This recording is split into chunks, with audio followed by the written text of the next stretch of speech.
watch it. That should be okay for now. While I figure out the camera. Actually, okay, do we need the camera? I don't think we need the camera. Not gonna lie.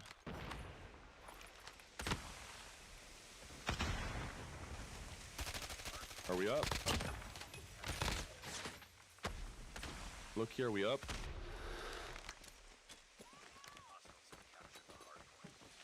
Nah, Bobby's not doing this. It's me again.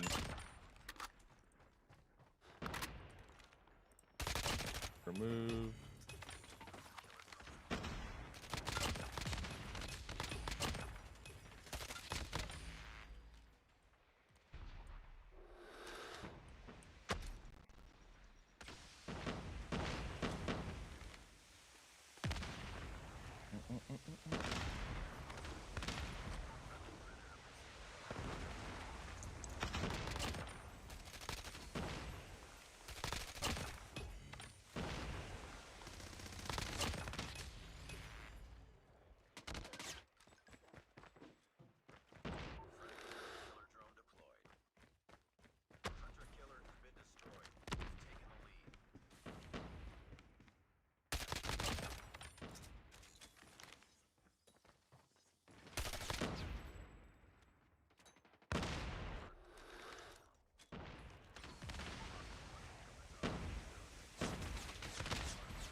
Alright, boom, we got it.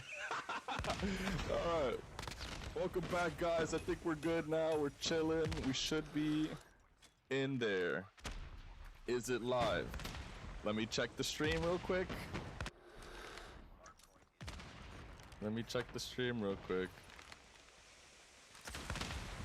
One second. That's hilarious. Alright, boom. We're good. Alright, cool. Welcome back. How we doing? Welcome back to Europeans, the Fall Open Qualifier number 3. Today we do have the finals. We have a couple losers bracket matches, but all really good teams that we're going to be watching today, so I'm pretty excited for that. I wasn't able to watch the kickoff, but we're right here inside with Exclusive and Wanted, so I'm excited about that. Exclusive's looking pretty good. These are the top 2 teams in the region. These are the top 2 teams in the region, 100%.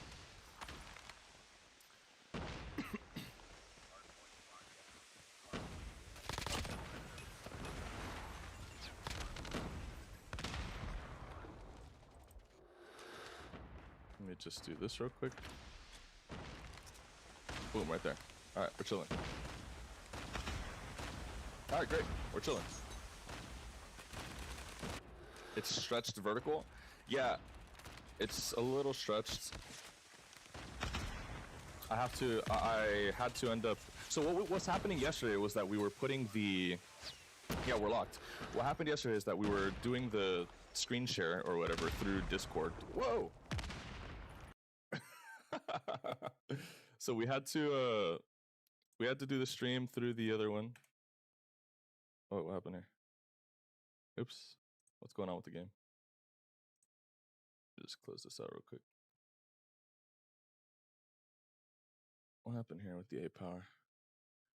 Guys, you're gonna have to bear with me a little bit while I'm making sure that this is chilling. 1 second. Let me try to figure this part out. 1 second. Once it's good, it's gonna be good. I promise. Keep the vibes high, you know what I'm saying? Keep it chilling. We're gonna get this good. Don't you worry.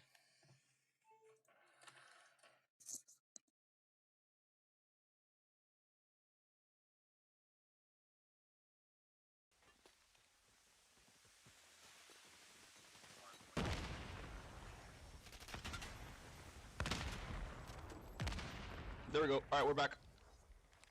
I'm using the mirroring software. Okay, so what happened yesterday was that we were having to use the screen share for somebody else on Discord.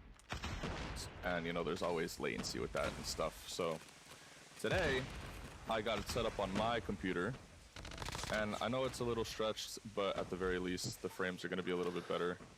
And yeah, if you're complaining about quality, get your internet up. You know what I'm saying? Turn your quality up, 1080p. But tight game so far, looking pretty good between Wanted and Exclusive. Exclusive's on the hill right now. Who do we think's gonna win the qualifier? We think Wanted's gonna repeat? Exclusive looks like they're back. I think the guys that you really want to see playing well are Lighty, Sawo for sure.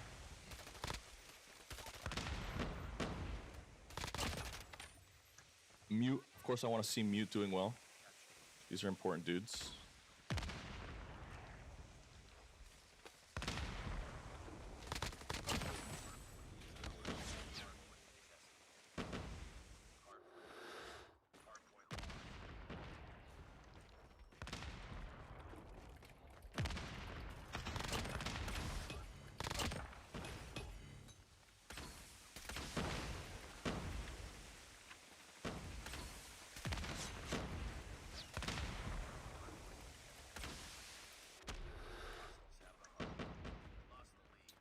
Cool.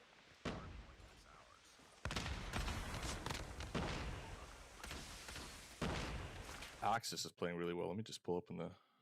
Why is this happening?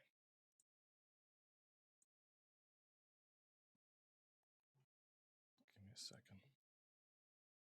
What is going on with the game? One second.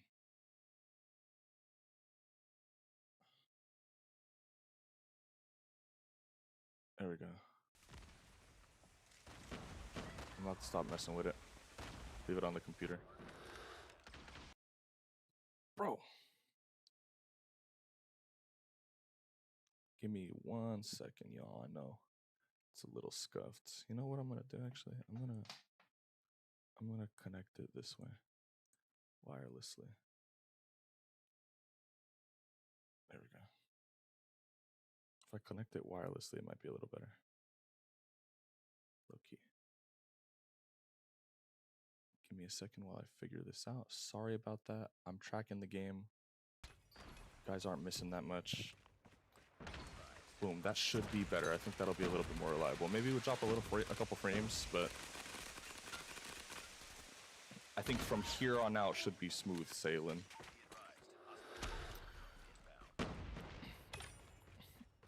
Would have loved to see most of this game, but as we're closing it out, looks like Exclusive's really close to getting a win here.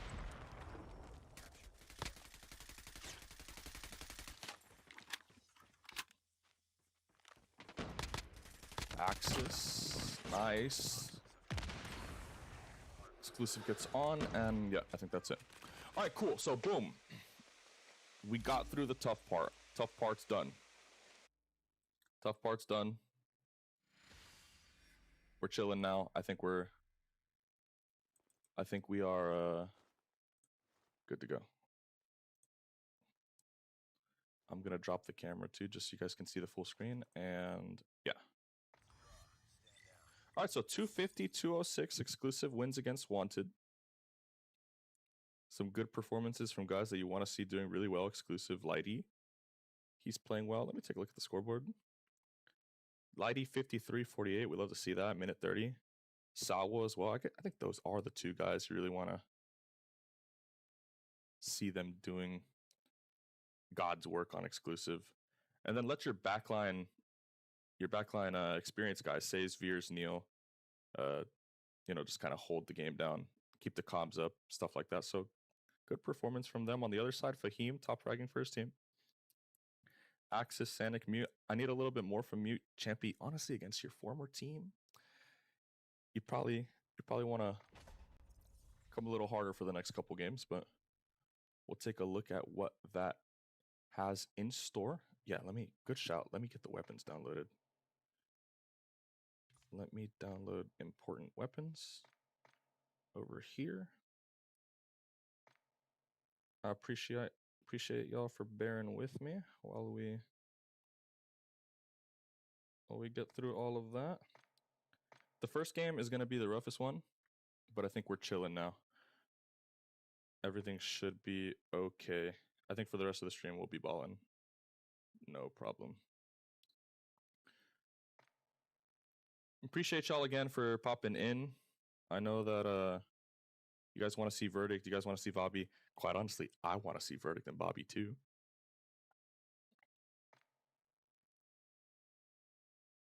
But we're chilling. What's the shotgun that everybody uses? The HS, right? That's right. I think we got it. All right, we're chilling. And the KRM, right? We're going to see KRMs? You think we're going to see KRM? Where is it? Over there. Ooh, better download that. Is there any other guns that need to be downloaded is the question. I don't think so. I think we're chilling from here, low-key. I think from here we're cool. All right, cool. So S&D on Coastal, let's recap very quickly what the series looks like for this particular match. It's a really good one. We've got a Hardpoint Hacienda, which we just saw exclusive was on the red side. That was the exclusive pick, so they're going to head and taking that one. Next map, this one's Coastal. This is the Wanted pick. Wanted's going to start on the offense, so we'll see what that takes down the road. After this one, if it gets to a deeper 4 and 5, we'll have to see after Coastal and Crossroad, but Control's going to be that Crossroad strikes. There's going to be a Hardpoint on Combine, and then to close it out, Search and Destroy on Slums.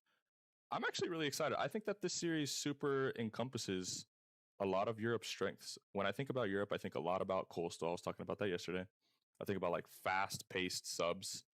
So Combine, I'm excited to see that in the rotation. And I don't know why, but I was talking about it yesterday, and I think that Europe is very like niche. A lot of the stuff that people don't really like to play internationally are strengths over here. So like Slums, I see it a ton in Slums. The scoreboards from people's scrims, a couple different matches and stuff. A lot of people like playing this map. It seems like it keeps popping up. So that's a good map for Europe to have in their pocket. Definitely when they get to the World Championship, it's going to be a strength for them. All right, exclusive. They're up 1-0. Oops, actually, let me just get this right. I'm going to put this right here. I'm running the scoreboard too. We're going to move exclusive over here. Right there. And then we're going to throw Wanted right here. Cash. All right, we're good to go.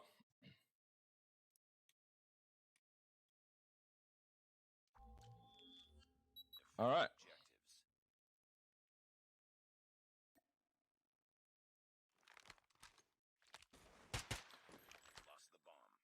So again, I think the vibe is going to be kind of chilling. I think that's a good vibe. Try to see if I can share a little bit of experience with you guys, but I'm going to try to keep it informative, close to me. Nice little split here for exclusive. 2-1-2 is always a good start. We saw yesterday when Wanted was playing this map that they were really aggro with Mute and Fahim kind of taking the reins in the middle of the map there. Exclusive stops it. Take the mid map for themselves. And Mute's going to pick up Veer. So we've got a 2v3. Axis and Mute against some of the heavy hitters from exclusive. Sawo, Neo, Says. Nice little jump spot there. They're finding some of those new mantles with the updated movement. There's so many cheesy spots now that you can sit in. Nice little swing right there. He's not going to catch him. That's a shotgun. Axis is wrapping the map right here. As Mute kind of continues to hold it down. He's not going to see Neo. Neo's going to get that one. Hurricane right there. And we'll see if in between the series, I'll be able to download those skins to Mute. In a 1 versus 3 right now. He's got the sniper in his hand. See if he's got a little duel here with Sao. He's giving it a shoulder here, but Mute wants it. I like Mute, man. Oh! Misses it, gets tagged. And he goes down. So first round there for Exclusive. Way to stop Wanted in the middle of the map there. That's probably going to be the key for Exclusive. We saw that all day yesterday. Fahim taking that middle space, Mute looking over him. Pins on the A lane, pins on the B lane.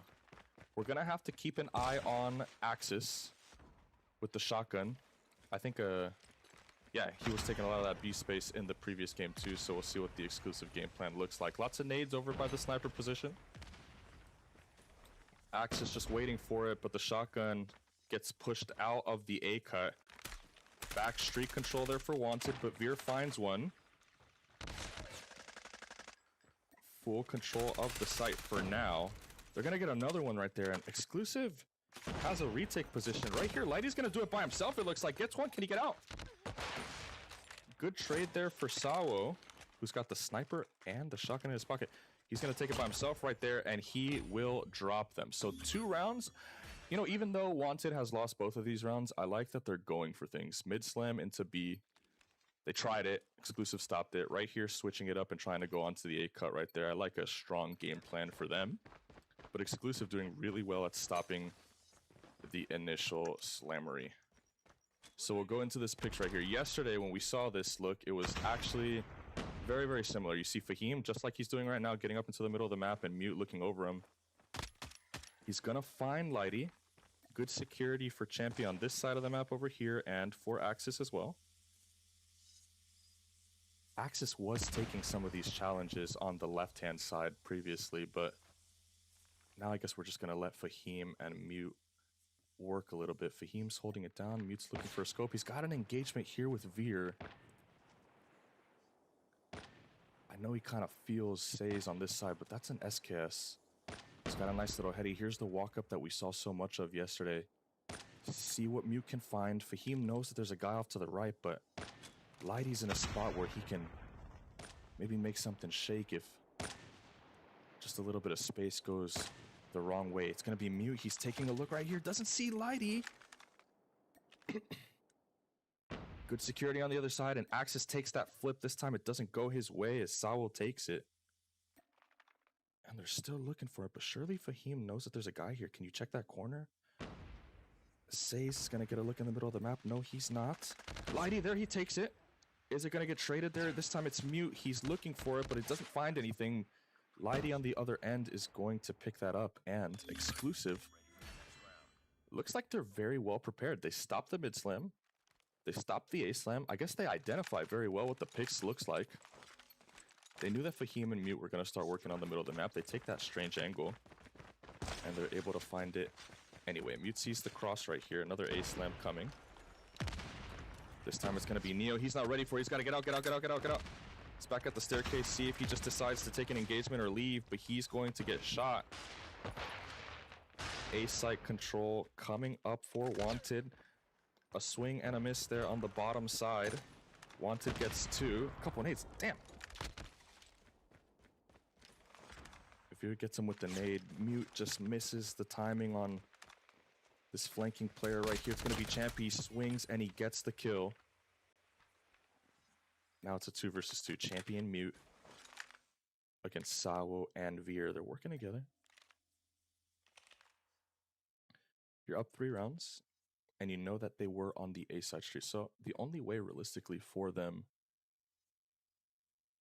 to move to this position is to get through A, which Veer actually has a really nice line of sight on. He can see the cross through the staircase, or walk through the back line across the middle of the map. So Veer gets the confirmation here that they're on the A side. Right here, he takes the shot, but he's not going to be able to hit it.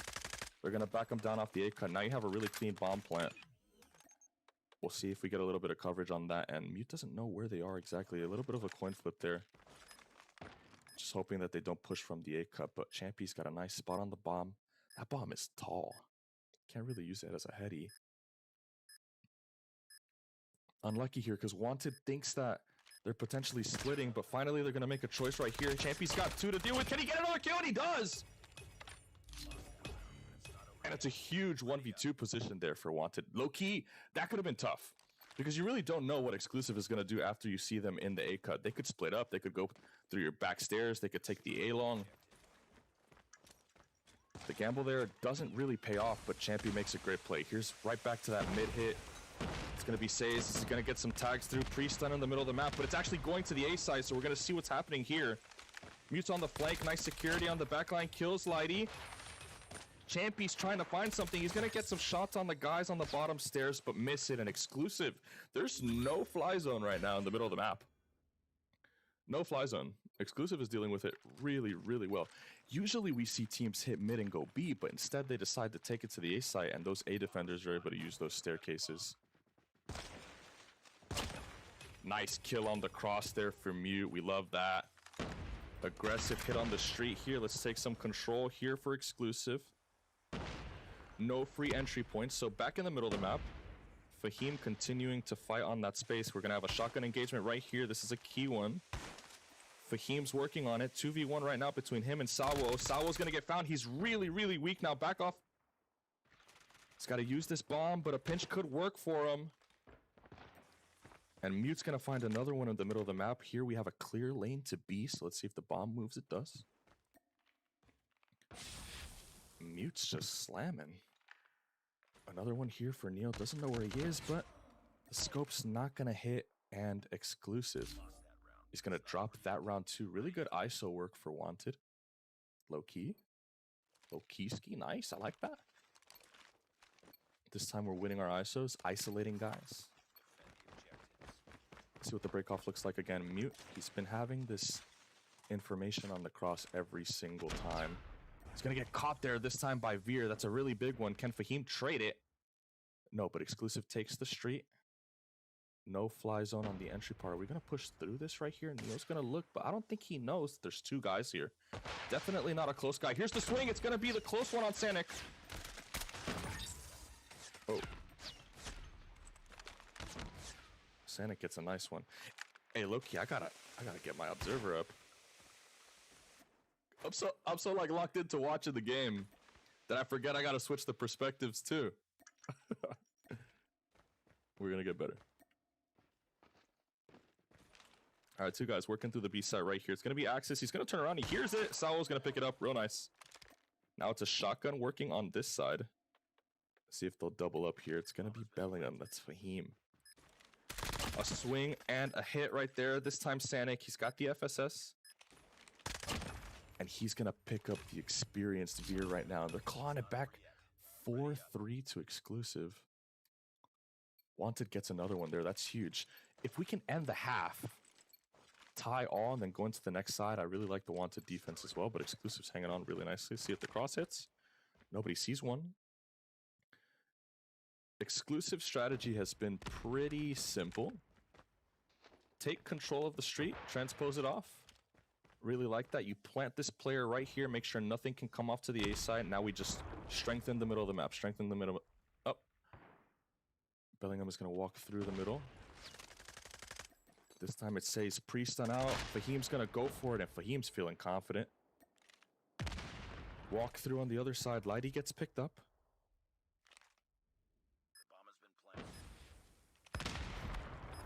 1 versus 4 now for Neil. Whoa! I've never seen that before. Write that down. Whoa! I've never seen that before. So many little mantle spots now with the new update. That's cool. Okay, switching sides. Some of the key engagements, again, you're going to see Sawo on the B side. He's going to be fighting up against Axis a lot with that shotgun entry. We're going to see if Wanted wants the same idea. Take control of the A straight, move it off. This time, Veer catches one on the cross. I don't think that they saw anybody cross initially because number 3, Mute, just crossed right now. So this is actually correct. Exclusive didn't see anything on the initial. See if we can pick up the speed on that just a touch, but Mute's going to pick one up. There's an engagement here coming up on the flank. That's going to go the way of Champy. Scope looking through the backside right here. Next one's naturally going to be Fahim looking for this player as Mute picks up Veer here. Says is responsible for the flank, and we have Sawo who's going to have to deal with a lot of stuff going on in the middle of the map there. Says gets picked up. Now it's just Sawo. Can he pick one up and get away?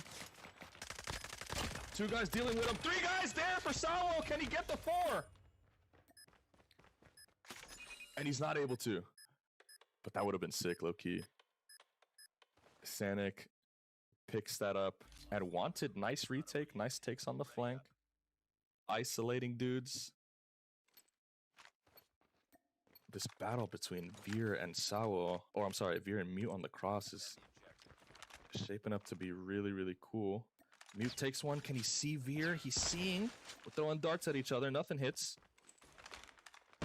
This time, Wanted's taking control of the middle of the map there. He's going to spot Veer, see if we can get away. It takes another Chow here. Now it's Fahim. His teammate gets traded. Maybe bites off a little bit too much here, but Mute has a spot where he can potentially pick up Lighty. He's going to pick up Fahim. This time it's the marksman in the middle of the map. I know that they see him there. Yep. Get off the site. If you're stuck between a rock and a hard place, maybe go through mid, back to your marksman. It'd be hard to go through A because we don't know if they push on the street, but this time he's going to take another engagement there, get traded by Sawo. And now it's 2 players, just Wanted, Mute, and Axis. It's your sniper and your shotgun. Some special roles here. Sawo this time, he's got an engagement. Mute's covering the swing angle. He's going to pick up a challenge right there, but he's lucky that he doesn't get caught here. Sawo, bomb is still in the base. Okay, Exclusive picks that one up. Doesn't see him on the cross here, but there is dirty space taken for Neil. And if I'm Neil, I'm telling Sawo, you don't got to worry about this staircase right here because I'm covering it. All you have to worry about potentially is this A cut right here, and I think he knows it. He's getting away from the wall bang. That's really smart. Now knows that the nade is on the A cut, so Neil has to start moving now because you haven't heard anything. You're moving back to the site or you're flanking. You got to make a choice right now, though, because Sawo's about to get hit twice. Here's the entry. Can Sawo find it? He's going to get picked up here. Now it's just Neil. And, yeah, Neil. Nah, man. You sat there for so long. You didn't confirm the space. Once you knew that there was nothing there, you have to make a choice there. You got to get back to the A site or you got to start working on the flank immediately because your guy's planning the bomb. And he's going to get hit by a couple dudes. That's exactly what happens. He gets ISO'd 1v2. They take the position, and it's just really hard for Neo to win that in the end. Mute doesn't want the cross engagement this time, but he does have that power sniper spot. See, lots of nades are going to land right on top of Mute. I don't think he has enough trophies to stop this. He's going to maybe get tagged. Nice swing there. Picks up Lighty, and that's a huge player for him. See if the marksman here can hang on. Sawo one tap. It's going to be Veer. If you're going to run at the SKS 1x1, that's not going to work for you. Nice little flank there for Axis. Was that a collide with the shotgun? Wanted's taking it over. I told you I like Wanted on the other side, too. That defense was looking good. When you have a sniper as strong as Mute, sometimes these lanes are just really tough to play through offensively because you know he's going to be consistent hitting those shots. Mute's going to cross mid, see nothing. Find that statue here. 5 important engagement here between him and Neil. Aggressive middle space taken there. Mute's going to cover the entrance point on B. So where's the shotgun then? Shotgun this time. They move it onto the A site like that. Keep Exclusive on their toes. Normally the shotgun's playing on the B side for the majority of the rounds, but floating it over here since Exclusive has been working on that side of the map a lot, puts a lot of strength that you might not normally get in that position here. Mute has a really cheeky spot to see an entrance, and what I really like about the Wanted setup is that everything is kind of covered. Champy's got an ISO here, but he does have a head glitch. Lighty as well, picks up 2. And while that attention is there too, your A-cut can swing, get the kill on the box. Good trades there. Bellingham on the backside.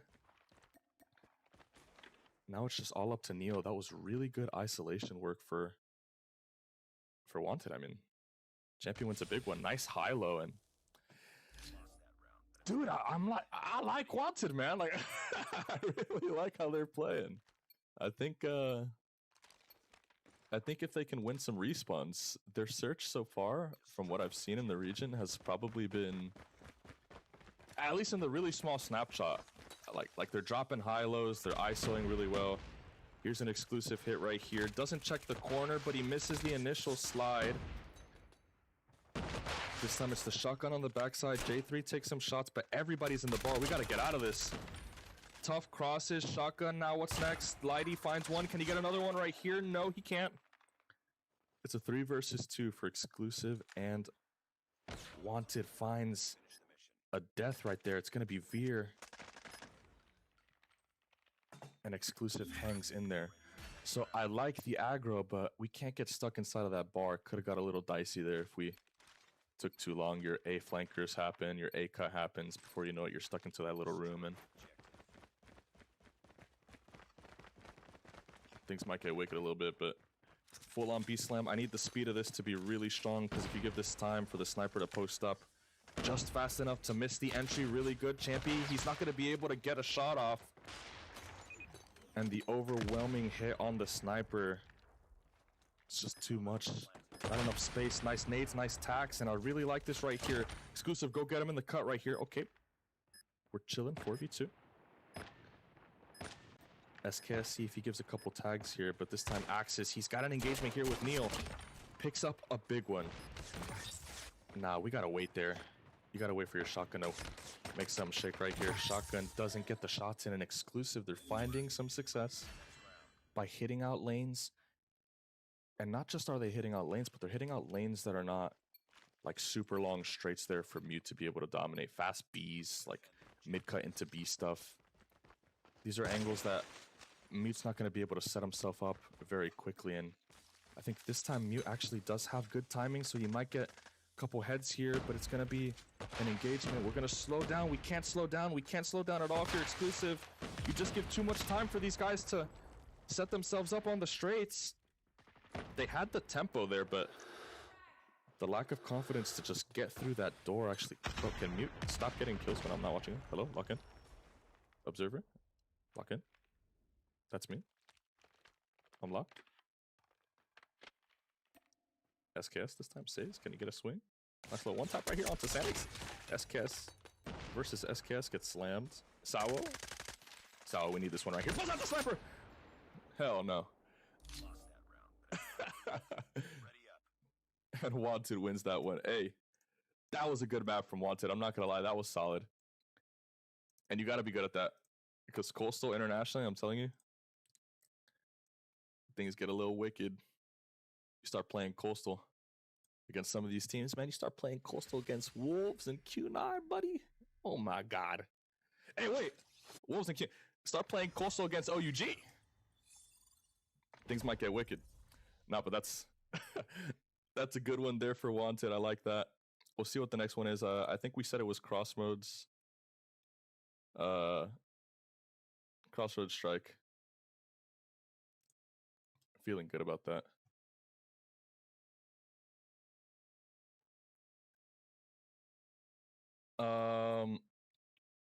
Yeah, man. Sounds good. Looks good. Now we've got to control. I'm not gonna lie, man. I'm not the biggest fan of Crossroads Strikes myself, but you know what you do need if you're gonna be really good at this? You need really great marksman play. I saw yesterday, I don't remember which team it was, maybe Animus? Yeah, it was Animus that was only using the SKS. They weren't sniping on this one too.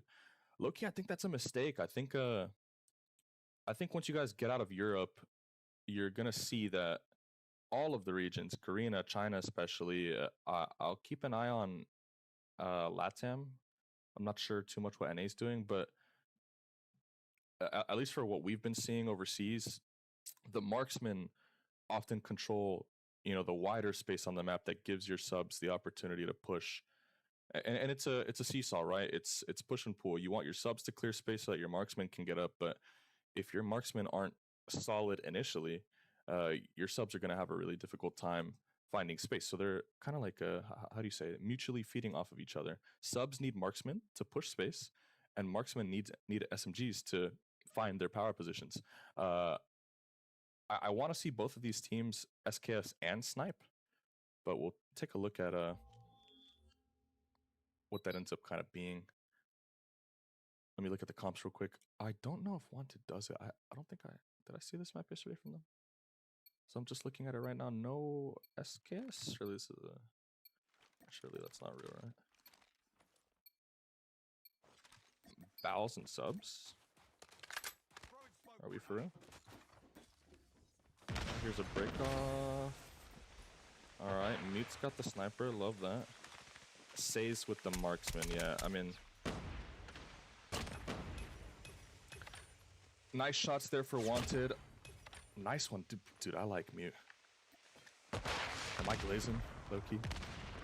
Mute gets picked up on the other side here. Strong A side pressure here for Wanted. But Exclusive does balance it out a little bit. This time it's Sanic on the base. He's gonna pick up 2. Wanted does a good job of plugging the outside lanes and the top position here. Mute gets another one. And interestingly, Mute is working a lot on the B side of the map. That top office and that B. He's got the climb over here, but not able to get that kill. Switch over to Exclusive a little bit. Subs are stabilizing. Champy, nice nade. With this new mantle update, a lot of creative ways now for you to take space. So we're going to see a lot of cliff hopping probably. Sanic takes another one right here. Big wave for Wanted. Now it's Mute on the top. Can he pick up Neo? He can't. Huge kill for the veteran. This time Fahim get a couple space kills on the top side. He's going to look for the cliff hop right here. We're going to stop the clock. 24 seconds here. Remember, we're playing WC rules for control, so it's 3 rounds, 90 seconds apiece. The game's a lot faster. You got to stop the clock. You're going to see more teams stopping on B side. Just out of the lack of time that you have to really develop the round. Axis picks up 1. He's looking for 1 right here. Exclusive takes control of the anchor point right here. Nice gun position for Sawo. He's looking into the base. Clock stoppage is good, but I mean, how are you going to get them out of the base now? Everybody's almost here crashing. We need some big wins for Wanted as Sawo gets another one. 5v6, but it's still very doable. Stop clock here. We're playing against the time, not just the lives. Can we turn around and pick up Bellingham? SKS drops down, gets another big one here. Says needs to get that, but now it's just on Lighty. 1v4. He hears this player Champy on the site. Can he pick this one up right here? He does.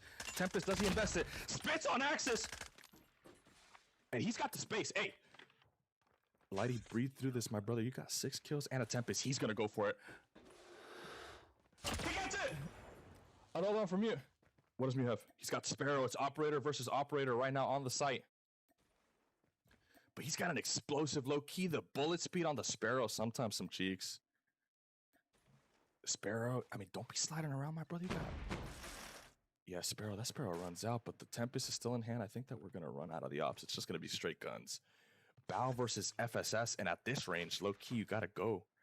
You got to think it's Lighty, right? He's got a FSS against a Bow and a Switchblade. Low-key, the FSS eats this. And he does, and he gets the 1v4. That's crazy back-breaking round for Wanted. You hate that if you're Wanted. You were so close. You did a lot of stuff right. You stopped Exclusive when they were in the base, managed the kills really well. But they just fizzle out there. You got to get back to making sure your positions are strong. Here goes Bellingham. Sparrow trades the Tempest. Drop down for Sawo. That's huge. And yeah, Exclusive's feeling it. Momentum's going for him. Sawo gets another one. Here's the push lane. SKS is managing on the outside right here. Little push for Sawo. He's going crazy. He's got 14. 14 and 5. I didn't even notice that, but he's balling. Deep A-side control. And this whole time while that's happening, Veer sneaky. He's getting ticks. He's stopping clock. Nice nade there for Sawo. Sawo is not caring at all about who's in front of him. He gets another one on Champion. That's a 3-piece. See what Sawo does on the top here. SKS gets to the nice killing position here on the back. SKS has a nice lane to see if he can pick up Sonic, but it's just a pickup there. Wanted's in the base now. It's their time to trap. Equalizer comes out. Axis got to find 1. Let's see what the Equalizer is able to do as your spawn player is not going to go down. Neo, nice. He's going to get picked up. Okay. Annie there for Axis. Good. We got to get this Annie on a straight, maybe a little drop down, back reposition to the A-long, see what you can find, but locking down the top bridge is okay too. Get a hit marker through the wall with the heli. Exclusive repositions to the A side where they have all this success, and yeah, once the subs get in, oh my god, triple op dump here. Claw, Annie, Equalizer. Looking really good. Let's see what the Annie's able to do right here as we get the swing into the base. Turns around, burns on Sanic. Says gets another one onto Axis. Can he get this guy as well on the base? He's not going to be able to, but Veer with the claw. Solid, gets that guy. 6 versus 2. Bro. Picks up Fahim as well, and it's just going to be on Mew. Let's see if you can give us a couple kills for the highlight. He's not going to be able to get that one right there. He's got a Sparrow in his pocket. Sniper not going to hit. And yeah, man. I'm not going to sugarcoat it, but I think that Wanted's probably maybe a little frustrated with how some of these mid-round spots are going. Exclusive finds some nice value. He's using default bow. I can't get over that. Little break off here. Sparrow dump to the top. Counter Sparrow dump. Sparrow versus Sparrow, but Sawo comes out on top as well. Lighty has a Tempest. See if he can get something on the cross here. Oh boy, Sawo is just running at them. He does not care at all. Engagement there for Neil. See if Veer can pick one up. On the other side here, Sanik's got a nice position here. He's going to get up on Lighty. SKS on the deep lane here. Say's got that. That's butter chicken. Lighty defending the point. Bellingham trying to get in there, but some sub pressure. Just so much happening around Lighty. He's not able to get everything squared away. Cheeky little position here for Mute. See if Wanted can get a couple kills right here. Accurate downrange shots for the FSS. But there is a little bit of damage drop off right here. Big exclusive push on the other side. They clear out Mute from the base, but here goes. Nice little entrance point. Lighty, he's going to get another one onto Bellingham. Can he get a third? That would be huge for tempo. He does. And Wanted's fighting really hard on this A lane. While that's happening, Exclusive is just trading out some of these positions. On the other side of the map right here, now it's a little shift into the office. See if we can find some of that pressure. And yeah, man, the WC rules, you're running out of time. You don't have that 2 minutes to work with. It's just 90 seconds. SKS posting up, and yeah, for the back of this one, 3-0 there for Wanted. Oh, I'm sorry, Exclusive. Exclusive goes up 2-1 off of the strength of the respawn. Definitely really strong in the control. I'd imagine if these two teams are super close in hardpoint, which, I mean, they obviously are because they've traded all season long, the difference is not only going to be the search and destroy for Wanted, but it was going to be that control mode. So from here, if Wanted wants to take down that multi-champion Exclusive in Europe, they're going to have to do it by way of Combine hardpoint, which might be a little tough, given the way that some of these subs are shooting right now. And then we're going to have to get to a weird map, a slums, and I'm not going to lie, I think back to the history of Europe when we've had slums in the lineup. I think back to those King's Clan versus Exclusive, holy throwback, Marvel versus Neil, some of those duels that he had when he was sniping. Exclusive is a team that gets to slums pretty consistently and like puts down on it a little bit. So if Exclusive can't win the series through the next one, it's going to be really interesting to see if they are going to just straight up dominate Wanted on a historically really good slums pick for them, or if Wanted's search and destroy translates across a couple different maps as well. At the end of the day, you want your shotguns to do really well, you want your marksman to do really well, and Mute is definitely a factor in that search. He was doing really well in the Coastal too. So, okay, next map coming up, it's going to be Combine Hardpoint. Exclusives up 2-1 right now. Let's see what happens.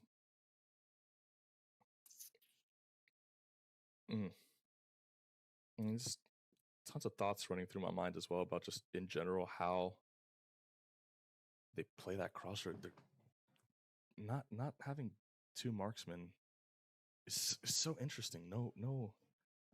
No sniper for Exclusive. They were running SKS, and then for Wanted, no SKS, just bows and subs. I don't know if that's. It's interesting to see the disparity between, is that the right word? Disparity? The changes between like meta and pacing as you go region to region. In China, it's a little bit different because you kind of play everybody. You play Garena, you play India, you play obviously the Chinese teams, but I think that the Eastern meta among all of their regions is unified. That seems to me like an advantage that they have because it's pretty consistent. Aside from when you get to like teams having to play in their regional championships and they're, you know, switching up the rules and scrims and stuff. But over here, when you get to NA, Europe, and LATAM, Europe sits in a really weird spot because they can't really reach LATAM. I'm not sure if they could scrim LATAM teams if they wanted to, how good that would be. I know that they can play NA, but the time zone's a little wicked. And maybe NA, the top guys in NA right now, Cyberites, those are guys who spent some time in the CDM and are very close to what that meta looks like. So Exclusive is definitely playing, and Wanted, Animus, all the top European teams. They're definitely playing in a niche of their own, and I'm super interested to see if that extra pace by dropping one of the marksmen, having a gun, a sub, or an AR, if that extra pace translates internationally, that would be something to keep tabs on. But anyway, hard point on Combine. Yeah. Let's see what this looks like. There's 112 people watching. Cool. How you guys doing today? Feeling pretty good? For me, it's a Sunday morning. Super early. Woke up at like 5:30 to be here, sit down for y'all. So I hope, you know, the first game was a little rough, but, you know, we figured it out. No problems. I think we're chilling. I think we're balling. I'm hoping everything is chilling for y'all too.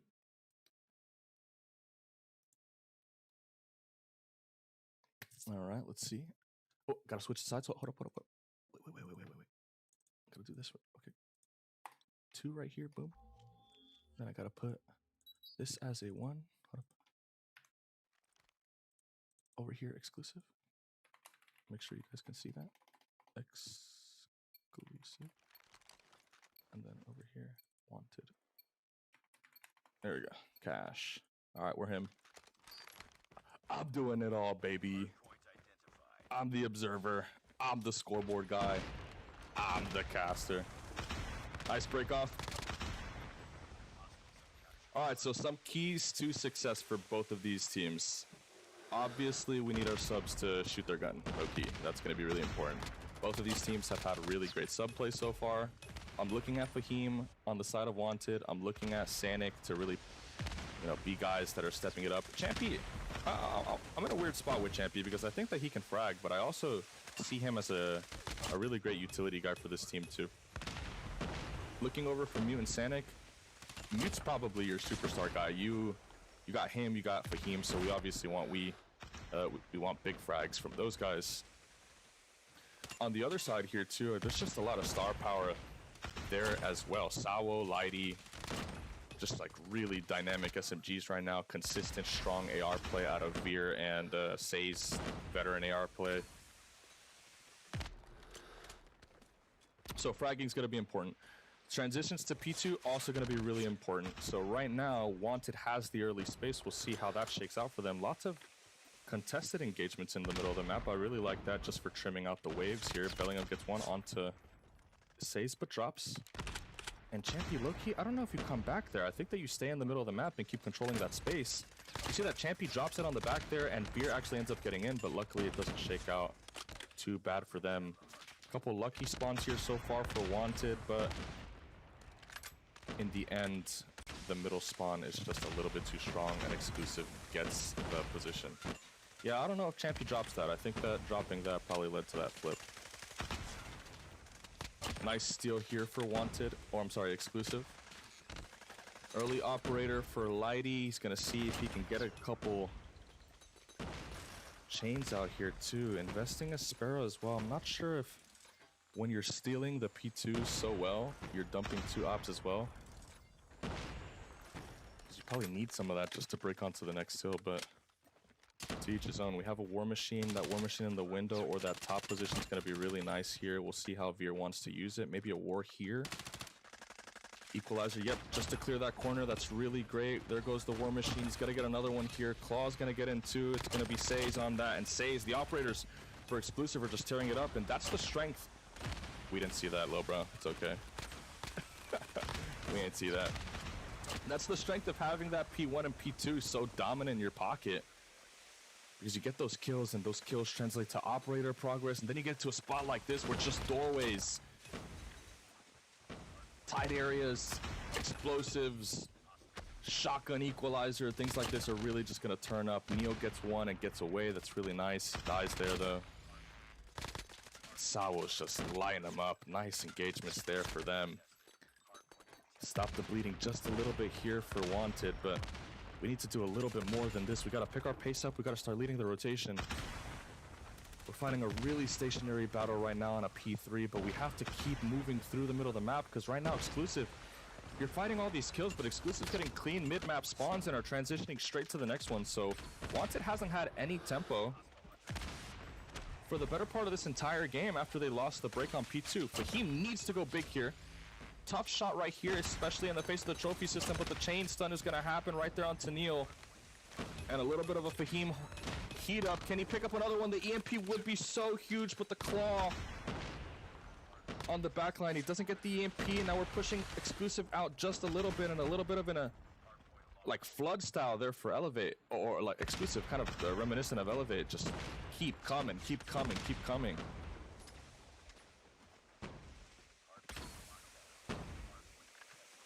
The Sparrow doesn't hit anything important here. Sawo's confident, takes the swing by himself, flips the side. Now if you're Wanted, low-key, this hill was kind of cooked. So we gotta keep the contest high, make sure we're not bleeding a lot of time. Honestly, as bad as the map looked for them, Exclusive doing really good on the positioning initially. The score's actually not that bad, so going into a reset on P1, Wanted for now has a good spawn position for the next side of the hill. A couple good kills in the middle of the map there. It's going to be Mute right here with the L-Car. Gets a couple, and a flip here would be devastating for Wanted, and it would mean the whole game probably for Exclusive. Exclusive Wanted, they're pushing through. Sace is going to find another really big one right here. He's got an engagement there onto Sanic, picks it up, and saves his aggro position. He wants the forward space. He wants these kills off of spawn, but Wanted's doing a really good job of just holding the line and making sure that the spawn doesn't flip out. We're only 60 points-ish behind. Big three there for Saze again, and oh my god, it just flipped. Wanted loses the tempo. They push just a little far forward, and that's what you didn't want. You have to sit on the back line there and make sure that your flip doesn't happen. You're losing tempo on P2, and that's a big problem because Wanted actually has operators, so if that spawn didn't flip, we could see them defending a big 60 hill with a couple ops in the pocket. See what they have. They had Equalizer and they had a War Machine. That would have been cash if they were in the other position, but now, because we're having to break this, the operators are just not going to be in your favor. We're going to have great operator coverage for Exclusive, and you hate to see that. Big operator response for Wanted. They're trying to scrape it just back, and it actually goes their favor. You have to do the War Machine and the Equalizer, though, to get it out, just to get in. Nothing in the middle of the map right here. Champy has to pick that one up, but he's not going to be able to. See if Bellingham can actually get it. Lots of operators for Wanted just trying to scrape it together, but the Tempest finds one. Tempest finds two. Nice chain shock. See if the Tempest can get a nice straight look right here onto the other side. He does. He's going to get a stun chow there too. And it's Fahim that's going to be able to just hold the line a little bit for his teammates to get back in. The operators do. Another big three for Champion. That's huge from the grips of that, bro. Wanted makes a big mistake on the P1. Flip out the P2 spawns, but claw it back in just to make sure they don't bleed that much, and that was huge. But the problem is you invested a lot of resources to do that. Now Exclusive's got a nice run. Same exact position they were in before. Only difference is this time we don't have that War Machine to clear the initial space. So all eyes on the Tempest for Lighty, all eyes on the Equalizer. Last time it was Neo getting jiggy on the outside, Lighty on the inside with the operator. Equalizer goes in but gets swung and missed, and that's a really big deal for Wanted there. You pick up the resources. Now it's just your positioning and winning a couple gunfights. Let's see if Wanted can actually clear the forward space and then get a little bit of space in the mid-map of their own. But for now, Wanted is just not able to find all the space that they want. Exclusives on the hill. They're choking up these Tight doorways, big operators are coming out for them too. I don't think that he lost it. Yeah, he did actually. He shot a couple bullets there and lost the claw. And Exclusive does a really good job of just keeping them at bay in those doorways. But on the other side too, Low-Key Wanted does a pretty good job of just winning some engagements and getting back into the hill. Exclusive has pretty much been playing from a position of power the entire game, and Wanted just is fighting, won't go away.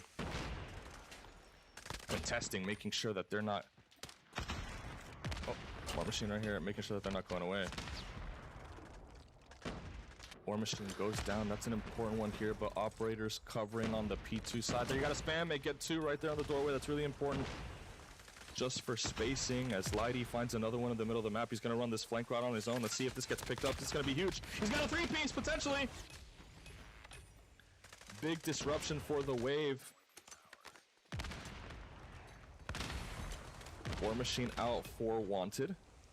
Doesn't see anything on the backline. I think he feels the pressure there from Veer. He does. He turns and he picks up Veer.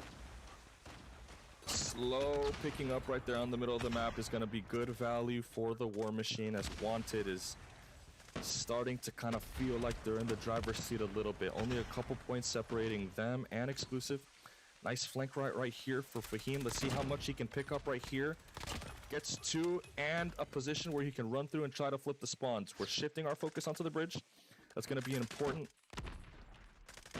position early on to make sure you're having a hold of, and the flip comes through, and once again, Wanted's in the driver's seat, but they've been in this spot twice before and just haven't been able to hold on to not only the position on P1, but the spawns for P2.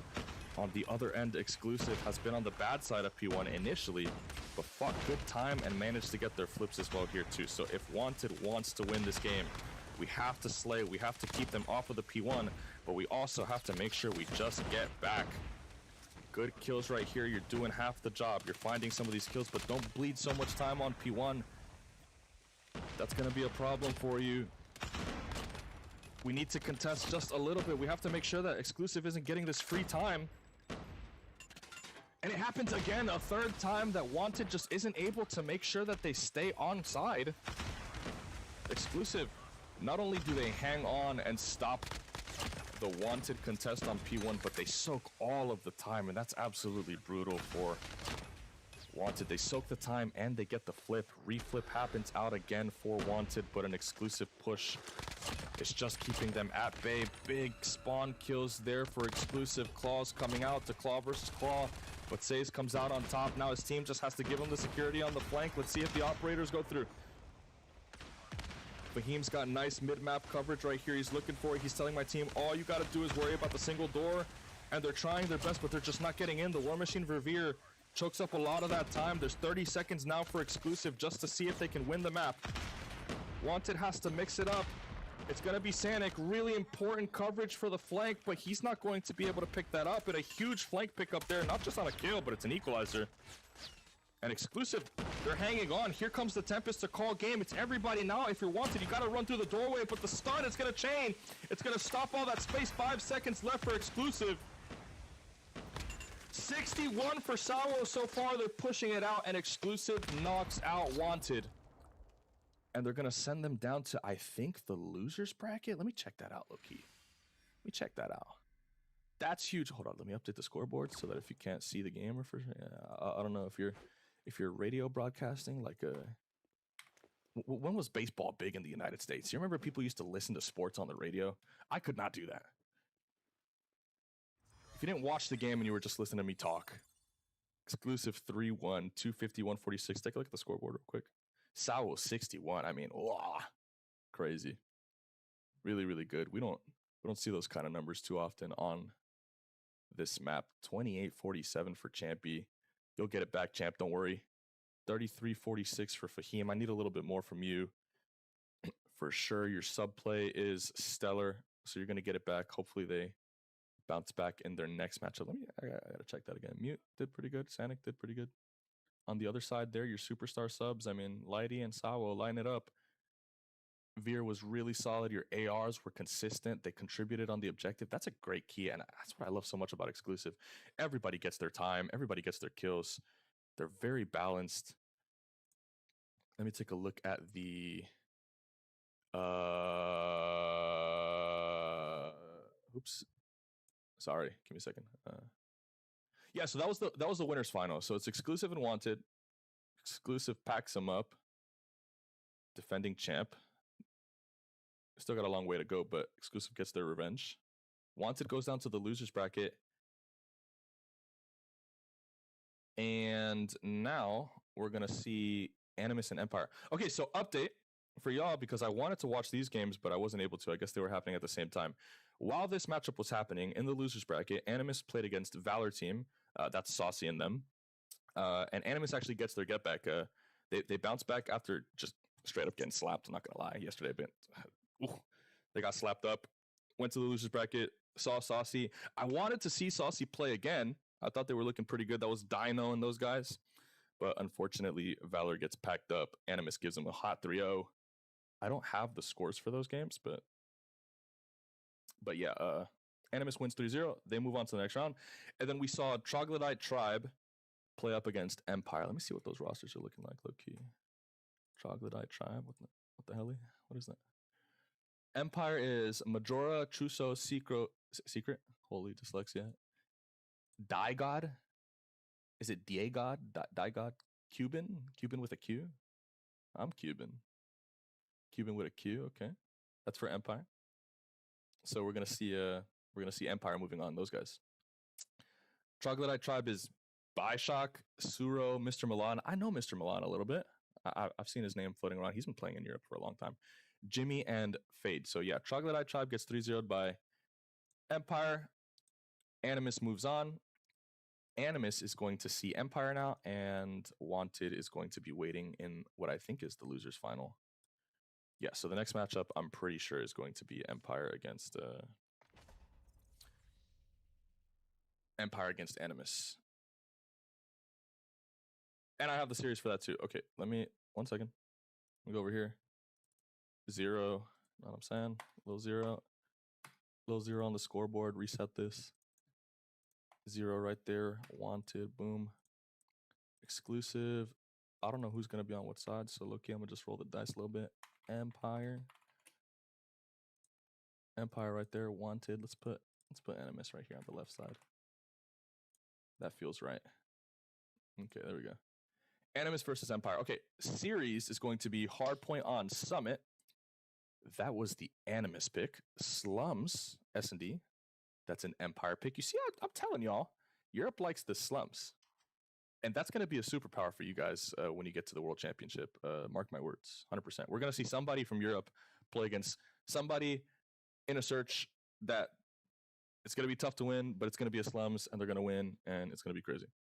Then we got a control on standoff, another hardpoint combine, and a search and destroy on firing range. So, okay, the hardpoints strike me very much like I don't want to say ego picks, but like you pick combine if you feel like you're slamming the other team, and you pick summit low key if you feel like you're just better low key. So Animus taking the summit, I think they're feeling pretty good on that one. We'll see what else happens with the map sets as that comes along. And yeah, I got the scoreboard right. It's going to be Animus on the left side. Cash. All right. W. Like that. Empire is X Severity, X top 4 from last champs. All right. Cash. Nice. So yeah, I mean, if they're top 4, then surely they deserve to be here. Let me read the chat a little bit, see what people are saying. Haven't been reading nothing. The caster's trying to show us the SO14. Bro prepared the live stream 5 minutes before launching it. Lil bro, I got here 5 minutes before launching it. So yeah, you're right. Sniper Marksman, boom, boom, boom. Just downloaded the game. That's true. Because, you know, the way that I have to do this is off of my phone. So I didn't have anything installed.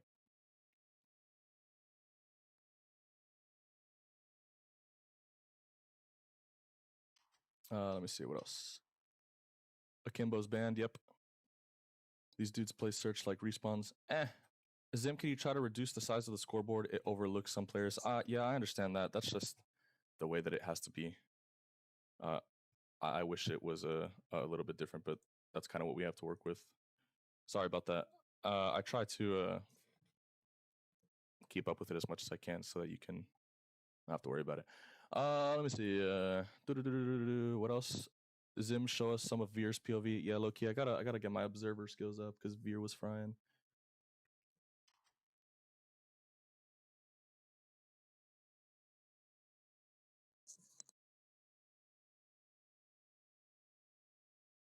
Quality better. Happy to hear that, but still annoying overlay. Sorry to hear that. Feels bad. Low-key. What else? Let me see. Why is Wanted not using the FSS? I don't know. Good question.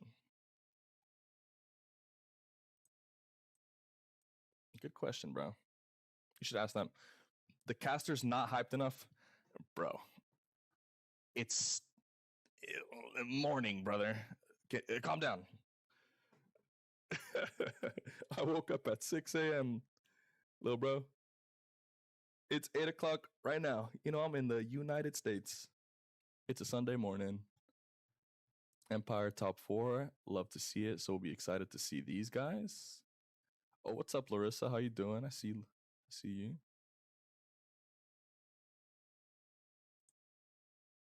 I see everybody doing okay. I got some people in here. How's that? All right, Animus versus Empire. All right, so my brain is telling me that Animus is supposed to win this, but my heart is telling me get some new blood. That's why I like Wanted so much. So I'm trying to see Empire do something. I'm trying to see Empire shake it a little bit. Who are the players to watch on Empire? Can somebody catch me up on these guys? Who's like Zai on this team? Is anybody just straight up Lucasen? Who's Tectonic on this team? Who's the god level AR? Is anybody a Rise on this team? Do they have a crazy sub? Is there a PJ on this team? I need to know. I gotta know what we're working with. That way I can appropriately gas, you know what I'm saying?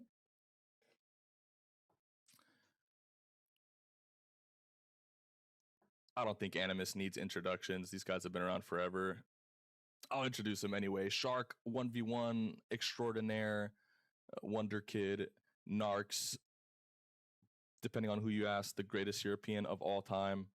I think he is the #1 earner in Europe of all time. So, I mean, legendary Narcs. He's been around forever. And in C-Ops as well. Catilla, I remember he came over from Jim's team, been on Animus forever. Super positive guy, great leader. Saturn's coming from 117. He was a big champion, I think, on Nova. He won a couple times over there as well, so he's got a lot of experience. Kairu, newer guy. I think he's popped up in the last like year or two. But super talented guy. You don't get to suck and be on Animus. I guess is the way you say that. So Kairu definitely really good. Wasn't Sawo on Animus at 1.2? I think Sawo and Kairu, no? If I'm not mistaken. Okay, so I got some good context. Chuso is the killer. Cuban is the IGL. Cash. Secret is good too. They're like, all right, Cuban, you're really good. Chuso, you're great. Secret, he's here. And Diego is the rookie. All right, Cash. I don't know anything about Majora, but I guess we'll find out. Let me see what the roles are looking like. Hold up.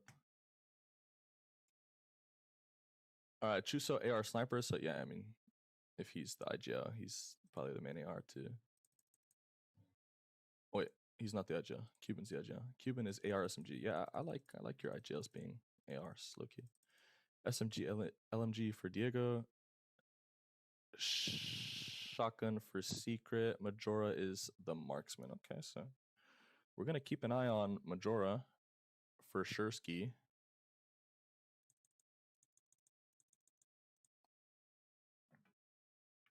My PayPal is hacked.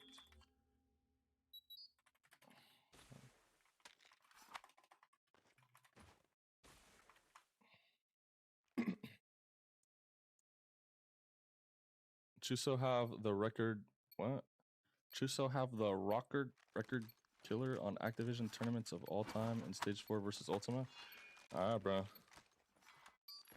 So Chuso, not gonna lie, bro, I need 70 from you.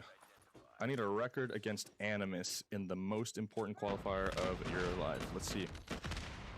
Not a great start. All right, let's get to the next guy. All right, Diego right here. Big opener for Animus. Cuban's back in that like that. You know what? We're spectating Cuban. We're spectating Cuban for the vibes. Slammed, not gonna lie. Great start for Cuban. He's got 4. Hunter killer, eat that. Take a look at Gatilla on the bottom. That got 2 shots. Chuso bow on the side and good early time here for Empire. Nice slide onto Kairu, but he's not able to pick up the gun. But early time here for Empire. Okay, cool. Let me drop this right here, make sure that that's not on anybody's face. Good 30 seconds there for Empire. Low key, I was not expecting that. Animus gets back in. Let's see if Empire can just stop a little bit of this extra bleeding here. I know that you know, it's very normal for us to, how do you say, start hard points and kind of let time bleed because we don't feel the pressure of the game being over at the very start of the game. But all those little extra seconds that you let the other team score for free without contesting definitely does stack up. And then before you know it, you're in a 240, 250 game and you're clenched because of how much time is left on the clock. Sometimes you don't get the time. Diego, really nice kill right there. And Empire, they got some good time on P1. Now they're leading onto the P2. Secret's fragging out right now. He's got that equalizer in his pocket. Hunter killer for him. He's going to take a little slide right there. Not going to find it onto Narcs. But Gatilla, if he didn't slide away, Chuso would have been able to kill Narcs as well. Turns and burns from Narcs onto the site. Now we got a big engagement here for Shark just to win the next one. But it's Empire doing really well. Early claw here for Cuban, so he's going to invest that. I'm not sure about that. You would have loved to have that on the next hill. Especially the next hill. That was probably a little bit of a panic pool. Big win for Saturn, and not going to lie, Animus had a tough time on the transition there, but just the star power coming out and winning those just kind of bail them out a little bit. As Animus does actually have the spawns and 4 operators to play with, so things might get a little wicked right here. Death Machine for Gatilla. He's going to find it onto Chuso, see if Chuso can pick it up, but he's not going to be able to. Big ops now coming out. It's going to be the Sparrow, it's the Claw, it's the Death Machine. They don't know about Majora on this side of the map. See if Gatilla finds it. He can actually get a couple kills right here, but Gatilla, he's not going to be able to pick him up, but now Gatilla's looking for it. Majora gets into the spawn, doesn't find it. And not only are they fighting the spawn, but they're also fighting effectively at the front of the hill. Kairu's going to push that out right there, find one for Cuban. Another engagement there, 1 bullet away from getting another elimination onto Shark, a Secret. He's working on the back line, and yeah, Animus, I mean, a little bit of a rough, slow P1, P2, but they steal away the rotation on 3, and they get the flip for 4. Still a couple operators in the pocket. See what we have War Machine, which is great, and the equalizer. It looks like Animus is probably going to take a little bit of a heat run right here. And yeah, the Sparrow just goes through. Not going to be able to find anything. War Machine out for Empire, but it's in a really tough position as Shark is just free running on the top right now. Picking up the C-Dom. Sees a player right here. Turns and picks up Chuso. But the spawn does flip, and Shark is just running around doing whatever he wants in the base. Arx does find one, but Animus is making sure that the spawns don't flip. Good job on Shark right there. Gets in, doesn't know that he's in the corner right here immediately, but Empire keeps it close. And I'm liking what I'm seeing so far from Empire, even from the bad position, just to kind of scrap it by a little bit. That's going to be a great circumstance for them, and not only that, but they're going to take the lead too. Empire's, I mean, they're not scared of Animus at all in the slightest. Staircase control for Animus is going to be really solid for the transition. Empire's gonna have to work on getting this player out of here. Narcs has a huge opportunity to win some gunfights there. He does. And he keeps the control of the computer. It's gonna be Secret that needs to find Narcs, but Narcs goes massive. He keeps control of the point. He keeps that power position. He keeps his team in a position to score some of those points. Now I'm just gonna stay on with Narcs. Never mind Caster Curse. As I do that, he dies. Chuso finds 2. And Animus is doing really well on this transition so far. Another death machine for P1. I'm very interested on how willing the European teams are just to get the operators in the fold on P1, because you don't see that too often. You see like maybe Equalizer when you get a super clean wave and you're trying to trap off the new spawns, but in Europe they just kind of yank everything. You see War Machines, you see Sparrows, you see a whole bunch of stuff come out on P1. Very different. There's maybe a bigger priority on just locking down your 60s on 3 and 4, so you see a lot of those operators come out there, maybe sometimes back into P2. But when you're playing against Exclusive, you're playing against Animus, these guys are fighting you for every single second. Big kills there for Narcs. Love to see Narcs flying. Pull up the scoreboard right quick. 24 and 17 for Narcs. Cairo needs to pick it up a little bit, but I mean his team's still right there.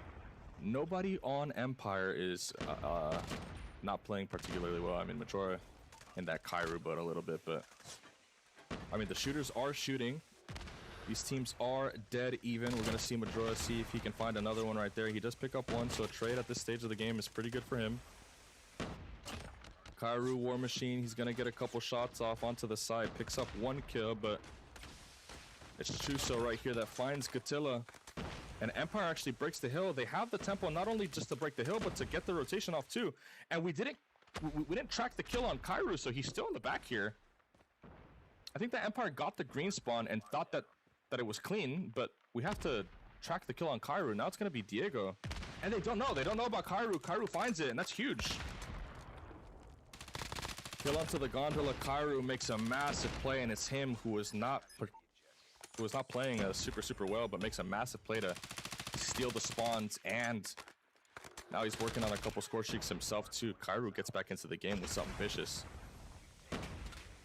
It's the Equalizer now. Here's a War Machine to clear the initial space, but he doesn't tag the closed door. It's going to be the Equalizer that takes out the War Machine, and that's going to be a backbreaker for Empire. If you're Empire, you have to win your transitions. They had a spot there on the end of that P2, but they just don't make it happen. And Animus, I mean, if you know anything about these guys, it's that they're experienced. They know how to play these positions. Sparrow comes out on the front. Saturn's going to find another one. A 3rd kill there for Saturn's. Now he's got the EMP. You're going to see Animus push forward, try to see if they can flip this spawn right here.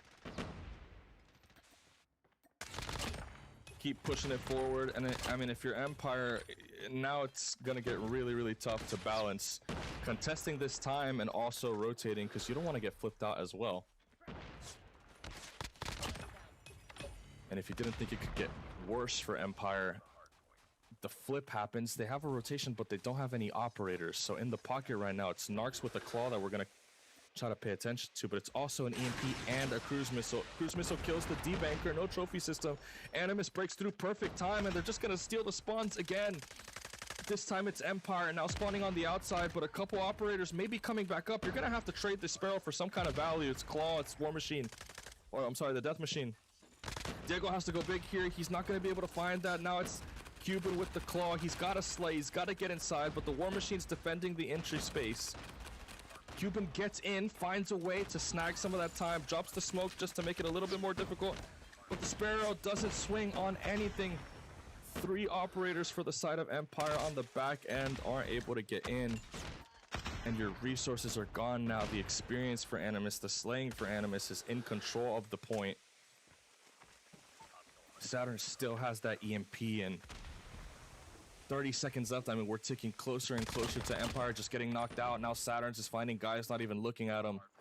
Empire's frustrated. They're trying to get into the game, but I mean, it's just continuing to get worse. This time 8 streak there for Saturn. He's got the Sparrow in his hand. 9 streak for Saturn. He's got more streaks. He's going to overlap the EMP, cause it. He's on the hill. He's going to be able to get another EMP in just a second. Predator Missile's going to come out, see if he can get that in time. He actually does. EMP in his pocket again. Another guy's just not even looking at him. He dropped on his face. Another EMP is just going to keep that cycling off, and Saturn goes huge. And Saturn's at like a 15 right now, running on. Finally, they take him down. But it's too little too late. He did the damage. And it looks like, I mean, for now, you're just kind of playing for pride. I mean, what can we put up? Can we get to 80? Can we get to 180? Can we get to 200? That's what you're trying to look for if you're Empire. But in the end, too little, too late, too strong, too experienced, too powerful. Animus wins the first match on that summit. And I mean, we talked about it before. You don't pick summit if you feel like you can't shoot with the other team. So Animus confidently picks the summit, says, I'm gonna slam you. And that's exactly kind of what happened, low key. Saturn 51-26. He was incredible on the map. Narcs, I mean, rewind the clock a little bit. Narcs looking 18. A boy's fresh. 38-27, big impact. You always see Narcs not just putting up numbers, but leading his team in the comms and also IGLing with the best of them, being that captain, that guy that's grounding you, and you get the help from Gatilla to do that too. I mean, just that energy that they bring is incredible. Shark, you love to see him fragging. Also an objective demon. I mean, they got everything that they need. Cairo as well. He picked it up. He was struggling, but he picked it up in the end. Made a big play there on the P3 to flip that spawn. Got a couple kills and a score streak of his own. And on the other side there too, I mean, Empire, you guys did really well in the first P1, P2. They were leading transitions on 3. I think you just definitely saw a little bit of an experience gap. There was a moment in that game where Cairo is green, kind of backs up into the spawn to try to see if he can live on the P3, but on the other end, Empire gets good spawns, but loses track of whether or not they killed Cairo. He got super deep. They didn't confirm it. I guess they thought that because they spawned there, the position was clean. And, you know, it ends up not being clean. Cairo snags it. That's an experience gap for sure. So a little bit more time playing against some of the best teams in your region is going to help that. Aside from that, I mean, the kill feed, 35, 35, 32, 42, a lot of these kills, I guess, really come from being in bad positions. Empire was constantly in control of the spawns, would lose the position, and then have to break P3s, have to break P4s. So what happens on that when you're constantly trying to break? You die. Even though Empire is actually quite negative on the scoreboard, that doesn't tell the entire story for sure. Like, the effective kills were a lot closer. So Empire, you guys definitely put up a good fight. Get back in the lab, go watch some VOD, stop flipping your spawns, lock in, and see if you can get it back on the Combine. You're going to get another map, Combine, hopefully, if you can win one of these. That a lot of the things that challenge you on the Summit are going to challenge you on that Combine as well, so you'll get an opportunity to fix that. Anyway, Slums, Animus versus Empire, super European map. We've seen some of the best duels ever on this map, not just happen between snipers, but happen between snipers in Europe. Neo Marvel, Narcs Neo, Narcs Marvel. I mean, some of the best sniper duels we've seen in the world outside of China have happened over here. So, okay. Depending on who you ask, the side that you start on for Slums is probably a big deal. I'm of the mindset that both of them are super, like, conditional to both ends. But for Animus, starting off on that defensive side, really what I want to see from them is a clear game plan. I want to see confident execution.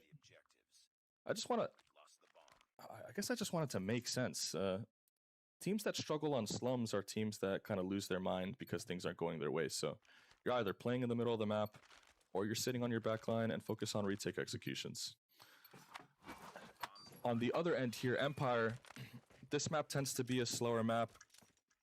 A lot of prowess for your marksman. You're going to need your snipers to be popping off. You're going to need util to carry the day, get you into the middle of the map. We see Secret find a nice one there, and just like we talked about it, Cuban finds a nade. Now it's a 5 versus 3. Go pick up that bomb. Where you killed players is going to tell you a lot about where the strength of the map is for you. So they killed 2 guys in the middle. I really like this, getting the sniper over here to get this back cross. That's a great position, but The problem with Empire right now is, hey, brother, you're 5 versus 3, and we're not doing anything. You're gonna have numbers. You killed 2 dudes in the middle of the map. We know that the blue side is a weak side typically on this map, so you should be pulling this bomb 100%, getting straight through. Right now, it's just gonna be Narcs on the back end here. I know he's great, but yeah, I'm just not liking what we do off of the winning position here for Empire. You know that the middle map is that strong point. You killed 2 there. Work on the weak side. Now it's going to be an engagement over here for Cuban on Kairu. Kairu repositions. The bomb is down, but I'm not sure if it's down in the best possible place here. Godzilla gets on the bomb. He's gonna stick it. Chuso missed a shot. He wasn't even moving. Lock in. Not gonna lie. Empire, we were 5 versus 3. We need to get man advantages, and then we need to confidently interpret the map. But good job for Animus, hanging in there. Marksman still shooting, staying strong on their positions. This is a small map, so just because you lose a couple guys doesn't mean that the positions lose their strength.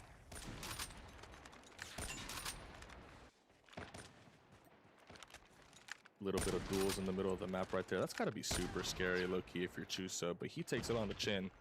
He says, I don't care if that's Super Champion Narcs. I'm gonna chow him. Big one there for Chuso. Here comes the entrance right now, very, very soon. 1-by-1 is not great. Cuban, what are you doing? Lock in, gang. Get the IGL. Chuso finds another one. I mean, we're bailing him out. ISO onto Shark. He's 1 shot. And it's Saturn and Shark. These are guys that are absolutely incredible in this region in single isolated gunfights, and they're gonna pick up Shark. Ah, Chuso drops it right before Saturn got into his scope now, but it's gonna be Chuso with the bomb. He's gonna try to lay that down. Diego knows that there's something funny happening on this side of the map. Saturn's picks it up, and if you're Chuso, you're thinking blue, you're thinking push through into the spawn. So this is correct. It could be coming gray, but it could also reposition to that blue side. You know where that was. I don't know if he spotted him there. Keep in mind where you planted that bomb, because it's going to be where the strength of your spot lies. He turns around, is going to get into an ISO, and Chuso is absolutely making sure that people understand he belongs in this lobby with the best of them. He's beating marksmen that are super experienced, and he's winning ISOs against champions. That's a big one there for Chuso. Maybe just, not for his team, but for his confidence as well. Take another chow right here, big brother. There we go.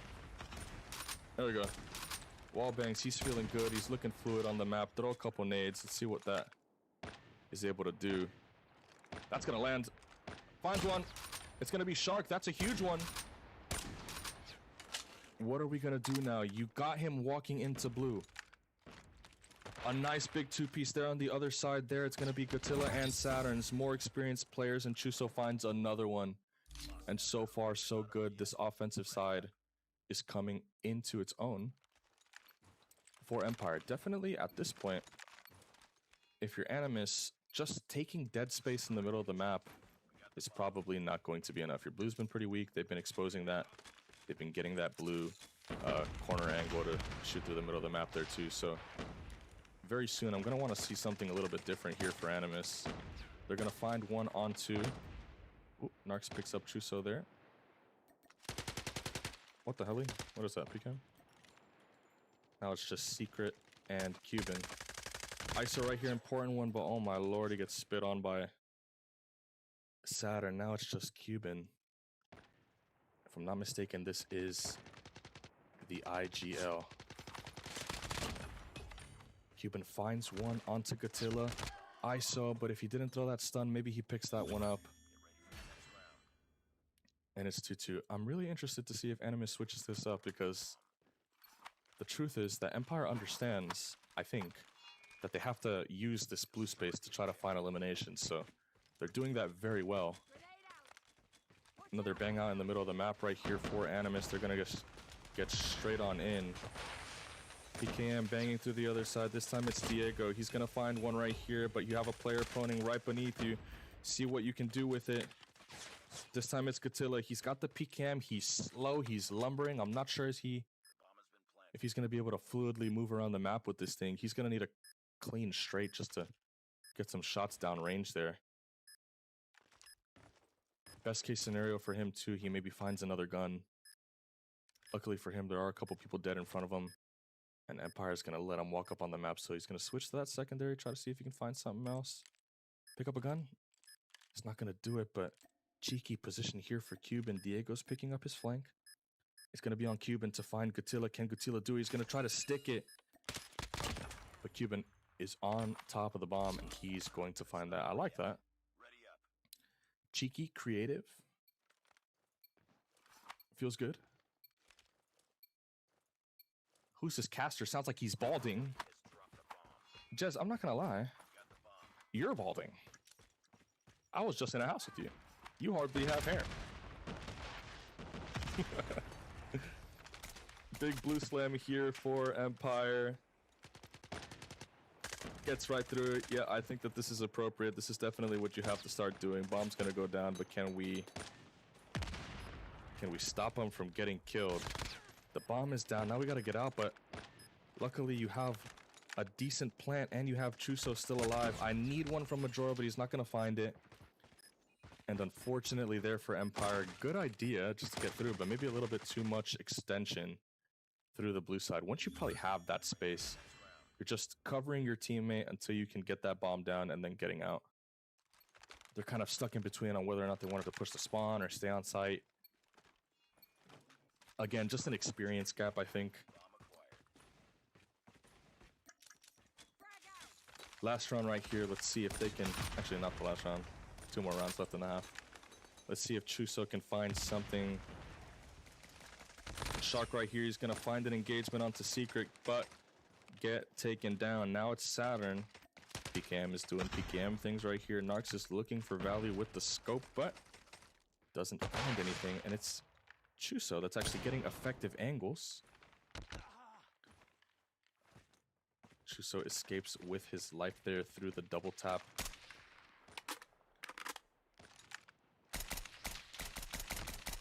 Poking and poking and poking is Empire through the middle of the map and through B. The problem is that you don't have a PKM, so Gatilla's gonna poke a lot better than you. Shifting into blue, as has been the strategy this entire time here for Empire. Find some value, shift into blue. Now you know where this player is. Can you get in? But the spray transfer does land for Gatilla. He gets traded out. Now this time it's Diego. And it's all on to Saturns, and Chuso finds a nice shot. And Empire, I mean, finding kills in mid-map. Moving through to blue. Very natural kind of progression there, especially when you know that the PCAM is there. It's easy for you to target that player. You can confirm it audially. Last round right here to take maybe not a comfortable lead, but a little confidence, a little cushion. It's going to be Cuban with that bomb, so I don't want to see that bomb carrier entering. The blue shift happens just a little early, and this time it's Secret, who has been that lead entry guy. This time getting caught by Kairu. Narcs finds another one. This time it's Chuso on the jump wall right here. See if he can find something. He's going to look and find. He doesn't see that there's a guy on the jump wall, but Chuso doesn't know either. Gatilla gets inside of blue. Chuso finds it, but gets taken away. Cuban. Well, I was going to say something crazy. I can't say that. He jumps over the wall. Exposes himself, let's say. Gets caught. And now it's 4-4 into the side swap. Let's take a look at what the Empire strategy is going to be here. If you can take the Titan down, it's going to have to be right here. Animus has really liked this brick slam on both sides. They're very comfortable getting into the middle of the map. This time a really confident slam on the bricks. Get the bomb down there for Saturn, and a little cutoff activity here for Shark. He's just on it. Shark finds an ISO. This time it's Saturn's. Now it's Majora in the front. Isolated gunfight here with Majora. Saturn takes a slide. takes a win.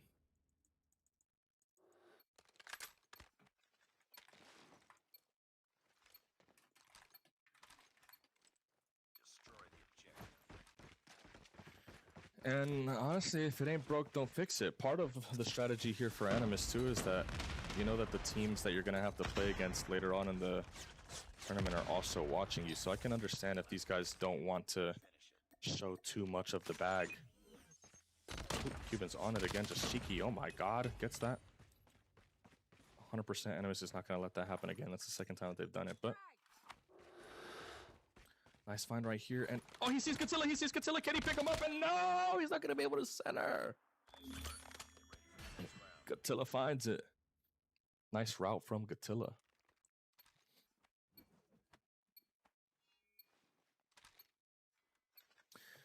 So yeah, I mean, it isn't broke.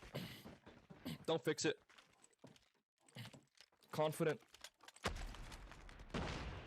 This time it's Narks, takes the top off a Cuban, gives him a haircut, finds another one there. This time it's Chuso. Chuso takes that one, and he's gonna find Saturn as well. These guys are tough kills on the map, but he gets it.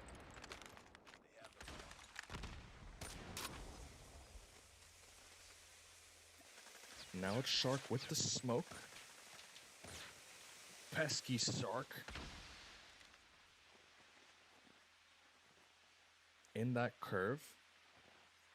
Secret looks for it, finds it. Sniffs him.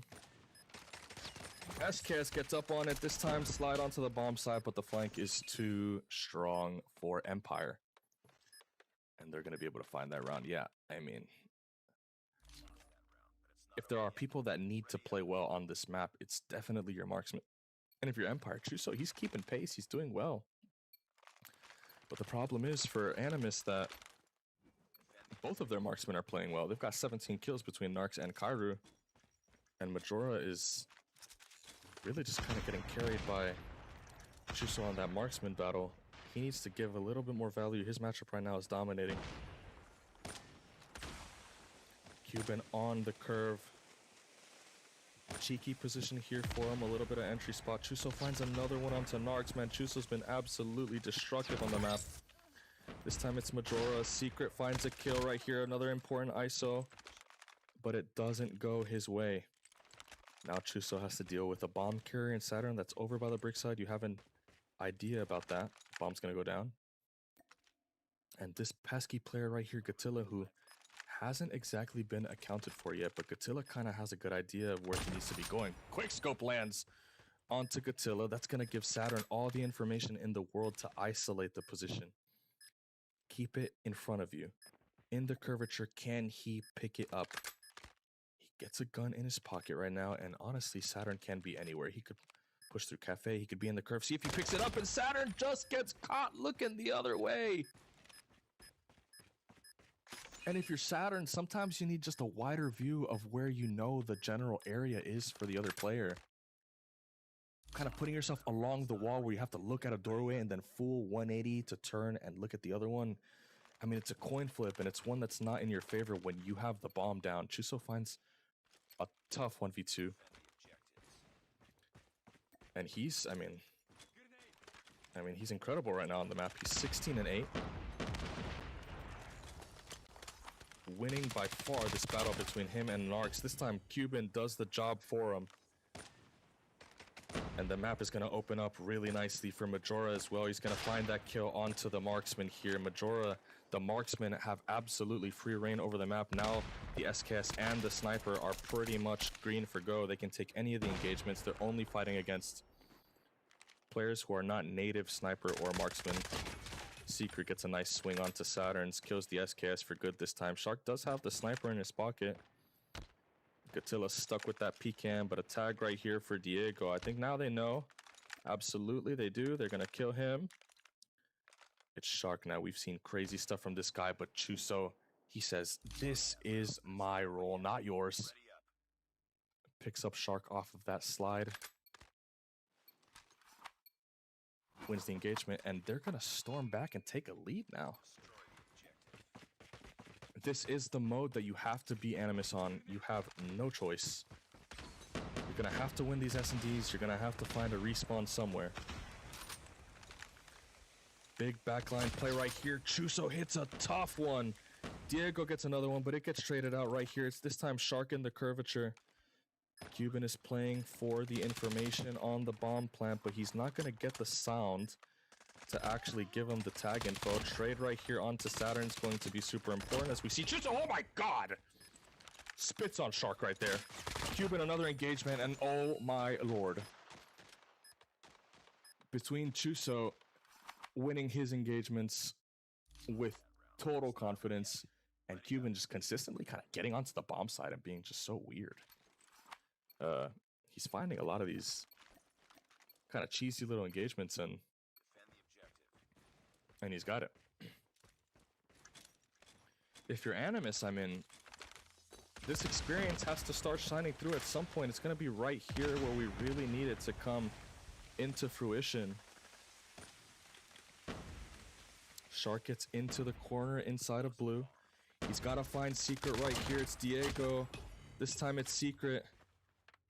He gets both of them. Now it's Shark versus 2.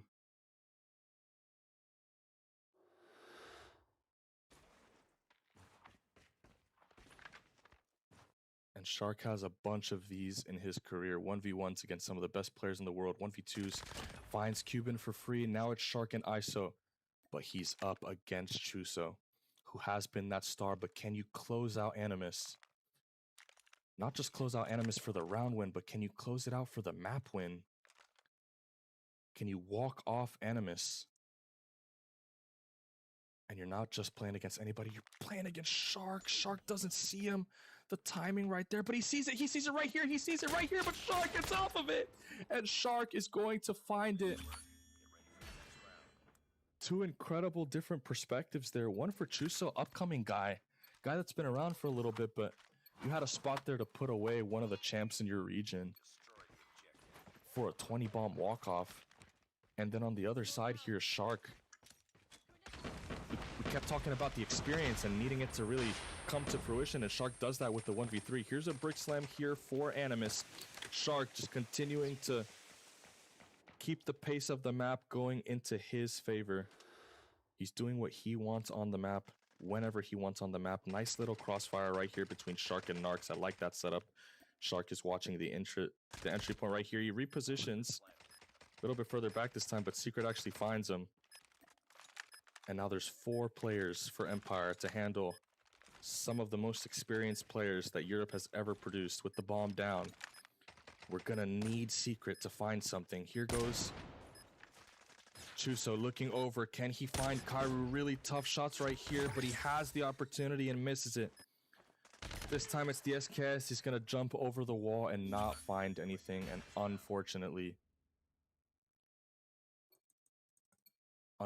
it's not gonna land right there, and now we're gonna go into overtime. So from here, the rules are a little bit different. Every single team, both of these teams, every single round is going to have the opportunity to play offense and on defense. Win by 2 rules apply. Big slam here for Animus. I'm liking this confidence. It's something different. But unfortunately, the PKM is going to pick up Shark through the wall bangs, and we're just not going to find the value. The line is too strong for Empire. What are we going to do now about this space that we've won? Because we don't have the bomb yet, but Chuso, we're going to stay on. We're staying on with Chuso. He finds Saturn right here. He's going to get another one onto Narcs, but he's just to the right slide, and he kills Narcs. Incredible for them.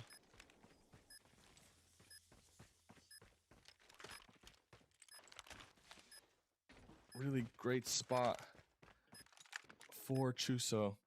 Finds one onto Gatilla, and we are seeing a coming, not a coming of age, but like just like a confirmation that you are somebody that can do it in this region. I'd be really surprised if going into the next couple seasons we don't see Chuso on one of these squads. Because so far so good. He's definitely looked really solid on the slums.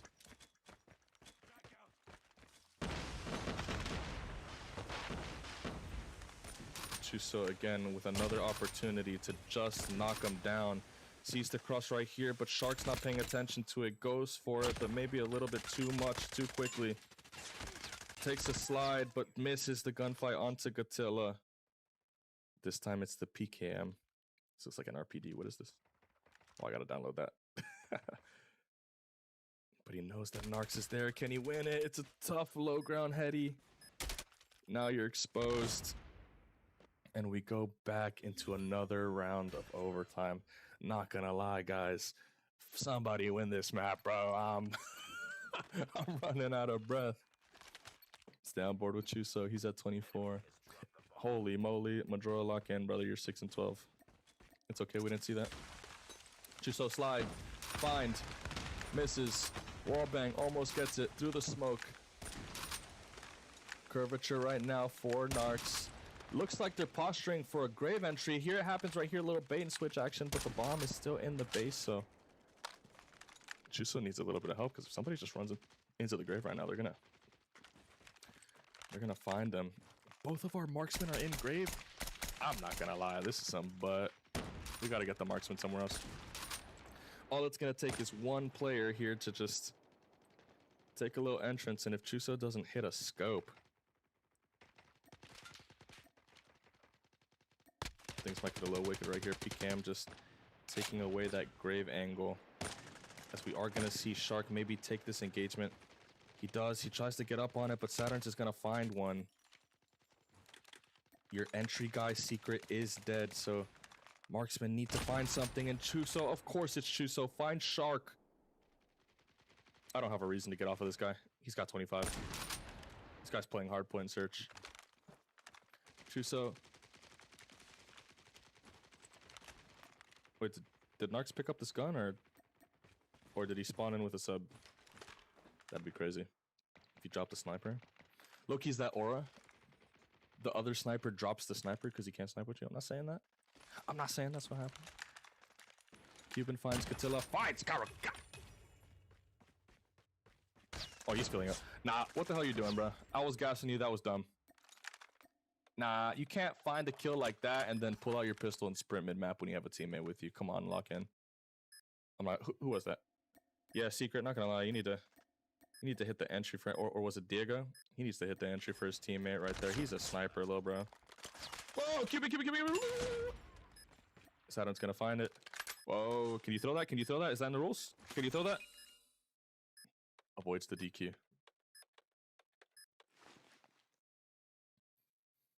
Okay, bro. Animus. All right. Next round right here. Let's get it. Animus on offense. We've been seeing a lot of Brickside stuff right there. Backline activity for Empire. They haven't been too confident getting into the middle of the map, and it's probably going to continue right here. Nope.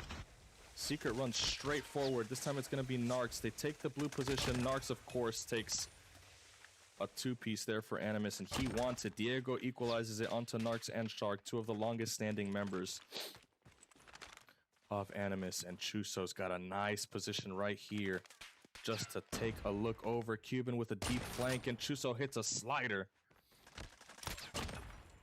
And Chuso ties it up. Can somebody win this map? Does anybody want to win this map? Because Loki, I want to win this map. 20 rounds in. Chuso going for 30. Loki over under. Is Chuso getting 30? We're staying on board with Chuso. Guy on the statue right now. Aggressive Animus positioning on the mid map. Finds Shark, and he just can't miss. Kairu finds another one onto Majora. We didn't need him anyway. It's okay. He's only got 6. Chuso says, I got it. I got 30. He's looking for it, but I'm not gonna lie. What I need from Chuso is for him to turn his brain on a little bit, and after he gets the kill, stop sprinting into the middle of the map. Let's see if he can find another one. Right? What the hell are you doing? My brother, lock in. You got a grenade. Secret finds one onto Saturn right here. Tough shot, but Kairu takes it. And Kairu quietly has been having a pretty good map of himself. He's at 17. All on Secret and Diego. 2 versus 3.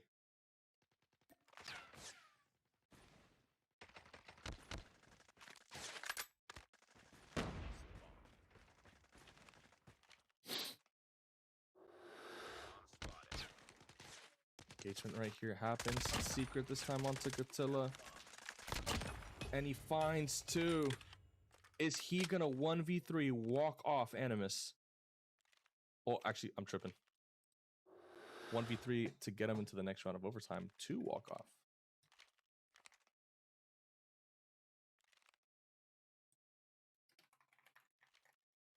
What does that mean?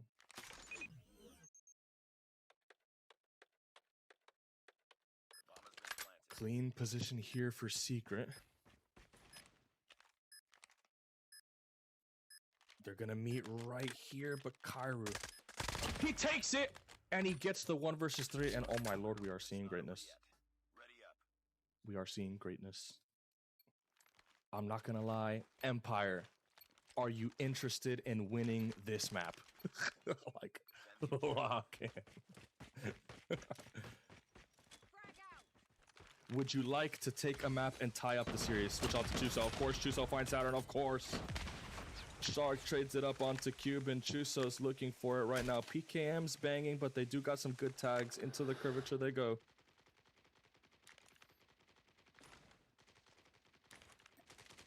Shark in that pesky little spot right here. Majora this time getting a little bit of contact on the brick side, but it's Chuso scoping through the middle of the map. Lots of slides, so they absolutely know what's going on right here. Narcs to the left, a little back-to-back action here for Narcs and Shark. We love to see that teamwork. Majora finds one, Secret finds another one. Now it's just up to Shark, and Narcs by himself, 1 versus 3. Can he do it? He does not do it. And Empire takes the map 12-10 on the Slums S&D off of the back of one of the premier performances I think that I've seen, not just on this map, but in Europe over the course of the last couple years. I keep saying it, but like there was that incredible sniper duel between Marvel and Neil that happened years ago in the ESL, what was that called? The Snapdragon Pro Series? I think it was in the final. If it wasn't in the finals, win or something. If you're a CODM fan, you want to go see another really good sniper matchup too, go back and take a look at that one. That was back and forth. There wasn't just one guy either. It was both of them just slamming each other the entire map. But this one, Chuso gets the better of Narcs. I thought it was really interesting there that Narcs dropped the sniper in the last... I think he dropped the sniper in the last round there for the sub. I don't know if I would do that on Slumps, but I mean, hard to argue against Chuso and his great performance there. He goes for 30 something, right? Close to 30 now. What did he end up with? Let me go back, rewind the stream a little bit.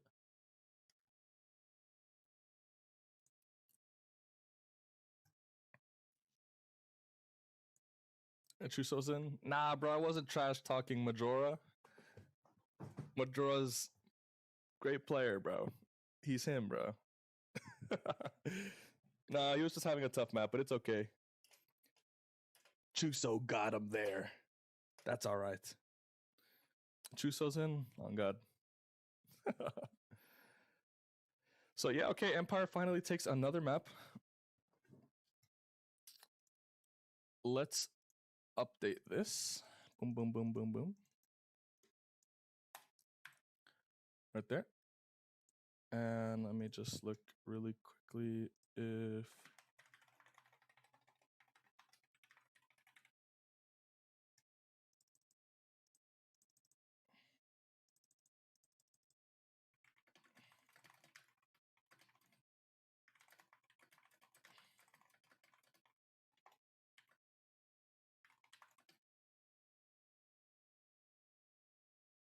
Let me look at the map again. It's standoff. I know it's standoff. Yeah, it's standoff. Animus is on blue. Damn, bro. Animus has been on blue this whole series. Cash.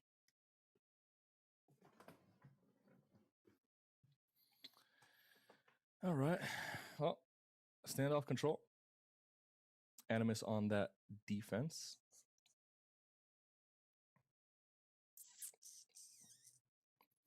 All right. Oh, I forgot. I have to check the... What did he end with? Yeah, I mean, Chuso got 30. He got 30. Really good. He got 30. We saw Majora end up with 7, Secret with 17, Diego with 13, and Cuban with 17 of his own as well. Animus, Shark had 15, Narcs with 12, Gatilla with 13, Saturn with 18, and Kairu with 17 of his own. So definitely super interesting map. Really great one there for, obviously, Empire. For Empire, Search and Destroy is going to be like what your hard point is here for Animus, probably. I think that we saw quite a bit of Empire just not having the map experience that Animus had. So I would imagine going into a Combine too, that would probably be a little bit of a problem for them as well. But is there a way for Empire to win the series? Absolutely. It's going to be by way of, obviously, the control standoff. It's going to be a huge map. Not just to take a lead, but to guarantee that if you lose the next hard point, you get to a Search and Destroy where you can potentially do that again too. And how crazy would that be if Empire actually beats Animus? Would that be the first time that Empire have beaten one of the like premier teams here? What are the top teams in Europe? Just like to confirm it real quick. It's Exclusive for sure, Animus for sure, Wanted for sure, and then who's the 4th seed? Like, who's the number 4 team? Saints. Okay, so Saints lost early. They actually lost to Empire, and then Empire. Who's the next team after that? 6. Number 6 is Troglodyte Tribe. Yeah, okay, so like after 6, you kind of start to see after 5. After 5, you kind of start to see some newer players. People who are coming up now. Has Empire ever beaten, aside from Saints, which is, I mean, they've got Grizz, but what's on that team? Yeah, they've got Grizz, but they also have some newer players there too. Have we ever seen Empire beat one of the top 4 teams, top 3 teams? I don't think we've seen that before. Yeah, so that will definitely be a great achievement for them if they're able to get it done right here. Break off offensive side for Empire. All eyes on Chuso with that AR to see what he can get done. 3 really weird in the back alley. Open setup right here, but Chuso finds a big one onto Gatilla. We're going to see Cuban get a nice entrance point, and early back alley access for Empire is going to start to get the ball rolling. Now we need to cross over to the B site. Have no fear about that. Just cross over to the B site, but they're not able to. Saturn's going to kill both of the invaders over there by the statue side. Early bodies onto A are going to conserve some of that time. Empire's going to decide to go forward on the tractor side. Cross. Thank you. Appreciate it. Great. Get away from those nades. Now we have a doorway to work with. Can we get both of these players right here? We do. Now we have to fight off the Animus players inside of the base while we're also maintaining control of the B site. We do. Excellent position here so far for Empire. Nade's going to come out right here. Turn and burn onto Gatilla. He can't. But Majora finds one. Backline is protecting him. He's moving through the door. Low key, it's okay, because we still have bodies on the A site. So the name of the game is actually... Offense is hard to win. We're trying to get kills. That's great. But we're also looking for ticks. Ticks so that if it goes to that final round, then I think Empire is proving that they can win rounds here. The ticks are going to give you the opportunity to get into defense, and if you're playing late game standoff, defense could be operators, and operators could mean a one map. But the round is not over yet. Empire is still in the driver's seat. The experience here for Animus is going to have to really start shining through. 6 to 10 here. There's a score streak out for the side of Empire. That's going to confirm a position on the map, but clean map control so far for Empire. They've got everything. The only problem is we're taking engagements that we don't need to be taking before the actual map opens up. 7 versus 5 now. Every single kill matters. Saturn's is going to try to invest a Sparrow here to see if he can snag a round for his team. He's going to go big right there. And you need your superstar talents to pick up the pace just a little bit. Chuso's got a nice position with players right beneath him. Can he kill him on the mantle? Sometimes this engagement can be really, really hard to take, as Cuban's taking another one right there. Chuso's fighting 3 guys. He's close to his Annihilator. Full map control right now. Clean line for Animus. They've got control of the track there. They've got control of the middle of the map. Huge ISO there, and Chuso's absolutely slamming. Gets traded out, but here goes the Sparrow. Majora finds it, stepping back up when they need him the most. And Chuso, can he pick up Saturn on the backline? He gets through. Did he hear the slide? I don't think so. It's gonna be a kill here for Chuso. He doesn't hear him. He doesn't hear him. He has the Annihilator, but the Annihilator shoots and misses. Now the Annihilator's gone. It's a 3 versus 1 for Saturn, and they grab it. That's a huge, huge round for Empire, but it doesn't come at no cost. It comes at the cost of, I believe, the Annihilator, which is a massive loss for them. He actually shot before he got taken down. And I think the Sparrow too. Yeah, the Sparrow as well. But lucky for them, they're still ahead, and they do have a couple operators in the pocket to play with. Can Chuso find something in the middle of the map? He does. Perfect positioning there for the SKS, but gets found, and Animus starts to cross the map. The experience now for Animus. They know how to play the map. They know how to get their cross back over to B side. Would be nice. Early bodies on the A position's good. Saturn wins an engagement here. Maybe we're going to see an operator come out here in big candy time. Now it's just operators push forward right here. We have a marksman looking at the door. Switch it to the SMG. Gatilla's in the base with the death machine, but he gets taken down. Can Empire stop them from fully crashing the base? 3 operators in the pocket for Animus. We've got an Equalizer. We've got an Annihilator that we're going to keep an eye on there. And a Tempest for Narcs and Kairu. And Wanted's doing really well right here, keeping them at bay. But Animus early in the round, they do just have a couple extra kills. Right now, they're +7. So Empire's going to have to start winning a couple gunfights right here and getting a nice little chain together there. The Claw goes through. A nice 2 to start. Nice 3, maybe 4. See if we can get it. 4 is really good right now. 16 to 11 is totally different. We can win this round. Patience as we go. Another Claw comes over the top. He's going to find 1. He's going to try to find 2, but not able to get it. Chuso needs to win this one, but doesn't. And we're plus an entire wave right now for Animus. Secret has to go big here, and he does. Tempest out. Empire's going for it.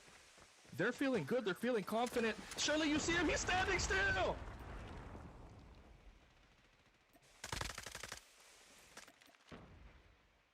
And Animus gets the kills that they need.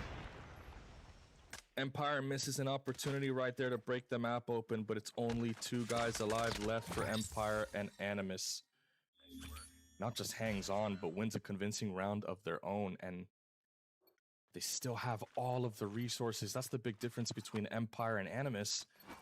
These round wins haven't been equal. Animus won that without having to invest the operators. It's an uphill battle now for Empire, because this defensive round is very different for Animus than the opening of the game. Now you have tools in your pocket. So here comes the Annihilator. Big one here for Narcs. He's got a nice straight lane. Spits on that guy with the operator. Tempest on the other side of the map is going to go down, but it's okay. We need accurate shots here. Down straight angles for Narcs. He's not going to be able to grab that one right there, but his teammate does get a trade here. Shark runs out of ammo! Isn't able to pick that one up, unfortunately. The reload doesn't go in his favor in time, but Narcs finds another 2, and Narcs has just been a menace so far in the back alley. Clean control on the tractor side for Animus, as Catilla finds another one potentially. Yes, he does. Marksmen in the middle of the map are looking good. And there's just so much happening at the same time here for Empire. They have no map control. They don't have any ticks. They're running out of time. They're behind in lives. And if you pull up on the scoreboard and you're looking at who's really kind of missing out, it's that marksman. It's Majora, who you really just want to get a little bit more from. That SKS is going to be super, super important on this map, but he's having a tough go at it. And on the other side, it's Kairu, the direct matchup there, just really dominating the matchup, controlling the map. making the space for Animus. Hopefully he's able to pick it up a little bit, but now we're on that defensive side. Chuso, big Annie pull over the middle of the map. We're gonna need something special right here. While we're taking a look at it, big one right there, but he's not gonna be able to get away. Can he get away? He does. Chuso needs to find something. He's still got a lot of Annihilator left. Only a couple shots left. Unfortunate hit marker, but his teammate hopefully can trade it out. He doesn't.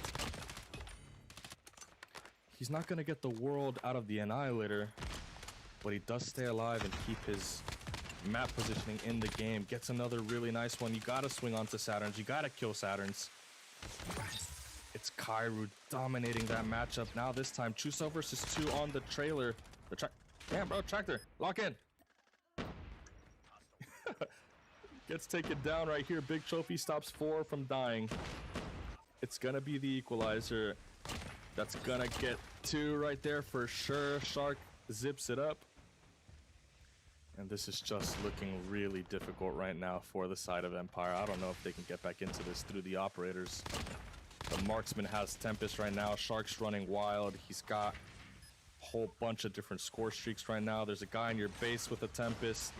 It's Kairu. He's still alive. He's still alive. The Tempest is shocking. The ticks are falling. They're on both sides at the same time. There's an EMP. Low-key, we didn't need that EMP, but... Oh, I mean, it's the last round. There's not 4. Yeah. Oh, God. Press that EMP. And yeah, man, wow. I mean, Animus, it's not close. The respawn, the experience, the prowess of these players, just the championship pedigree, where these guys can be at the top of Europe is shining through against, honestly, a team that you're supposed to probably be doing this against. But nevertheless, does it get easier for Empire from here? Absolutely not. Hell no, it gets probably a little harder. Now you got to go and play up against Animus on a combine. Might be tough, but yeah, we'll see what happens with that. Put that on do not disturb. What's my charge at? 44. All right, cash. Yeah, man, dude, now we're on a combine and, well, might get a little wicked. Okay, the good thing for Empire, I guess, like calling back to that summit a little bit, is that they can shoot their guns 100%. Like, everybody has had some moment so far where they've, done well in a certain spot. What we haven't done well with is finding the spots where we are winning the map, where we are winning the game, and really locking in onto those and making sure we're, capitalizing from those, positions where we're ahead of the game. Spots like on the first P3 or the end of the P2 on Summit where you had that spawn we talked about a little bit before, but like you get good side, you don't confirm the kill on the guy that you knew was in the back there. You're going to need stuff like that on the combine when you're flipping spawns on P2. You have the deep and maybe Animus has a guy in the deep. You got to go clear and confirm.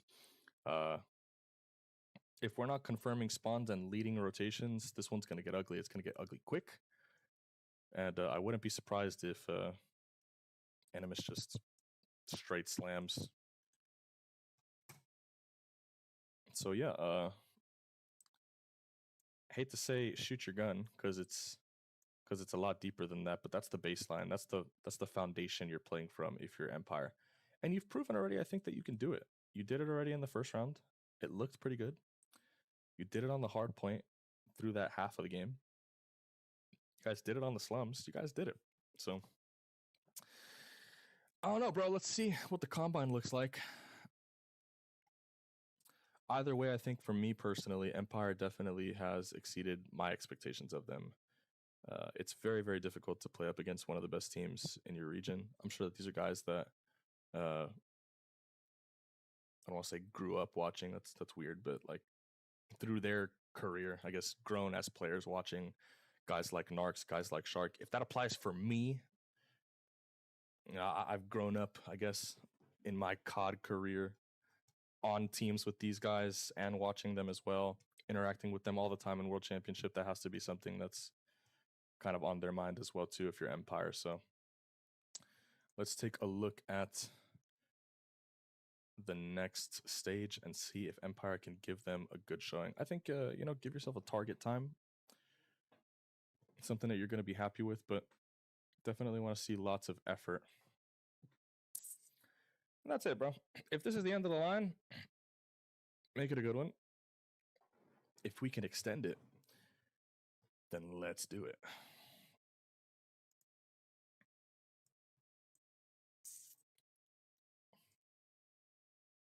Winner of this match does get the opportunity to go up against Wanted in the losers final, and then we'll have a grand final between the teams.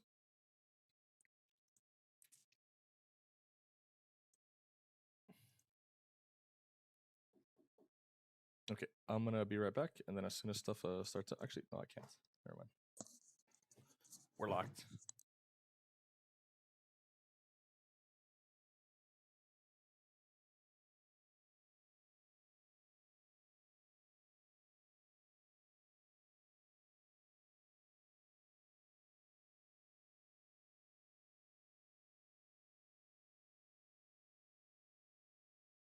Oh shoot, lock in, lock in, lock in. Gotta change the scoreboard. Hold up, hold up, hold up. Boom, boom, boom, boom, boom.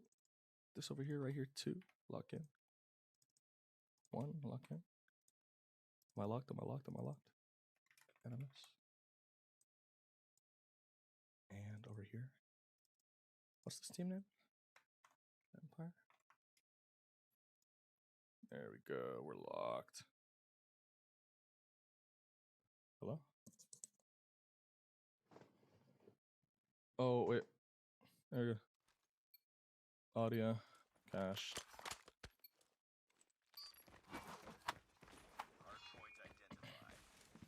All right, here's the break off.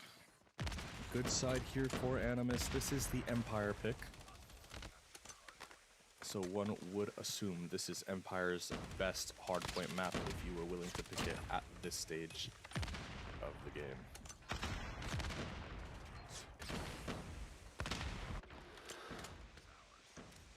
Long road coming here so far for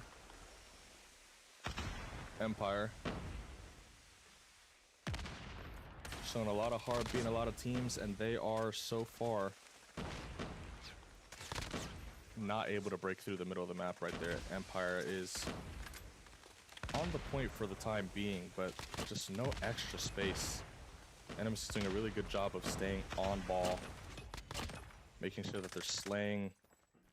It's translating to time, but not super extended time so as to flip out the spawn. Players like Saturn experienced backing up and making sure that players like Attila coming up off of respawns can get something nice and strong. So, okay, now we're going to see the foundation of what good P2 looks like. You want to anchor. You want guys that are working on the wings and extending, just like Kairu right here. And then you want really strong, confident control over the water side. Pushing through this, making sure this is locked up, especially when you have that operator. Just extension on the outsides into mid. This is correct. Almost a really good opportunity there for Saturn to find some real serious damage on the back line there, but the foundation for that P2 looks really good here as Shark picks up 3. Does he realize in time that the spawn has flipped? He's not able to. War Machine comes out again. 30 seconds, still a healthy P2, so worthwhile perhaps investment. Notably, a very early War Machine here as well. Kairu starting really well. Saturn's goes down, and Empire is able to... Oh, Shark finds 2, but they're able to stay on the ball a little bit. Early Operator's going to come out just to try to see if we can scrape by the rotation. He's got 2 onto Saturn. Now, can we get through into the spawn? Can we get through into the spawn? You got a really big engagement here on Sonarx. You have to win that, and he does. Now, push through the mid-map. Push through. Make sure that you're not giving any kind of space, and that's a big problem right here for Empire, is that they're just sitting in this box. And so what's going to end up happening a lot of the time is that you're giving Animus the opportunity to just get out on these positions and find these outside angles to shoot into the point when you need to make sure that you're keeping space and you're keeping tempo. This is the most difficult way to hold this site. We need to see stuff like this right here for Secret flying through. We need to see stuff like this getting up into the window, taking some of that extra space. Very, very important. Gatilla goes down on the death machine right there. Chuso takes another one down. And Animus goes straight into the point with the operators. Spawning mid-map as well. Maybe it would be nice if Empire could get a little rotation right here. And they have a good entrance point into dirt, but unfortunately, I guess he thought that some of those players were going to be coming over through the mid-map right here. Diego has to find two with the Sparrow, and he does. But you have another spawn to confirm right here. This time they know that you have the... They know you have the Sparrow and didn't trophy. Strange, but a good entry there for Chuso. Majora has a nice flanking opportunity right here. They have no idea. They have no idea. Can we get the kill onto Saturn's turn around as well? You got to turn around because that's the next spawn. Finds a big one right here. A break for Empire. Push this through. Make sure that you have the bodies on site. Get the cycling on strong. And contest the time. No free time for Animus right here. If you're Empire on the other side, we have to make sure that we're contesting it for Animus and pushing the pace in the middle of the map. So far, so good, but we saw the same exact thing from Empire on the summit. We saw them fight really hard and keep the game close in that early portion. But as the game got on, and as the repetition of some of these... Oh my god, Kairu finds another one onto Diego there, but... Like I was saying, as we saw the game kind of go on, we saw the wheels fall off, and really, Empire just kind of stopped playing the game the right way. But so far, so good. Really tight game at the end of P4. Empire's got a couple really nice kills there, and Majora flips the spawn. That's really good. Let's translate this now into bridge control and pushing forward. Big kill there for Chuso, but he's not going to be able to find the next one. Animus has to keep control of the bridge in order to continue to take time on this hill. And Empire needs to do the opposite. It's going to be really important right here to win this position. Chuso goes there with the death machine. He's going to be able to find it. But Animus is hanging on, winning engagements. Nice bridge control again for Empire, but we have to compound this with a couple kills and a little bit of contested time too. While we're doing this, we have to make sure that we're winning the rotation as well. They're going to be able to do that, and it is not worth pushing this 14 seconds at the cost of losing the spawns for the next hill. So be very mindful while we're doing it here. Big War Machine comes out, but it's actually them in a position where they're having to break their transition hill. It's War Machine versus War Machine. Both are going to keep the opposing team members off of the site. But Shark is able to get in through the corner. The next War Machine's still there, but Shark's in that corner right here. And this time it's a War Machine, it's a Death Machine and a Claw. The Claw is going to absolutely tear up here, but it's Claw versus Claw. It's Cuban versus Narcs. He's going to win that one. Gatilla still has the Death Machine. Is he going to get in time? He's trying to watch the flank, but he's going to have to run out of the operator at the worst possible moment. This time it's Secret pushing through. They're trying to get through. They're trying to get in. And they're just not able to find the kills with enough spacing to breathe and figure out where the next wave is going to come from. The operator misses there for Saturn. And Animus is doing an incredible job so far of putting the bodies on site and trimming just enough so that they don't have enough bodies to overwhelm the numbers that Animus have on the point. Animus wins a clean rotation, but they're only up about 60. And we do have a couple resources in the pocket. We got a big Sparrow that could be awesome here. And an Equalizer. Big win there for Diego. He's going to have to find another one there. It's onto Shark. Take away the trophy system. If he gets this one right here, it's Sparrow time. Onto Saturn, it's Sparrow time. Absolutely got to pop that out. Make sure you're getting a good position to dominate this choke point, and he does. Diego starting to pop off right here. The EMP could be the world for Empire as they're using those resources. We said that they had to go big with those operators, and they absolutely did. Now it's the Predator missile, but don't stop here. This is where Empire has been falling off of the cliff a little bit. They've just been taking the space and not doing anything with it, but we're seeing the complete opposite actually for Empire. They're actually turning up a little bit. They're pushing into the middle of the map. They're pushing through. They're flipping the spawn potentially. Getting some of that extension, doing what Animus was doing to them all game long, just getting those kills and getting the trims forward. And we're seeing it right now on the map. Animus is not able to win their 60 rotation. Empire stops the bleeding and brings it within 20 points, 30 points. The problem is that Animus never flipped out, so now Empire has to re-break this position. It's going to be difficult again, but now it's your turn, Cuban. Can you step up with the claw? Can you find something here? Can you find value? Can you find a flank? The claw's going to go out, but before you shoot, can you shoot and get it effectively? And he's not going to be able to do that. The claw's gone. And unfortunately for Empire, it's just looking really hard. Gatilla with the death machine in the doorway is looking cash.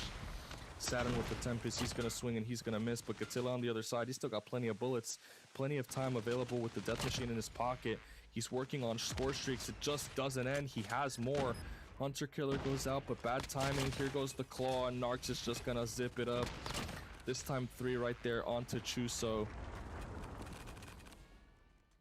EMP very close in his pocket right now. Cuban tries to find him off of the score streak, but he's not able to.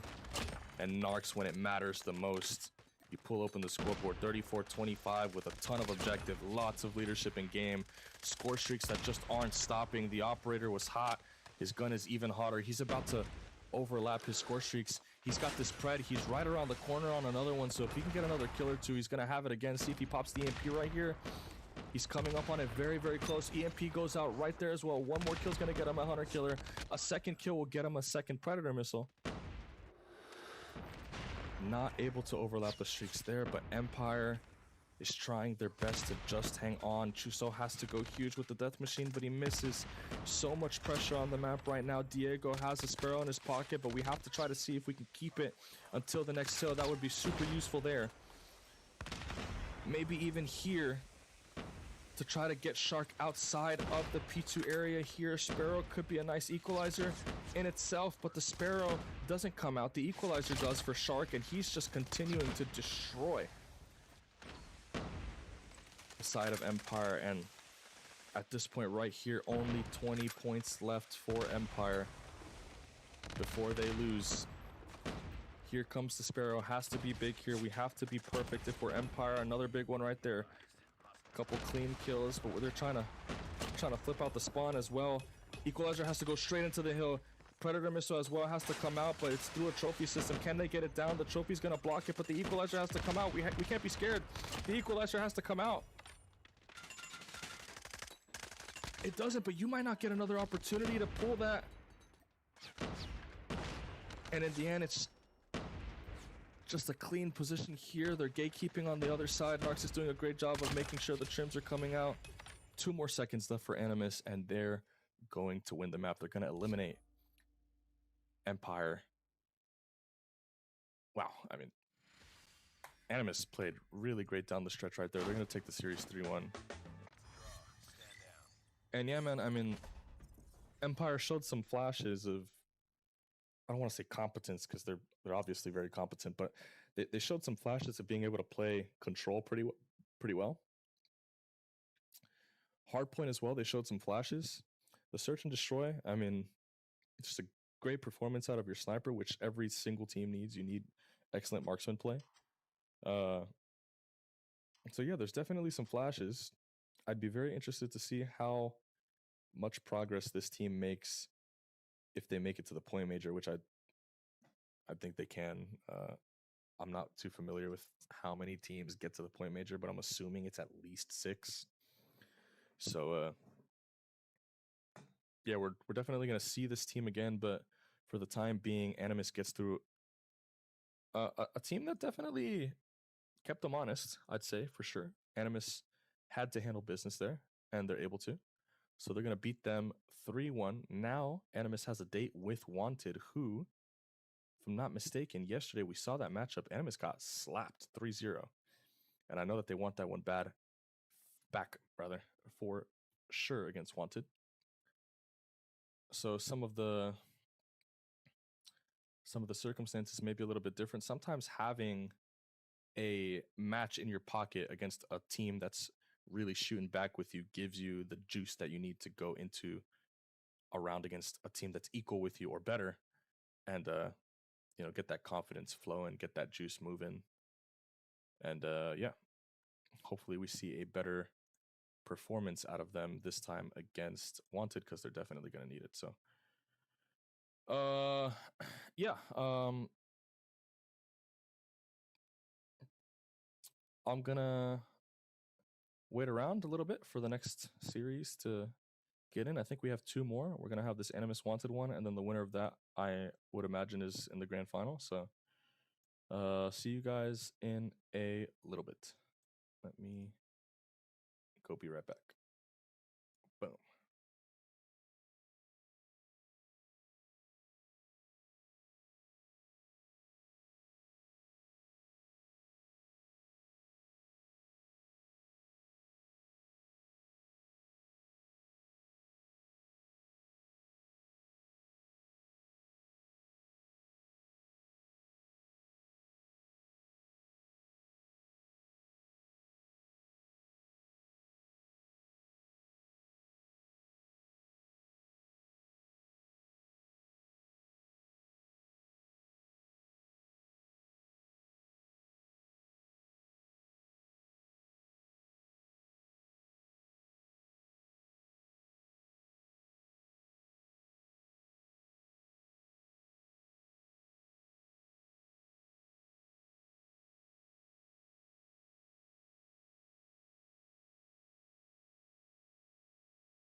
Oops.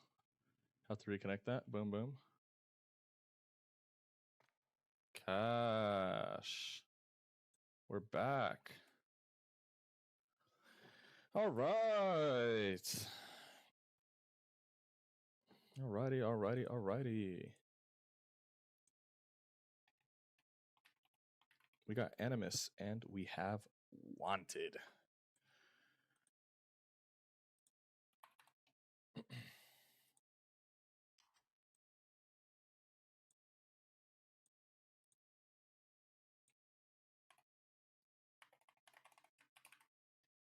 Give me just a second, trying to figure some of this out.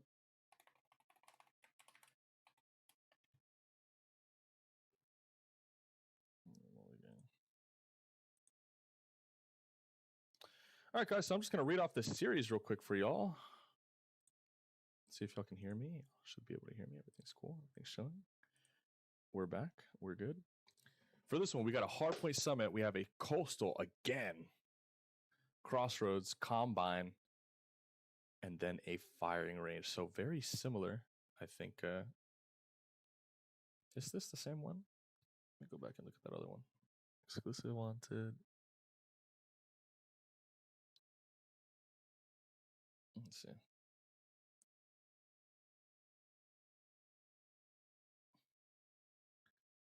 Animus Wanted was Summit, Coastal, Crossroad, Combine, Firing.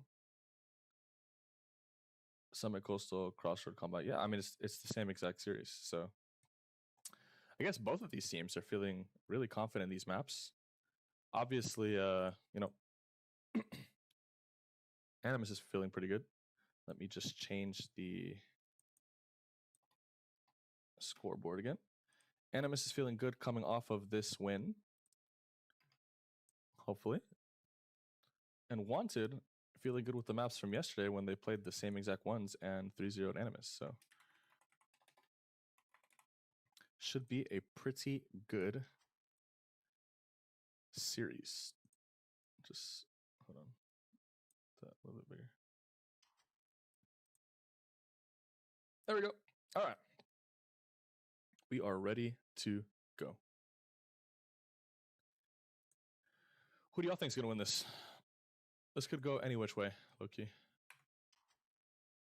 I think both these teams are super good at these maps.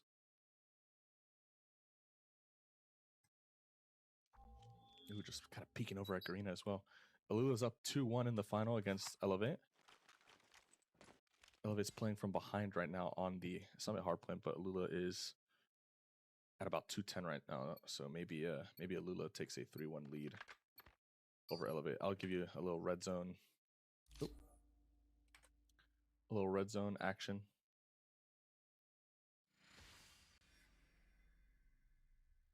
I don't know if you guys have that up as well, but really sick game going on over there at the Garena. Call of Duty Mobile Regional Championship Grand Finals.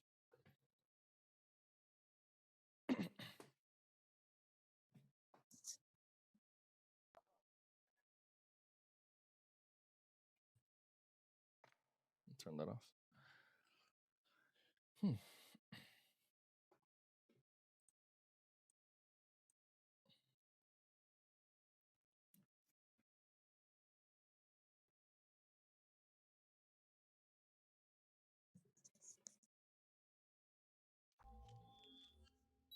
All right, we're in there. Let's get it.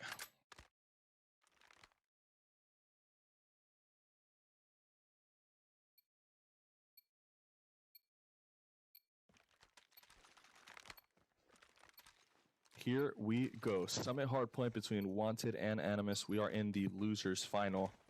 Hardpoint identified. Top style opener for Animus, followed by a just straight sight slam there for Wanted. And Animus is gonna go perfect. Team Ace, 1 kill apiece for everybody. Full control of the middle map. Right there for Animus as we're coming back into a couple kills. Going the favor of Wanted.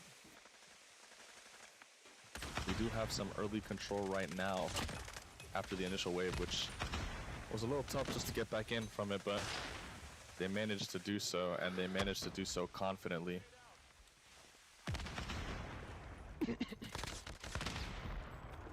Good control right now of the server's position. We saw Narcs the entire time against Empire, just continuing to do that. Some of those key spots, I think, for Animus to look out against Wanted are probably going to be the same spots that they found themselves kind of struggling in against Empire. We have to make sure that we're in a good position if we're Animus to rotate to the P3. I don't think that these guys are going to make the mistake if you give them the spawn green to not confirm the deep spawn. So that's going to be something 100% Animus is going to have to stay on their toes. For the time being right now, P2 is in control for Animus. We got some guys spawning out right now, but a flank right here for Axis. He's got a couple shots onto the side of Kairu and Shark. He's going to pick that up. And Fahim's going to pick up another one too. Split two pieces on the back end there, but rotation comes in for Animus. They do manage to get behind the spawn, and Axis is going to burn him with a pistol. We talked about this and the importance of winning engagements just like that, because Wanted is a different beast altogether. They are not going to give you any kind of freebies. You're going to have to work for every single position that you find yourself in. Fahim in the middle of the map. Still 15 seconds left on P2, but he's got a good spot over to cut off the rotation from Animus over by that side of the map. Clean control. A whole bunch of kills are going to lead us to having some operators in our pocket. Mute's going to pick out from that P3 position and look across the way P2 side into some Animus players. Couple good shots off, but he's not going to get a kill. And something very different, haven't seen this in a little while, but a Purifier out of Axis. And you know what, this is super interesting. I've talked about this before, but on very certain maps like Combine, maps like Summit, which happen to be the maps that we're seeing in this series, there is actually some room to use some of these other operators. Operators like Gravity Spikes that just recently got buffed. You're gonna get a really big charge up time. Operators like Equalizer that are so good in that tight space. The Purifier does the same kind of job in a similar way, even though the range is just a little bit less. So I'm not surprised at all to see a little bit of creativity there, but Purifier for sure is not one that I thought that we would see for a little bit. Good hold there for Wanted, and Animus, unfortunately, they're not going to be able to hold anything on that point. Just a rotation out of that. It's going to get them out into the new position. For the time being, Wanted does have a chance to get a clean wave in right here and break, and on the other end, Animus is going to have to hold the line with some of these operators that they've managed to rack up. Gatilla does have that death machine. There goes the Sparrow to follow over. Sanic is going to fall by his own hand. Saturn clears out two. He gets three onto Champy. And so far, so good. We really needed that first wave to go our way, but Sanic's going to equalize it. Pun intended.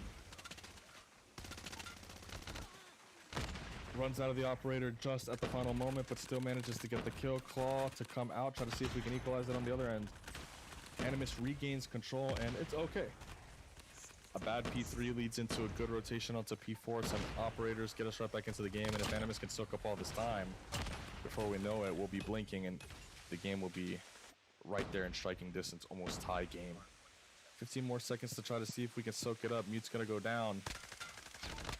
Bellingham gets turned on right there by Gatilla. And a really great heal just to get back into the game. This time it's going to be Narcs. A little bit of contest there for the side of Wanted. Champy's going to go big and get two. Now it's Sanic leading the map in engagements, leading the map in SMG prowess. He does have that SMG on the site, but a Predator missile is going to take him out right now. Fahim with the Tempest. We saw him missing a couple shots earlier on in that match that he played earlier today. But he's looking like he's on point right now. Some good help from his teammates. Axis locking down the slow side, turns around. He's got that Purifier again, so we'll look and see if that comes out on that P2 or P3. Mew is on the point. Bellingham on the backside. He's going to pick up a kill onto Shark. We need control of those servers in the worst possible way. It's Sanic that goes down right beneath that position. Gatilla going down as well. An early time for Animus is not falling their direction on this P1, but just as I say that, they actually break through. Wanted's got a couple kills that they can line up right here if Mew can just make it happen. but this is definitely going to go into these power 60 hills. Now, the scrappiest part of the game is pretty much done on that P1. Now we're going to go into a P2 where both sides are going to get the opportunity to just touch equally. It's all going to be about the operator, the positioning that they get on 3 and 4, where you're really going to break that big time open. So right here, Purifier comes out. It's going to drop the equalizer. Gonna have to check and see if he shot any bullets there. If he lost it completely, he didn't. So Shark still has it in the pocket. Godzilla's gonna swing on the bottom, get a couple kills, and he's been super efficient with the death machine so far today. A lot better than what we saw yesterday. Saturn in the middle of the map, both teams taking the opportunity when they're winning those waves to just get that extra trim just to make sure the lanes are clean on that middle server, and they're doing a really good job about that. JMP tries to swing it with the claw. Goes down. The rotation kill happens successfully for Wanted, but unfortunately Narcs is going to be able to pick up 2, lacking on the backside as they're trying to get deeper. Narcs pushes the front line just a little bit, misses the slide inside, but he's going to get in. Here comes the site defense now. Break choice is going to be on the green position here for the side of Wanted, as Katila's going to have to deal with the whole team. He gets 1, but he's not able to get anything else other than that. Lucky spawn here in the back is going to confirm it here, but there's a wide player on the silo. It's going to be Axis. Fahim gets the Tempest down, misses the shots, but luckily his teammate Sanic is going to be able to pick that up. Sanic still has the equalizer. Now the spawn has flipped, and Wanted has managed to do it. Tough position here for Animus, and that was something that we talked about. You're not going to get away with that against a team of the quality of Wanted. Maybe you can do it against a team like Empire that doesn't have the experience, but Wanted's gonna make you pay for that if you're not absolutely on the ball. We're seeing Sanic right now absolutely line it up. 2 kills right there. He's working on that EMPs on the site. And slowly but surely, Wanted is just pulling away. They're gonna be the first team, it looks like, to touch 200 points first. Sanic does have that EMP in his pocket. Fresh off the gun streak, getting the extra points for being on the objective, and the operator kills. And Animus is gonna tuck their tail and absolutely run. Try to see desperately if they've got anything that they can put together on this next rotation, but the problem is that they have no resources to hold it. Luckily for them, Wanted doesn't either, besides this Pred and this EMP. No operators to deal with this, but this Pred's a big deal. He's gonna go on ahead and try to kill the snow player, but he's gonna miss it, and it's actually gonna be Kairu there. He gets taken down. Sparrow there to equalize it. There goes the EMP combination just to blow up the trophies. Narcs is on the site. Nice little crossfire right here. He's gonna take out Mute on the snow position, but it's Champy working up the snow, trying to see if he can find one. Doesn't check the other corner. He gets taken down. Now it's Godzilla. 3 kills there for Animus.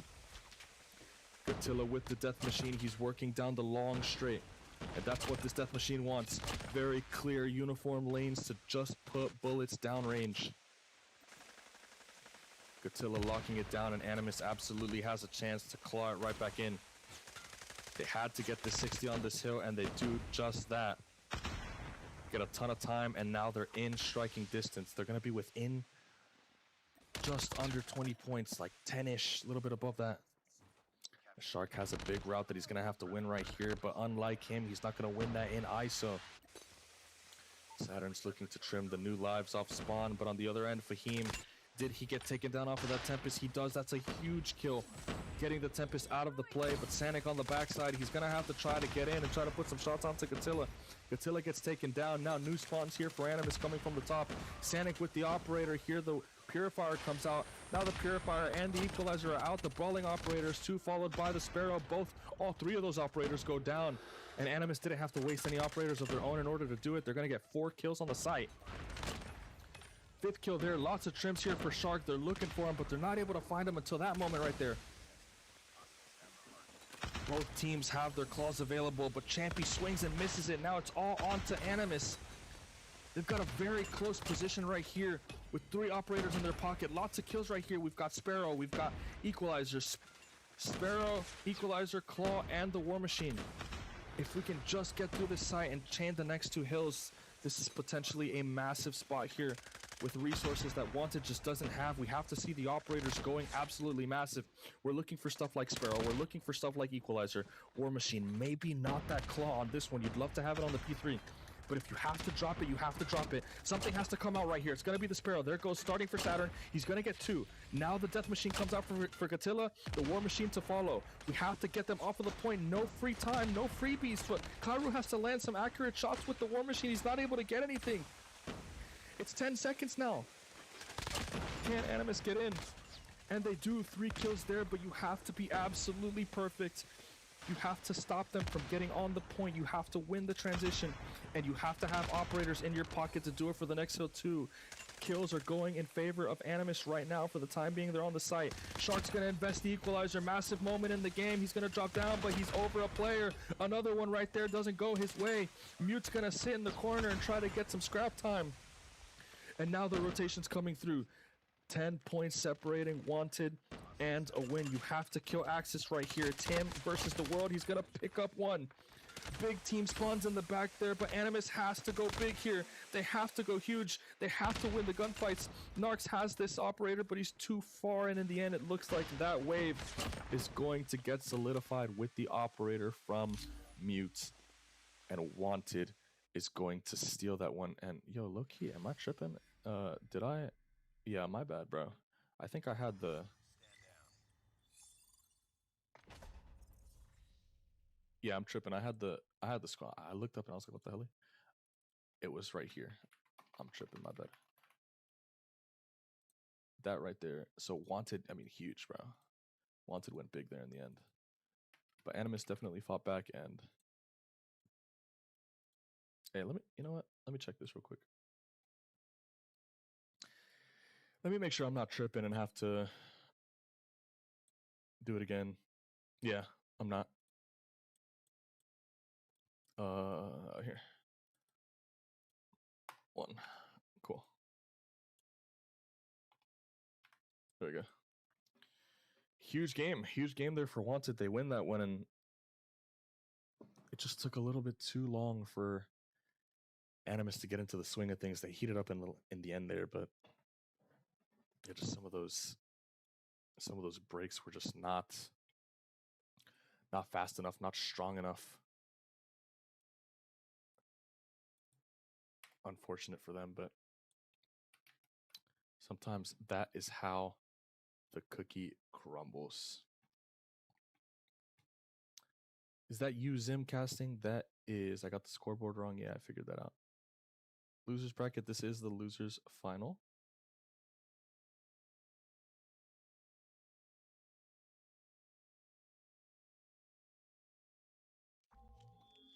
Defend the objective. Now we're into it on the Coastal S&D. And you know what? It's kind of funny is that this series is low-key following Elevate and Alula as well. Currently tied up in the Grand Finals arena right now. Defend the objectives. Dead tie game over there and also on a Coastal S&D. So let's take a look. Mute. Yeah, we need to lock in, get on Mute right here. Drop this down right there. He finds a big one.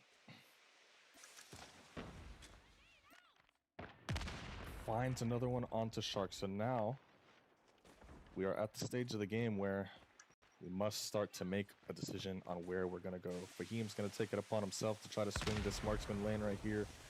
And through the smoke, he's going to get in. I don't know how that smoke got there, but if that was set up by Wanted, that's actually pretty creative. Sanic in the middle of the map, just cutting off that lane right there with the SKS. Tough positioning here for the SKS. It's a little close for comfort, but Gatilla's not going to check the positioning. He's just going to get around. And Kairu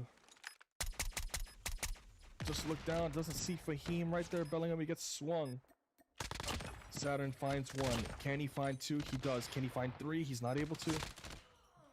Tall mountain to climb there for Gatilla.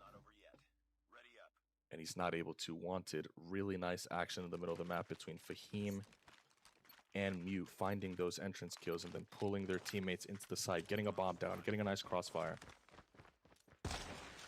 We love to see that clean S&D.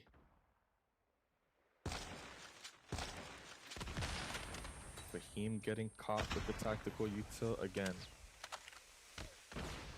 Flak Jacket saves Fahim temporarily, but he gets caught by Saturn.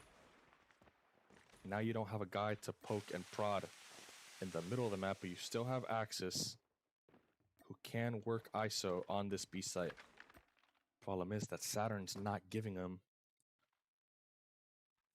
that engagement as I say that right there. He's covered by Shark. And Axis smells it. He hears the SMGs and knows that there's also another player there. Champy finds one on the entrance right here. Now it's all up onto Arcs. Sanic finds him on the backline right there, and the map is moved really well by Wanted. They're able to get the bomb down very soon here, potentially. Street control there for Mute. That's about as good as it gets. Marksman control on the street, too. Would like to see Sanic on the site watching through the 8-cut instead. Instead of a pistol here, like that kind of feels like it could be switched, but... yeah, like a shotgun on the staircase and then the SKS looking down this lane, but having the shotgun looking down into the close proximity of the doorway is okay too. Honestly, this position's fine. Sanic finds another really good one right there. And he's able, from that heady, to get a really powerful position just to shoot down range right there and get some guys in there, so that's really good. Even though Fahim got caught early, they were able to find another way into the map, win the initial position on the ice cream, and use their number advantage to take them through the map. Now a little bit of coin flip action happening over here between Saturn and Axis. I've never seen crossbow. This is so weird. Like, look, yo, kind of want him to get a kill. Is that a crossbow? What is that? Crossbow? Axis feels it, but backs down. Mute's covering the middle of the map, and now we're going to decide to move over here. So what we're seeing a lot with this entry position is these nades come out onto Narcs. Gets hit in the face, see if he can get a tag here, but no, we're going to back down the sniper. Great piece of utility, gets him full A-long control, and now there are some options here. Are we going to go low into the B site? Or you're going to have to contend with Kairu right there. Or are we going to try to brute our way through the fruit position and the headies on the back line there too? Wanted, for the time being, is trying to figure it out.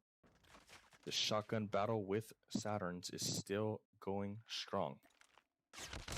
Big ISO on the bottom, that Shark wins. He gets a couple bullets first, is able to convert that. Now Sanic knows he's got a guy below him, he's got a guy above him.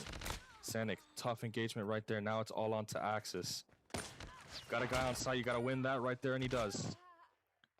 Just not enough time to reposition himself. And Animus does snag that one right there.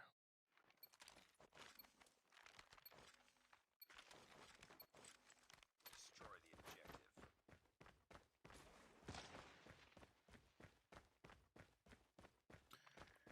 Aggressive street side setup here, putting Axis ISO once again. Here come the nades. Narcs has repositioned. Finds Narcs, backs him down, knows that it's the sniper. Now it's all on to Gatilla on the swing here. See if Narcs can reposition to find one, and he does. Animus fast response. You take the street, I take your A cut. Give some reinforcements to Narcs. The problem is that they have no idea that Axis is on this pinch, so he has an opportunity either to pull his team across the map or to help his team get behind the situation. Axis is going to just be greedy, get a little bit of space there, but there's a corner there that's actually quite deep. He could have snagged himself into that corner, but Mute. Narcs finds himself onto Sanic, and Mute gets two on the cross. Now it's the faithful marksman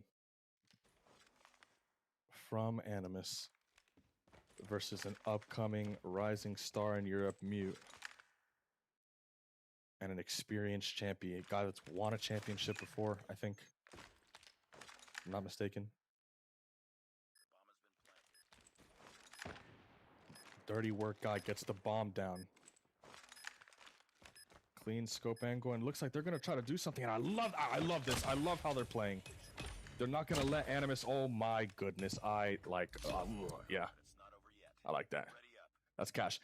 And you know what, man? Like it's separate. Like, dude, I've been talking the praises about Wanted for a while now, but like it's so boring seeing the same people winning all the time. You see Exclusive, you see Animus every single year, every single season. Finally, some new blood are in the region and they're doing it and they're playing confidently. They don't let Animus just decide how the round is going to be played out, and I love that. They said, nah, the bomb's down, but we're going to go get you. And Mute has the confidence to not only get in there, but take two really tough shots, I think.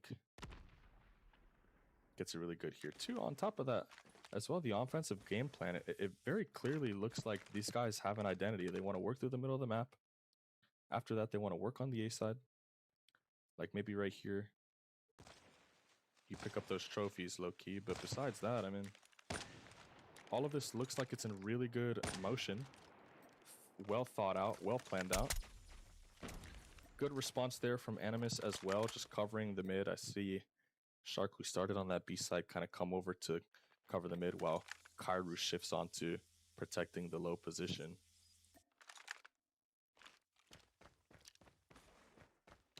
Animus draws a really clean line.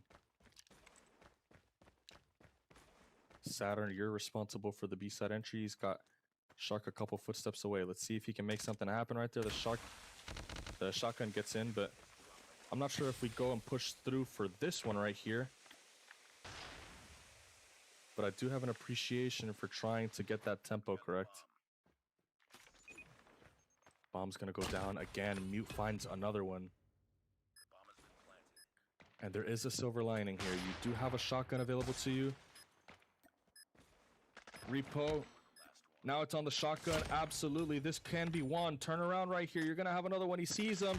And Axis has a chance. But he's going to miss the pump right there. Body shots here for Saturn. These guys don't like each other. And I'm here for it. I'm loving it. These guys are competing. They want to win. Both of those guys had a chance to make that happen, but in the end, it's Animus that comes out on top. They just have that extra guy there, that man advantage, and they are able to convert it. Little break off, back to the bomb, and pretty much all we've seen has been Wanted working through the middle of the map or working onto this A-long. This time, Animus perfectly stops it. They identify what the idea is for the side of Wanted, completely identify it, and completely as well shut it down. Now it's a 2 versus 4 once again. Axis and Mute. He's got shotgun and SKS in his pocket, so he's prepared for just about every situation. Mute knows that there's a guy here, but doesn't know exactly where. There's a high-low just on the other side. Right here, a high-low on the entrance point.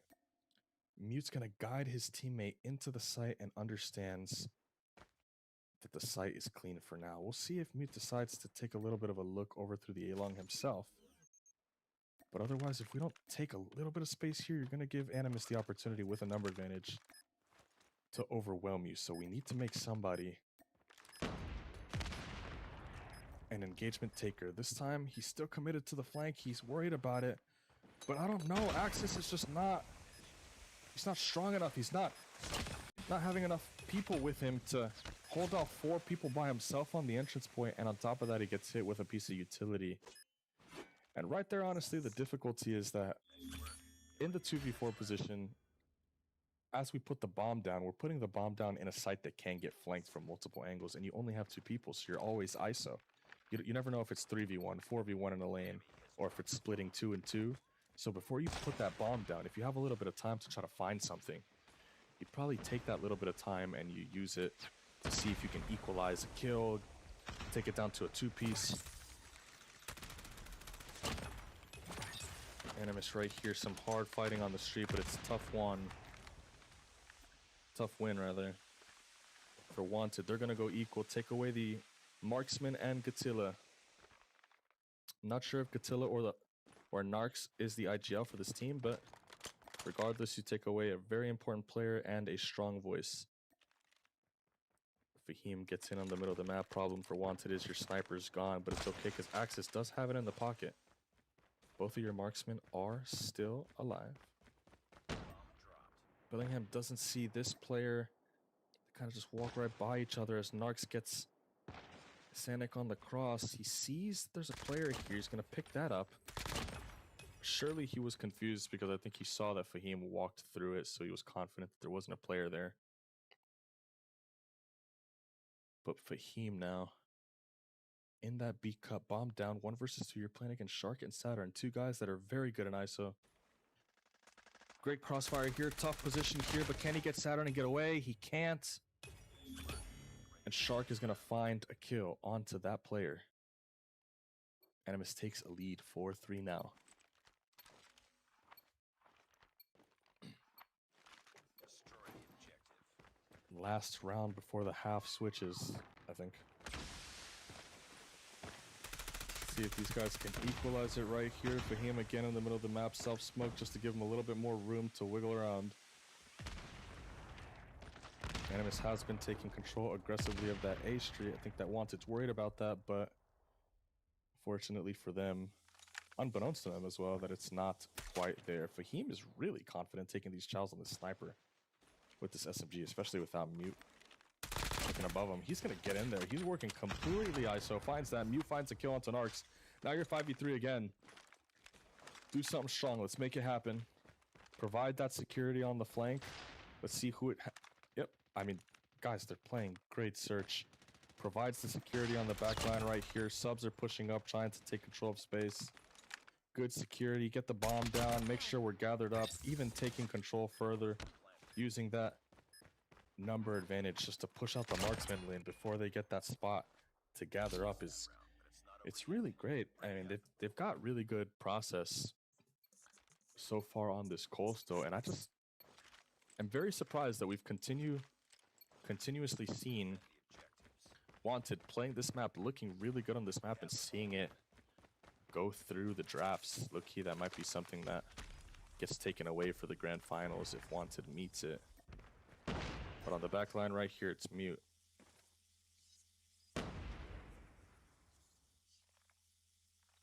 Looking for a player here. He's got a nice little jump shot. Sees Kairu. Takes a shot. Misses.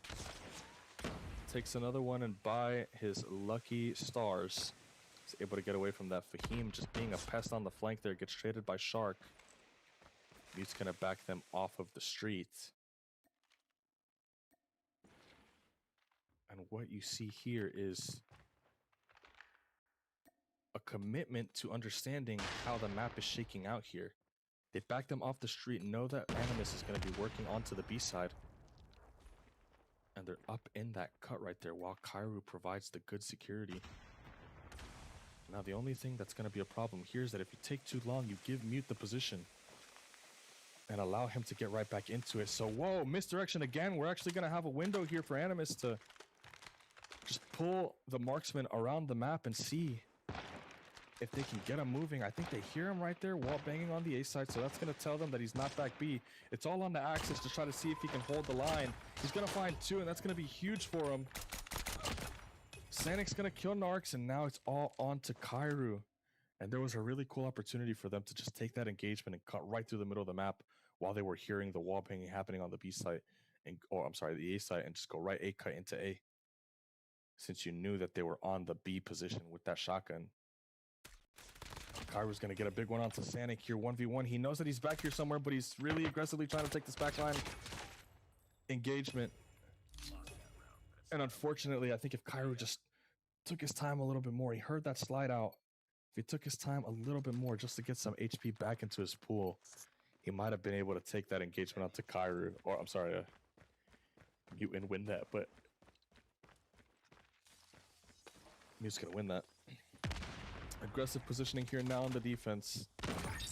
Big slam there. Kairu gets a dink onto Mute. Now full A street control here. It's just onto Sanic. Bellingham goes down as well, so there's your flank presence pretty much gone. Sanic's on it. He's going to pick up 2. That's absolutely massive. See if Champy wins one and gets back to his teammate. He's going to kill Saturn. Now it's Katilla and Kairu. That marksman is still alive. He's going to catch you lacking in the middle of the map there, buddy. Take your time. The reconnection has happened for Animus, but he's just around the corner. they're gonna find him. And these European S&Ds have been either really, really close or just straight up slams. I'm happy that we're watching two of the best teams in Europe and they're putting it all on the line.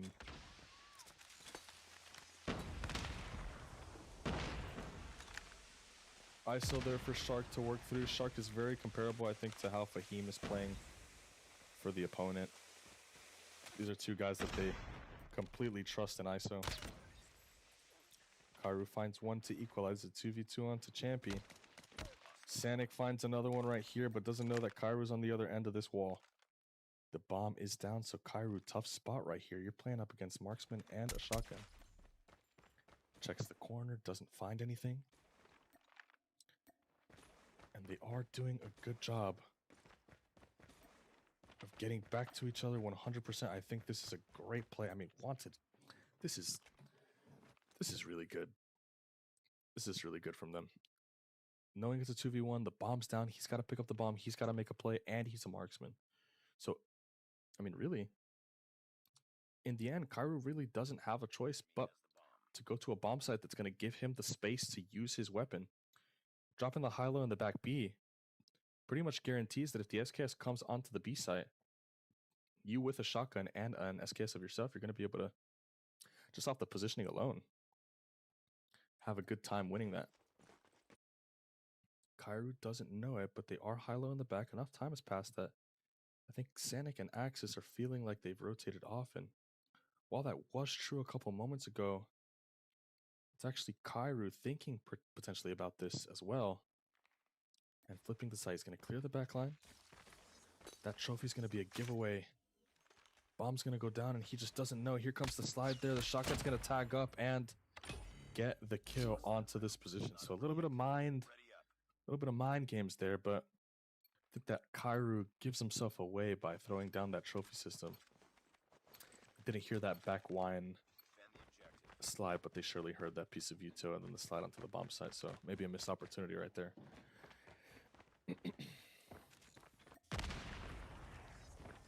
Mute running into the same problem as before. A big stack onto the A street.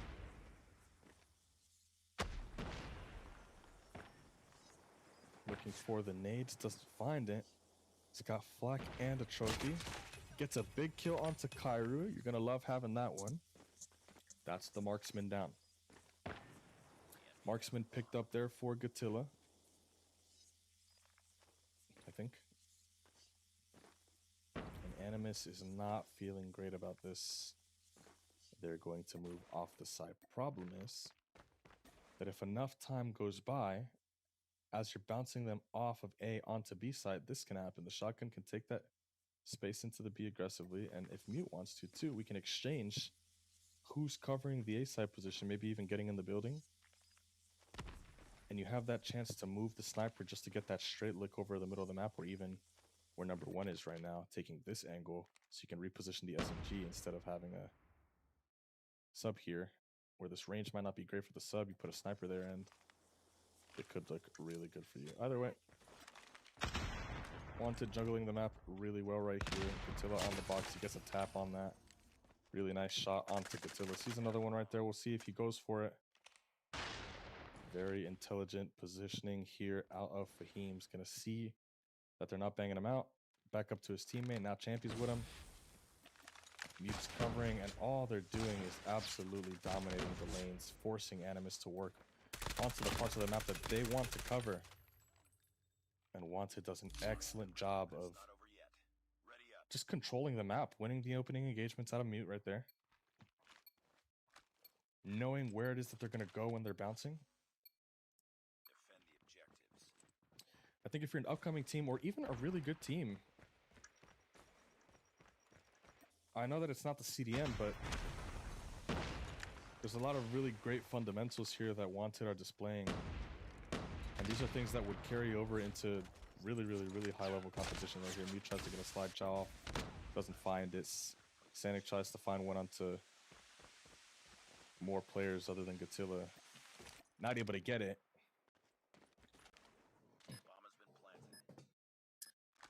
And it's Axis right now, 1v4. I mean, if you do this, surely you're breaking breaking the mental of Animus, but Nice work. Get ready for the next round.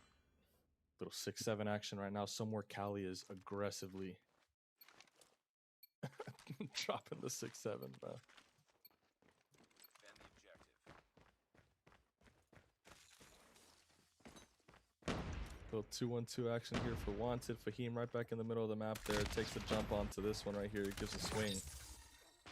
Maybe feeling yourself a little bit too much. Same thing with you, Axis, as well. Your teammates in the deep high low, you're checking the main.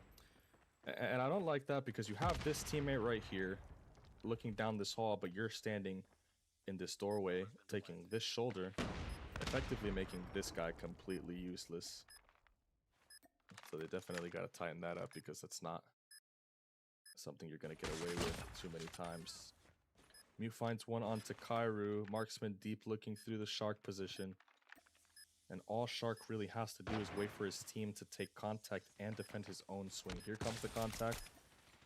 Mew, incredible shot onto Shark right there, but you've only got a couple seconds left. That's a big one that you had to win onto Gatilla, but he's not able to. And now Mew just really doesn't have a choice. He's going to have to get onto the side. That would have been a nasty one.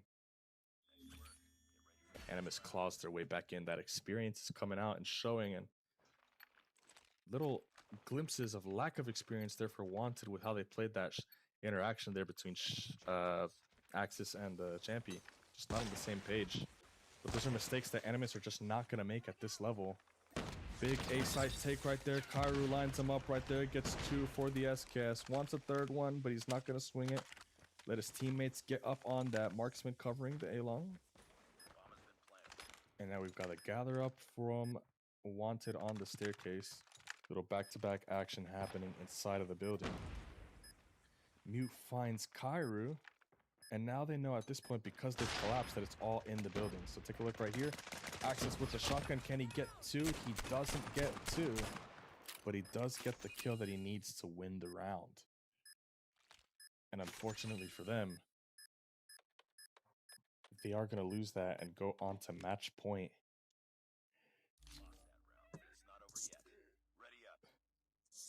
It's Wanted now.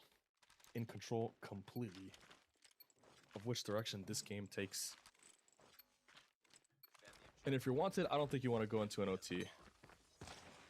Even if you're feeling really good about how your rounds are kind of playing out, I think you need to win it right here.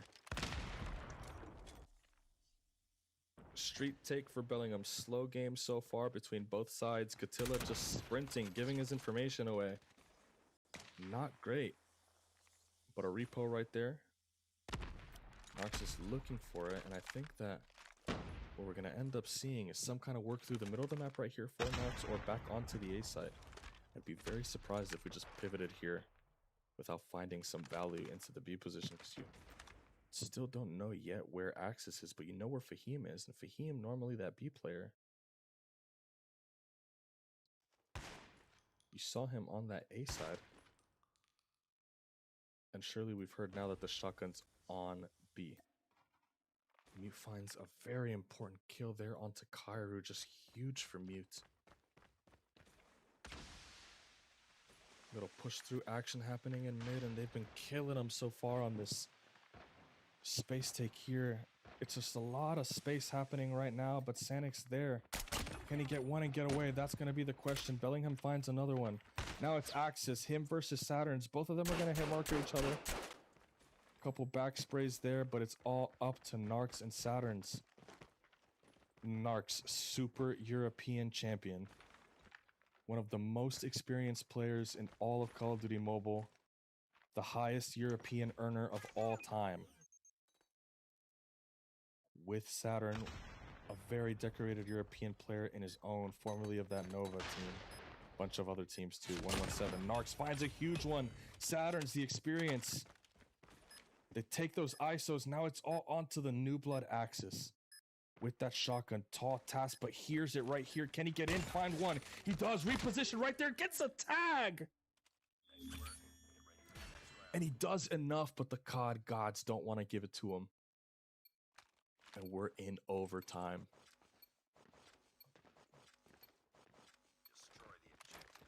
And every single round that passes by, is a round that gets harder and harder to win against Animus and the deep experience that they're supposed to be using to leverage their game right now. No freebies at all.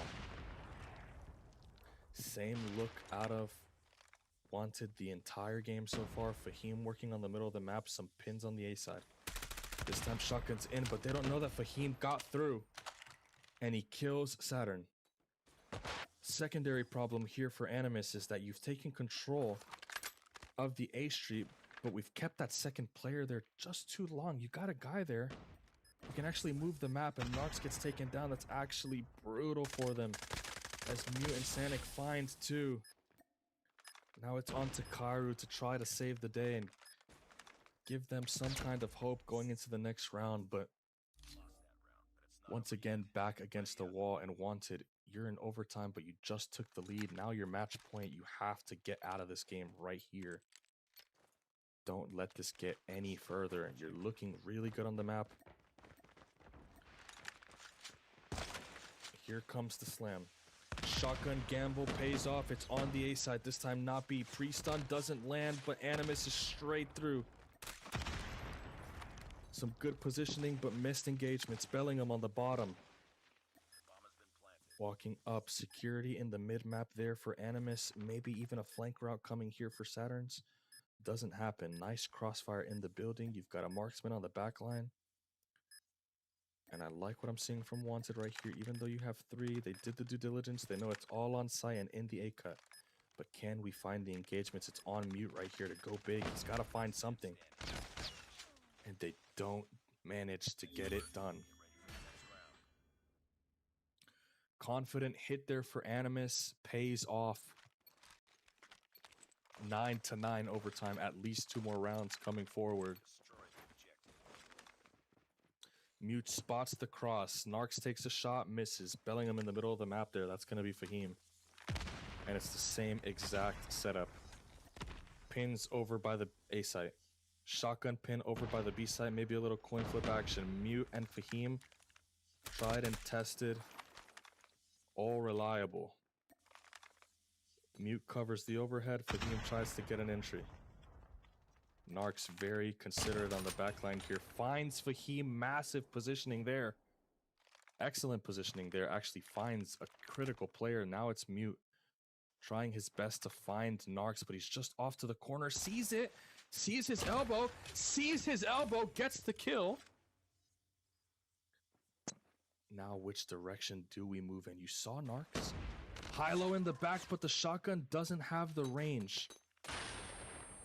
Animus is prepared for it. Stun right there is going to stop it. And we're going to see a little bit of help come over from the A side to cover that mid. Lockdown position for Animus. They've guessed correctly. 20 for Mute. 20 for Sanic. Almost 20 kills for Bellingham too. Sanic gets another one. And your superstar players, your marksman and your incredible SMG talent, Fahim, are doing the wonders. They're going to back off. They know that the Animus stack is heavy on the B side. Bomb's going to go down now. Can we cover everything? We've cleared out the space. Now we're 3 versus 3. Marksman coverage on the doorways right there, but Champy has to stay alive. Door chow for Mute is absolutely psychotic, but he gets it done. Now you've got an SMG as a speed bump right here covering the backside staircase. Kairu doesn't see it because it's on the other side of the brick.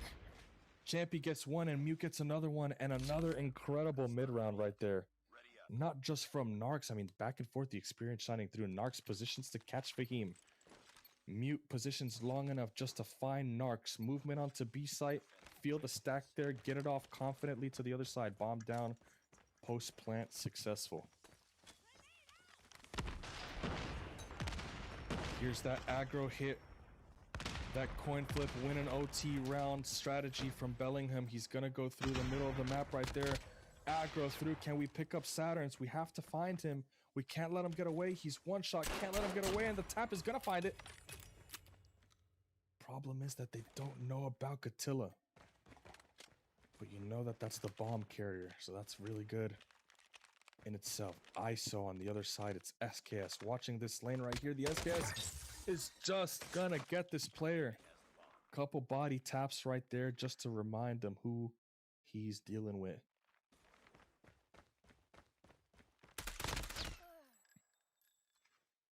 And Animus gets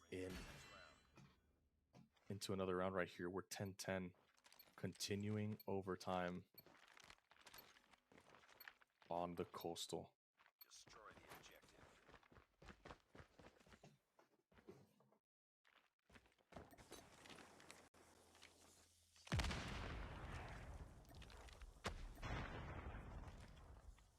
Same look here. Slow style for Wanted. Aggressive nades are trying to find a little bit of space right here. Slide across. That's Bellingham. Nox knows what time it is already. Here goes the player. He's going to catch Fahim running in a straight line right here. Last round, it was Mute that found the equalizer. Found, rather. Not going to find it this time. Narcs walks away with that +1. Now it's up to Mute to see if he can make something happen. They knew about the high-low from the previous round. Can Mute help him find something? Shoulder there is going to be important information. And Animus is holding the doorway. They don't need Narcs to come and help yet, because I know they're feeling good right now. But Sanic, quick find there for Narcs. He's going to catch the marksman, and so far, knowing that they've been playing the mid so strong, Narcs using his positioning as his primary advantage finds a couple really important kills. Now the sniper coverage comes on the main, but you're finding Mute right there. And every time that Mute has taken that engagement onto Narcs, usually he's having that advantage right there. Champy gets 2, tries to put the bomb down, but he is going to get taken down. Kairu, nice wallbang right there, and it's all up to Mute. He knows exactly what's happening right now. He knows exactly what the pre-fire is going to need. Picks that up, and he's going to turn it. Oh, my God! Oh, my God. I saw it coming. I saw it coming. Yeah. Is doing his best Chuso impression. And I'm not gonna lie, this is nuts. Just seeing both of these marksmen winning the map in different ways. But Mute, like, just superstar snipes. He's looking like he could absolutely be one of the best snipers in the world. Aggro here for Bellingham with the switchblade, but he's by himself. He's completely ISO. He needs help. The problem is that his help is an SMG. Get away, just get away, just get away. He doesn't manage it. Wanted marksman on the backside. Sanic gets a couple there too. Mute finds another one. He's also in a tough spot. And yeah, it just feels like any scope that he takes is a scope that's good. Kairu gets away. Now it's Narcs, and Narcs, what can you do? Can you get him to the promised land? Can you get him to the next round of OT? But Wanted, I mean, what you'd see here usually is rookie teams take this into ISO. Wanted finds him. This time it's going to be Kairu, just a couple more inches, and you're dead. Narcs, pop flash. What the hell is going on? Oh my God! Cover it! He does! They line up! Axis is in the corner, they do it, Narcs gets it! But there's one more, Narcs, there's one more! Narcs, there's one more! And just an incredible round from Wanted in the end. And man, I can't speak highly enough about just like it's tough. Like I like watching good COD. I like watching teams have a game plan. I like watching teams have an identity. And I don't know if this applies to every single map for Wanted, because I've only seen, you know, a little bit from them, but at least on Coastal, they have a clear identity, they have a clear game plan, they have clear like fundamentals that they want to get back to. When they're up man advantage, they tighten it back up. Like in that last round there, you see lots of young teams take those man advantages and then keep the map super split. Keep a guy solo ISO over on the B side. Keep a guy looking over the A. Keep a guy looking over mid. But they say, hell no, bump that. We're up 3 lives. We're up 2 lives. Let's get everybody together and let's win the round together. That's a different kind of experience level that I'm not expecting from these guys because they're just not dudes that have won championships in this region yet. But yet we're seeing that the new people in Europe not only are good enough to play as far as shooting the gun, but they're also good enough to beat you on the map, and that's really, really, really good from Wanted. That's high praise from me too, because I'm the first dude to tell people on a team if they suck, if they're trash. And like I said earlier, I like watching good COD. If your team is playing some garbage, if you're some butt, I'm gonna tell you, turn this trash off. But nah, Wanted, that was a good map. That was a really good map. Like to see that. If I'm exclusive and I'm sitting down right now watching, I think play with some fire in the final if you want. But it looks like Wanted's on a fast track to get there. And if you're exclusive, you might be thinking about whether or not you want to let that map through, regardless of if you feel good at it or not. But nonetheless, Wanted up 2-0. It's going to be a crossroads. And last time we saw this one right here, one of the weirdest things was that both of these teams don't run double marksman, but the marksman that they do use is different. Wanted leaned on to mute with that sniper rifle, no SKS. And we saw Animus lean on to Kairu with no sniper. I think part of the reason for that is just the way that the World Championship rules are kind of set up, that you can't switch the gun rolls in between the games. It doesn't allow players who have clear strengths, like I think it was Sanic that was the marksman for them in the Search and Destroy. He's also a guy that holds an SMG, and he's one of their better SMGs. So that'll be super interesting to see as the year goes on and teams get to the World Championship if that rule doesn't change. But the reality is that I think that that's an area that the World Championship rules can improve in. Give teams the flexibility to change their strategies and change their roles in between maps and utilize some of these strengths, because I'm looking at Animus and Wanted. These are two teams that kind of have no choice but to do what they do because their marksman talent also happens to be really good SMG talent, and you need that SMG talent on the map. But anyway, right here, hopefully we get a little bit of a change for that later on, but opener here, slow style there for Wanted. I really like what I'm seeing so far. Nice organized gameplay right here. Bellingham gets over the cliff, finds a flank right there.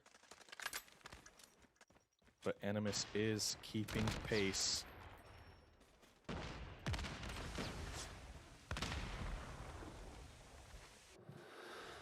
Another thing that's really notable about the World Championship rules, again, kind of made some of this points, but the time limit, especially on the maps that we're playing on today, waves are really unforgiving. The time is unforgiving, so you need to stop the clock earlier in this format versus the CDM format, because there's less rounds and there's less time. So you're going to see a little bit more B leaning on offense. You're going to see guys just like that. Narc's getting kills onto mute. Dudes that just out of necessity feel like they have to stop the clock on B. Because I just blinked, and now we're at 20 seconds. The round's about to be over. Another place where potentially the World Championship could definitely get better, because you want to play more. You want to play more COD. You want to play. You want to give teams the opportunity not to just be stressing out and playing really, really dirty. I just don't think that there's enough time in the round to really let the map breathe and flourish and give the players the opportunity to really shine in their roles. Because they're playing against the clock, it happens so fast. But nonetheless, right here, Wanted, I mean, I just never found anything kind of going for them on the A side. Unfortunately, they ended up having to kind of drop some of that time on B. That gave Animus the opportunity to work on that A position, get into the base, and once they were there, those kills were great for them. Nice nade there for Saturn. See what Animus does with the time here. Nars gets on in right now. He's going to try to find one, but Bellingham's going to get that pickup and mute another one there with the sniper rifle too. Aggressive position here found for Champy. He's going to find one, potentially two. Two would be huge, and he does. Traded right there, but that's three, potentially four right here. Now your wave is broken wide open. Operators got to start coming out right here. This is your money time. This is your cash time. Huge opportunity there found for Fahim. You got to line that one up, but two is good. Plus a couple kills, but Animus hold the line there. Operator now for Animus. Here comes the Tempest. I'll see if we can find a counter wave of our own, but Mute's just too solid in the middle of the map there. Now here comes the Sparrow. Tempest is trying to find something, but Wanted is doing a really good job. Mute's doing a really good job of just keeping them at bay. You really need your sniper or whichever marksman it is that is on your team, considering the roles and all that. You need him to be dominating that open space, and Mute's doing that. Here comes Sanic with the equalizer. And yeah, I can definitely see how this would be like a challenge for them, because Sanic has the marksman, but he's also one of their premier SMG talents. So he's running a sub and equalizer. Feels like you can't... Yeah, something would have to like structurally change for teams to be in this position and feel like they can do what's best for the map. That you'd end up having to force people to completely play roles that they're uncomfortable with. Could you imagine? Like, I've never seen an SKS equalizer before. Like, that would be crazy. I couldn't imagine that.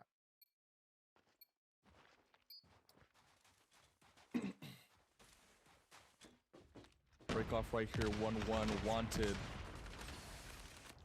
Annihilator here for Axis. Big Claw on the top is going to get some value here. Annihilator, Axis doesn't find these kills, but he's got one more shot. Still plenty of time to line one up on the Annihilator. Nice little mantle spot right there, gets it through. Claw still up. Axis with the bow on the outside, still trying to lock it down. Mute now. We've been seeing him working not only on getting on B, but also climbing above the cliff too, getting in the spawn and trying to cause some issues there. As he does it right here. Misses that shot. Alcar in the pocket right here. See if he can find another one, but he's not able to. Counter operator there for Narcs. Give a little love to Animus. Need to see Shark have one of those moments. Need to see him win an ISO. Have to see him get that one there. Tough gunfight, tough angle. And it just looks like Wanted is finding all the space, finding everything that they want. And Animus on the back burner finding really tough angles to try to win gunfights from.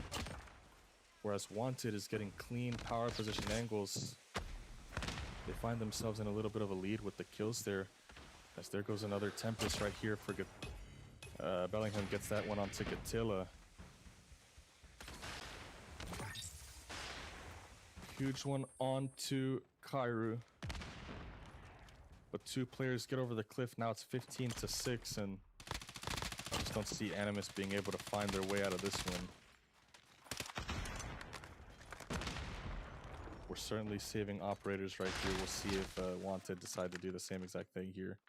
Only one guy left. You can't... If you're Kairu, can't blow yourself up. So yeah, we're gonna see Wanted taking the time to just charge their ops. See what they're far away from. That guy's got his. Put a little damage on him. Champy's about halfway on the Annie. And then a little further away from the Tempest. So a minute here to charge. Only skill curve thing here right now is we have to be very careful about how many kills we're giving to Kairu. Because score streaks can absolutely change how this map kind of plays out. Hunter Killer may be okay, but once you start getting into that Pred EMP range, it becomes less about getting ticks or getting progress for your operator and making sure that they don't have tools that they can use to win waves to put you in those spawn traps right here. So he finds another one right there. And the charging sequence stops. Maybe could have dragged it out a little bit longer, but besides that, smart play there from Wanted. Get those ops up very, very close to them. Animus also gets a little bit of charge onto some of those players as well.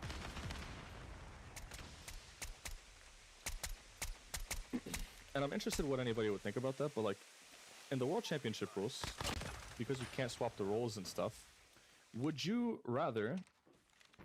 That's a question that a lot of teams are going to have to ask themselves as they're coming out of the East and coming over, is if your marksmen in Search are also your SMG talents, which I guess for the East is not too big of a problem, but like maybe like a team like Wolves, for example, like a Rise who's an SMG. Are you willing to drop that extra sub to run the double marksman the whole map, or is the SMG like pace more important as a team? And then I guess the second question would be, if you only had to have one, which one would be more valuable? Would you want the sniper rifle, or would you want like what Animus is doing, the SKS only on this map? I think there are definitely some drawbacks to both of those. So some important questions that some teams are going to have to start asking themselves, as we see Animus right there carry forward, a couple big kills, but 4 lives separating them. They are going to get this cap right here, so a lot of extra time. A little bit of patience here is going to carry them a long way, as they are going 2 for 1 right here. And at this point, even trades are not good enough. If you're Animus, you have to start getting 2 for 1s, 3 for 1s. Absolutely, right now you have to get value. And Axis finds it, and it's just looking like it's going to be a really uphill climb. It's possible still, but each guy has to go for 2. Mute finds 1, so now each guy has to go for like 3, 4 kills. Saturns gets another one. Axis picks it up. 1 for 1 trades are not great, and 1 versus 6 now for Gatilla. And in the end, it was just too much. It was just too much, and Wanted's going to take a 3-1 win. A little bit better out of Animus this time. But a 3-1 win over Animus is going to launch straight away Wanted into the grand final against Exclusive. And yeah, man, I mean, for this open qualifier, big prize pool on the line, $5,000 for the Double LM Fall Open Qualifier 3. Not only is this a qualifier, but this is also an important one for just the multiplier for the points in general. I think it's like 2.25 or 2.5 points, something like that. So if you were a team kind of on the back end of it, and you really needed some points, you going further in this tournament is going to be really, really important. I think that's going to end up mattering a lot for Wanted, because currently on the standings, Wanted sits at number 3. Exclusive is that overall top dog in the region. Animus for a while was number 2. Wanted very recently kind of storming into it. So if Wanted wins this, I think that they very comfortably put themselves in a spot where at the very least they go up to number 2. Animus goes out right now, so I'm not sure what the standings are like for that exactly, but yeah, we'll definitely need to keep an eye on it. Actually, yeah, so currently the standings are Exclusive at 950 points. I don't think that there's a way that anybody catches them. I think that they're just pretty much the number 1 seed for the points major. I'd be surprised if somebody caught them. Animus, this was a really big one right there for them. This series, loss against Wanted, I think pulls Animus behind Wanted. I'm pretty sure just making the grand final would put Wanted in a spot where they should be able to climb up to 2. A little bit of a shakeup between 4 and 5, though, because we saw Saints get eliminated early. They were sitting at number 4 with 617 points, and Empire was sitting at number 5 with 557 points. Empire made it like 3 rounds further than Saints, so I'm not sure how the points work that way, but at the very least, Empire needs to be like very close to tie, if not just slightly ahead of Saints, I would imagine. So we maybe have a new ordering for the top 4 in Europe right now. Very interesting. But yeah, we've seen a lot of really good teams get to this point. A lot of really good games, a lot of new names kind of coming up and stuff. We always like discovering new people, even if they've been here and you guys have been watching them this whole time. I haven't watched them this whole time. So always fun for me to see new people come up. But we're not going to see too much of that in the grand final because we've been watching Wanted this entire time. It's Wanted and it's exclusive. And I think that Wanted is coming off, if I'm not mistaken, from that championship. So yeah, congratulations to Wanted for making the grand final. Now they've got a date with exclusive. We'll see how that goes because they're looking really damn good. Sawo, Lighty, these guys, I mean, they were lighting it up. Lighty's back, I think, from a little break that he took. So we will see what that ends up being later on. Anyway, congratulations, and I will be back in the next one.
Oh shoot, never mind.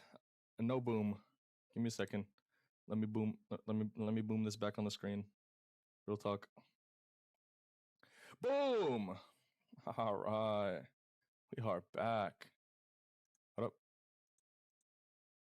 Wait, white border. Wait. Boom. Grand finals. Hold up. 1 second. 1 second. 1 second. Give me a second, gang. Know what I'm saying? Wanted. Animus. There we go. Cash. Grand finals. This we like. Oh wait, Animus, not Animus. Hold up. Exclusive. Yes, sir. Ski grand finals. All right, let's read off the maps that we got. We got a Hacienda. We got a coastal. They let the coastal through. Raid control. Nice. Hardpoint combine control standoff, and then a slums. Hey man, I'm liking the grand finals maps. All right, boom. Starting it off right here. Scrapping on the P1.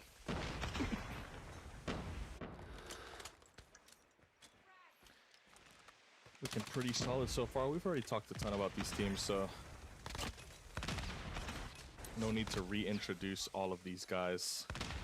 We know what time it is. These are the two best teams in Europe currently right now as we stand. Superstars pretty much everywhere in the region. Lighty and Sawo, we'll keep an eye on them. Top level SMGs. We're gonna keep an eye on Saze and Veer. And then on the flip side, I think that this is a big series for Mute and Sanic, low-key.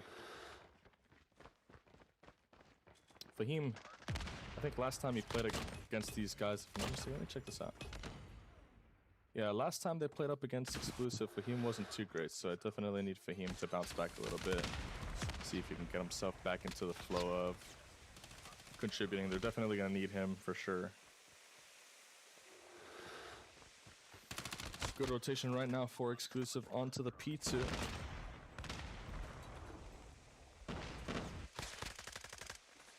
Nice control so far. Early operators here for Sawo. And yeah, they better be careful because it looks like Sawo and Lighty are feeling it. Nice shot there from Lighty.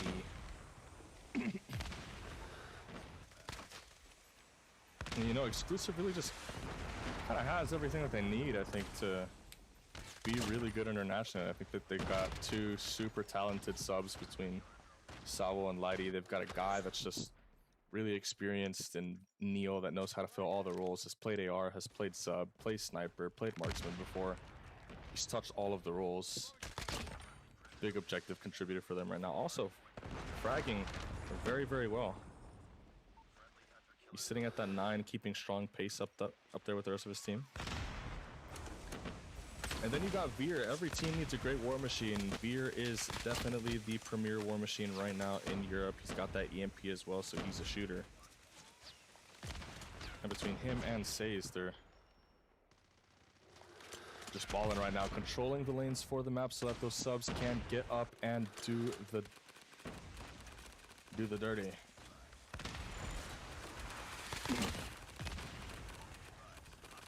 Comes to Claw right now, trying his best to fight off the wanted operators, but for the time being, it's going to be a little bit difficult just to get in. As we see Neo right here with the equalizer, he's going to get in, get 2 players right there, kill his former teammate. A second Sparrow and 2 hills for Sawo, so he's absolutely frying out of his mind. A couple more kills here, and he'll start that track for the third one, see if he can get that for the next hill too. Lighty picks up another one right there. He's not going to be able to win the next one to win the transition, but wanted, at least for the time being, are going to have a guy on the site. And yeah, just as quickly as they got onto the site position, it does fall apart. Veer is on the bottom here. He's catching a couple kills on the new trim, and that cycle is going to begin to be a problem for Wanted. They don't notice that Bellingham is through, but good signs out of Fahim. Your best SMG right now on the map is frying. He's got an EMP. He's got some score streaks in his pocket. Operator's looking good, and Bellingham is absolutely frying. Now we really just need the rest of the supporting cast. I mean, we talked about Bellingham and Sanic having to be really good, and it looks like they are absolutely doing that so far. Big Tempest right there for Bellingham. Not only gets 2 kills, but he's going to get a little bit of a shock action there going. Engagement there for Bellingham onto Sawo. He's going to pick that up, and another EMP. So 2 EMPs in the pocket, pretty much acquired within, I want to say, like a 1.5-minute period. Flaming hot start there for Fahim. We just need to catch up a little bit. But for exclusive, they're doing a really good job of not only winning transitions, but keeping pace with the frags and contesting the time when they have to get back into the spot. Here's the Tempest for Lighty. Strong top control, but nobody's on the point. Very unlike exclusive to not have consistent pressure bodies on the site. But they do manage to get right back onto it. Here goes Sawo. Try to see if he can get another one. Quick slam onto the bottom. That's a big boy on the bottom. Not able to get that kill to go his way. It veers War Machine in the top here. Maybe better used on the P2, but like we talked about on the summit. Like we talked about on the summit in Europe, they just kind of use those operators to fight you for time. Great shots there from Says. Are they using default bow, or is that just like a... That's just a bug? Because I think I would see the skin name. I think that's interesting. They're using default bow. Claw on new. This time it Says. He's got 2 potentially. He's not going to get a second one off of the ricochet, but early positioning here for exclusive is pretty solid. Jumping kill there outside of the site for Mute onto Lighting. Back there, big War Machine, big Equalizer popped here. Wanted does flip the spawn there too, so a couple good operators in some good angles are going to carry a little bit of this time. 40 seconds left. We'll see if exclusive can actually get back in. We do have Claw on that white position, so it's one of the best possible operators just to lock that down. Nice flexible movement available to it as well. It's like an SMG. Not going to be able to get the veer on that, but killing 4 is good enough. As the Tempest comes out, picks up a kill on the driveway. Another player just around the smoke right here, but we are going to see Axis fall before trying to get into the hill. And Wanted, I mean, they do a pretty good job of pulling it right back, but as we're starting to kind of look at this, operators did get used for exclusive on P1, specifically this War Machine and this Sparrow. These are things that are going to be right back around the corner in this next hill, especially if Animus, or I'm sorry, exclusive is able to get a couple kills and get the ball rolling early. So we see this Tempest right here come out for Lighty. He's going to have to go big a little bit here, right here. Big kill. A kill on the bottom here is going to get a chain to stop the slide there. Nice flick. 3 there for Lighty. Huge Tempest. Gets a stun as well. Another gunfight there. 1 for Lighty. He's about to be in a position to get the EMP. Gets a Predator missile there to fall on the spawn. Another one onto Bellingham right there, and he just misses a couple points there to get the EMP, but Lighty goes off. Explosive operators now for exclusive. They've got good control over the hill. Wanted's trying their best to get in, but they're just not able to find the engagement. Says pulls the claw, but it looks like he gets tagged there by the nade. He's fighting on the thin margin of his life, almost being gone, but is able to get a little bit of value there before he goes down, and now it's the transition. Leading it by Wanted. 60 points pretty much separating the two teams. This is a 60 hill, and we do have a couple resources in our pocket available. It's going to be this War Machine right here that's going to have to dominate this wave so that we can actually get into a spot where we can start that spawn trap cycle. Green laser right there for Says. He's going to get through. Get taken down. Big double nade there for Lighty. Big 3-piece there for Lighty. Swap right onto him. Big 4 for Lighty. Can he get one more? Smoke on the front. Here comes the Hunter Killer drone. He kills himself. Saul there on the rebound, and we've got Equalizer gets traded out by a grenade right here. Resource is probably not going to get too much more used in this spot. Now we're just fighting for 20 seconds.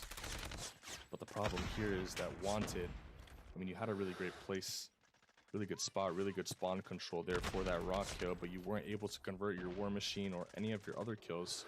Lighty finds a double, to get into the side, and then before you know it, now Exclusive's taking time and they take your 60 from you. Here, another 2-piece there for Lighty's Tempest. Really need a little bit more value from him. That's going to be great. Big stun right there as Mute's just not able to get in, and in this respawn, it's really just a couple guys on Wanted that need to step up. It's Axis and it's your superstar sniper.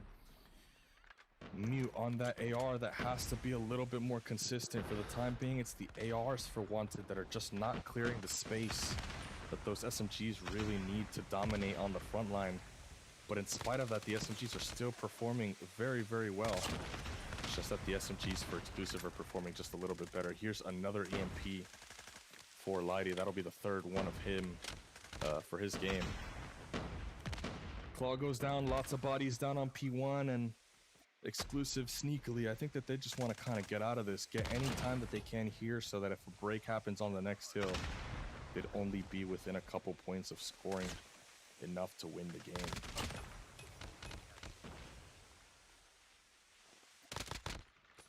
Entrance here defended very nicely by Wanted. Here comes the equalizer, has to go huge. Kills Lighty, kills Neil. Now we're gonna see a whole bunch of operators. There goes the EMP, but it's just a little bit too late because there are operators currently out already for Wanted. It's gonna be the Claw now that has to go big here. And that might end up being one of the big saving graces so far for extending the game. As that EMP did come out just a little bit too late and the operators were already in hand.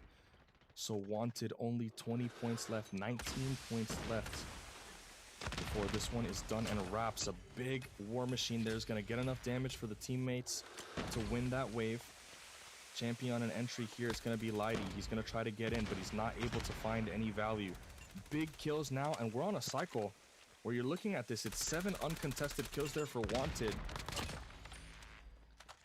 If nothing else, this score streak right now that Champy's on, this big Predator missile that's going to have to get them into the spot, finds a big one right there that's going to give us a little bit of leeway to get into the point. But Champy really, really needs to get this EMP, and he has to get it quickly before these big operators dump out. But Exclusive gets them out in time. Champy gets the EMP off. He's got one. He's got to get another one onto Sawo. Huge one. Now only 15 kills. I'm sorry, 15 seconds left as Champy is in a takeover mode. Goes down. But it's Wanted that every single kill matters. Every single kill is counting. Every single kill is keeping you in the game. You can't afford to make any more mistakes right here as Neil has an equalizer in his hand. He's doing his best to get on the site, but they're just not able to. And in the end there, Exclusive is going to win that. Yeah, on God, bro, the power, the power, the 20% popped up on my screen, and I was like, oh shoot. We're gonna have to lock in, get that charger out. I hit the backflip trying to get that charger, not gonna lie. Good thing it hit the 20 and not the 5% or the 10. Might have gotten a little wicked there, but Exclusive. Way to start the grand final off on a good note, and Exclusive are up 1-0. That was a big problem, I think, for Wanted. They weren't able to win the hard point up against Exclusive when it really mattered. It got close, but they just weren't able to take over the game like Exclusive was in some of those really important spots. Secondary issue too is that when we went into that S&D, it wasn't super convincing. But green line here for Wanted is that they've been playing really well so far on the searches that I've watched for the most part, and they're going to be able to do it back up again on their coastal that they've looked absolutely incredible on. Only problem with that is that Exclusive had this huge opportunity to just get a look over what Wanted was wanting to do, and I think they're going to have a pretty good idea of how to take the good things from Animus and put a stop to some of this work that Wanted's going to want to put on the map. So I'm looking at guys like Axis, who wasn't a really huge focal point in the Animus series, but on that shotgun, gonna definitely need him to put in some of that work against Sawo. open up some of that space. Obviously, Mute, you're going to have to continue to win in the middle of the map and open up that space for your team. Let's start there, and then let's see kind of how we go. Winner of this one is going to comfortably, especially if it's exclusive, get himself into a spot where he can, or they can, cruise into a raid and Defend the objectives. play a totally different mode right here. So let's take a look. Wanted against exclusive grand finals, best of 7. Up 1-0 right now for exclusive. Can Wanted equalize the series and push it just a little bit further? Defend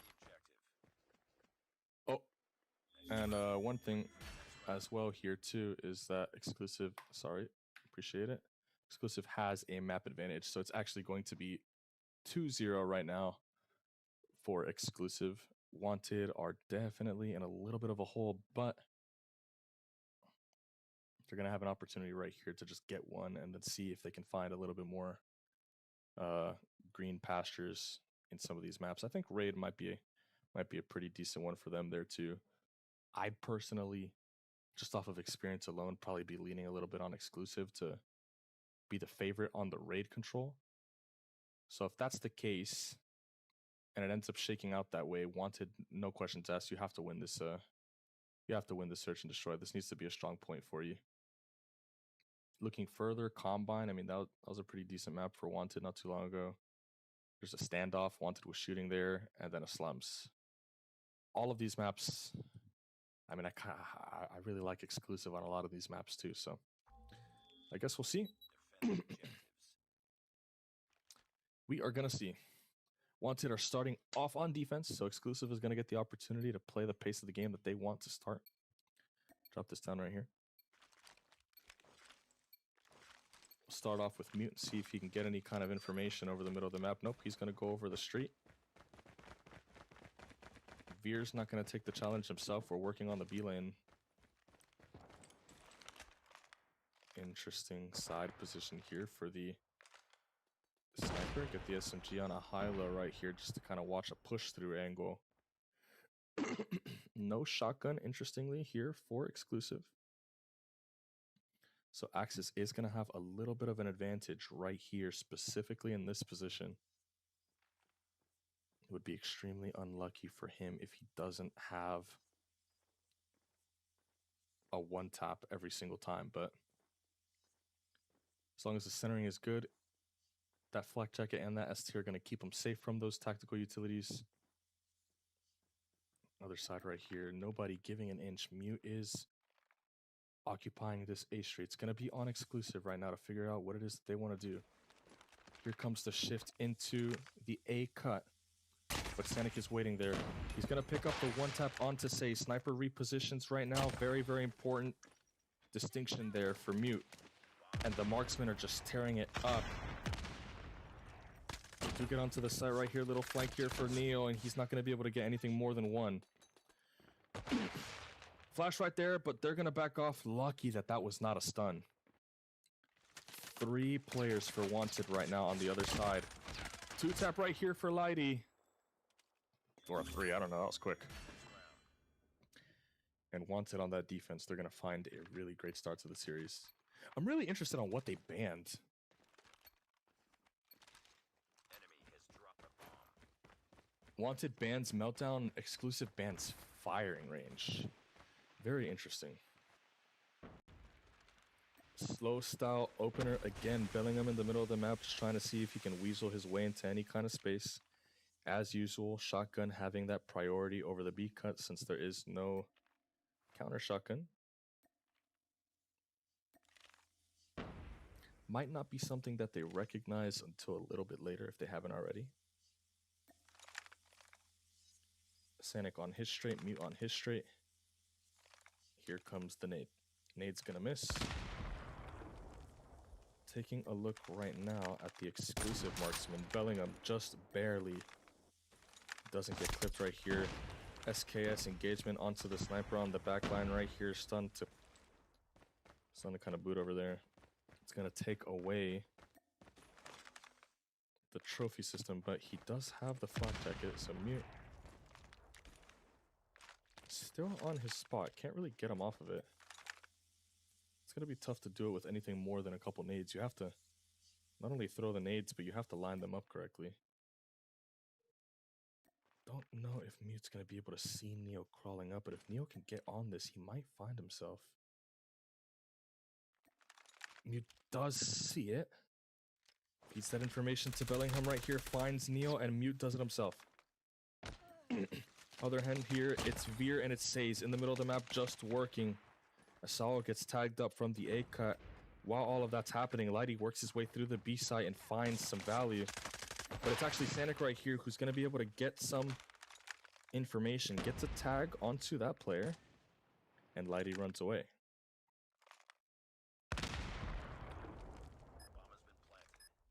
It's Sanic right now, 1 versus 3. You're playing up against the all-star SMG lineup for exclusive and Veer. One of the greatest ARs of all time. One of the first multi-regional championship winning players in the world. He's still going strong. That's really good to see. I like watching Veer. Mid into A cut right here for the side of exclusive. Sanic's gonna have to do something right here, but you're gonna get back down really aggressively off of it with Util, but it's so fast. The response is confident. The response is so confident. It runs right through the middle of the map and it goes straight up on the flank, but there was no security here. It's going to be Lighty who's trying his best to deal with it, but the pistol is not going to be able to find any value. It's Lighty now stuck in the building. He's got 2 loadouts. He's got an SKS and he has that SMG.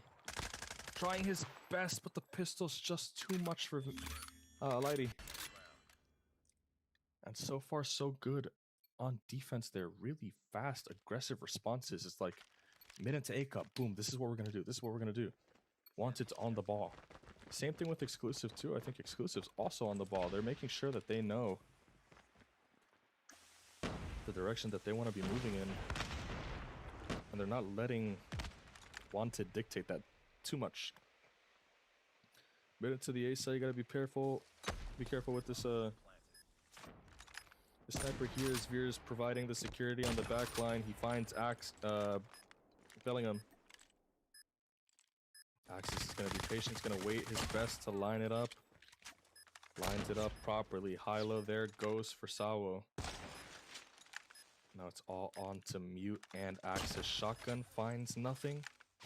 Mute finds another one. Now it's just Sawo on the bomb. He spots him. 1 shot. And tags it. What an incredible shot there for Mute, but it's just not enough. And Sawo escapes there. Really big win there for exclusive, just to get that bomb down and walk away with that round. That might have got a little wicked there for a second. This time a mid to B. It's looking like Bellingham isolated found, but Mute right here in the middle of the map. He's trying his best to get through, but the whole B site's been cleared. Aggressive opportunity right now for Wanted in the middle of the map, and Mute's gonna get a collateral, it looks like. Wish I saw that one.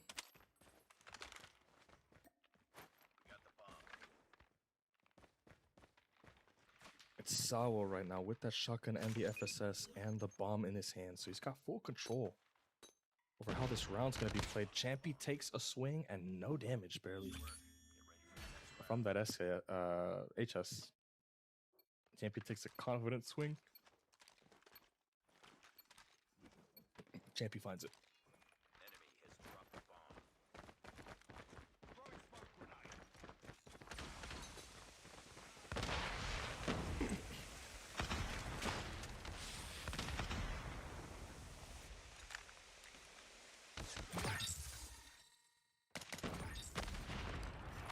Couple kills here in the middle of the map. Doesn't see that guy slide through. Oh, it's just onto Champy here, and he's going to go down. That round, but it's not over yet. Ready up. Okay, tie game.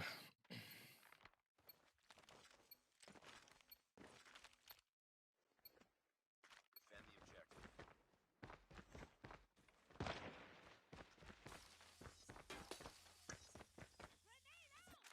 Big hit here on the B side there for exclusive. They're gonna get to the high low on the back and eat it up. Nice trades, but we're down a man. And it's the exclusive ARs that are just trying their best right there. Veer equalizes it onto a huge kill. That's Mute. Now it's on Champy, former exclusive player, and Sanic.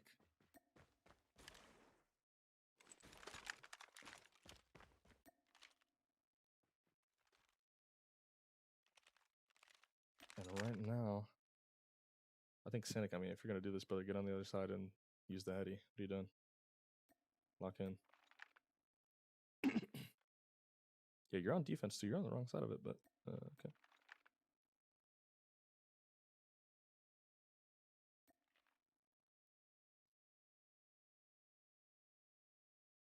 Walking into the site.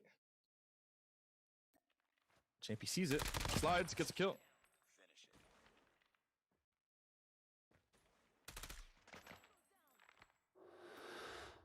Nice work. Get ready for the next round.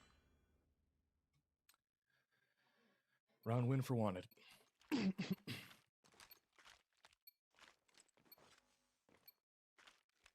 objectives.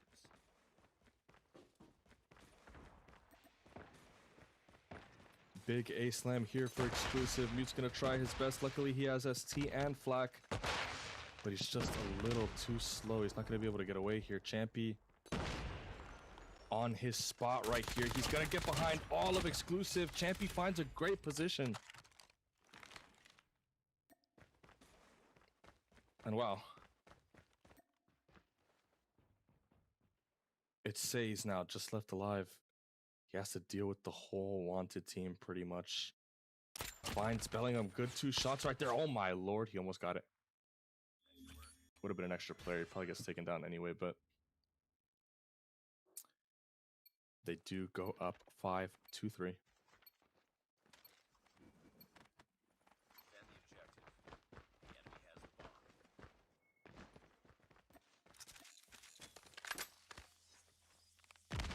Little 2-1-2 split here. We're going to take a high-low on the A.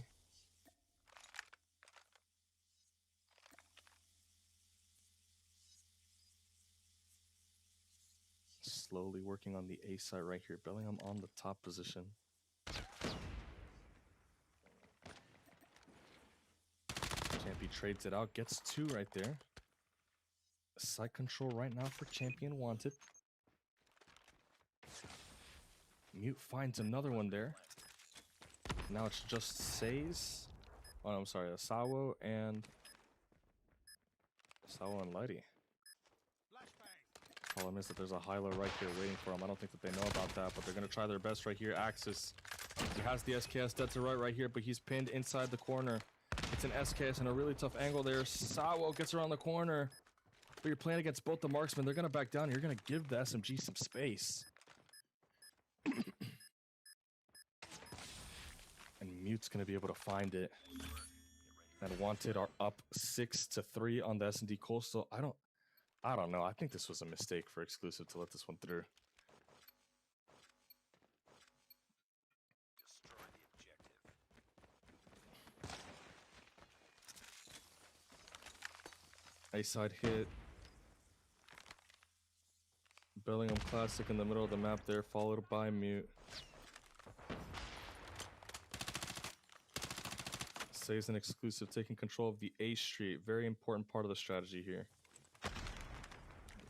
Can't allow them to have everything, but Wanted are just going to place Axis here and move out.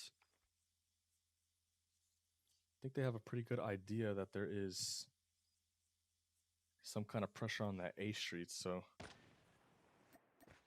big difference so far between what I'm seeing right now and what I saw before was just how confident they were in what the next choice was going to be after they would get the extra position. So before, they were kind of putting this player right here and then moving the map immediately. But now they're just kind of hanging around a little bit too long. And I mean, you see the problem there. Just not making a decision gives Veer the opportunity to find 2 kills, and then Neil the opportunity to try to see if he can isolate that one player. And yeah, right there, I mean, don't want to say it early, but Wanted, you're in the driver's seat. It was 6-3. You give up a round right there to Exclusive that, quite honestly, a lot of the foundation was really good in. I think that you guys just need to get back to dictating the control of the map if you want to come out on top. And for Exclusive too, I mean, the patience is really paying off. It's doing really, really well. They're making great adjustments on the map. Veer's doing what he needs to do as that marksman, finding that kill onto Mute. Can't let that guy take over the game, and he's handling it very well. Maybe Neil needed to chill the hell out there. What are you doing, buddy? You have a marksman on the back line here that's just watching your street spread, but besides that, I think this information-based game and then repo into getting your teammates back into the picture is doing very well for Exclusive. You actually see Says right there, get the information, gets out. Right back to the wallbang position, really good, love to see that. And yeah, man, divide and conquer. Now let's take some of these positions away, take away that deep spawn security right here. Lighty's gonna do that. Make sure that nothing's running through for a flanking position on the 8 cut. Now we gotta start working on the flank. Bellingham gets caught on that wrap. Now what do we got? We got a couple pieces of util. Let's take a look. 8 cut being taken by the Wanted team. It's going to be really important for Sanic to just try to find a little bit of value or live. Exclusive has finally linked up right now. This is the strength of their team. Team style retake. Use that hard point focus. Get that hard point style gather, but it's just a couple kills and all Sanic has to do is live. Is he going to find the bomb in time? He's not going to find it in time. Wow. And what turns into a really good retake for Exclusive is actually in the end going to be a lost round off of the position of the bomb plant. They weren't able to identify that the bomb was there when they were on the staircase. I think if they knew that, they probably would have got that, but swing and a miss. Different angle here. Here's a slam. Both of these teams have really aggressive plays in the middle of the map. This time it's Exclusive taking it right to them.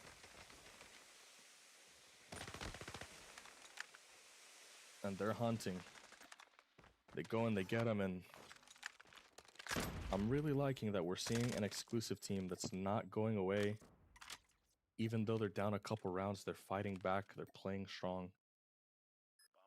Playing with a lot of heart. Lighty slams Axis off the heady right there. Now it's just a 4 versus 2. And it's all up to Champy. Finds 1, finds 2. But just too many players for Exclusive. Lost that round, but it's not over yet. Ready up.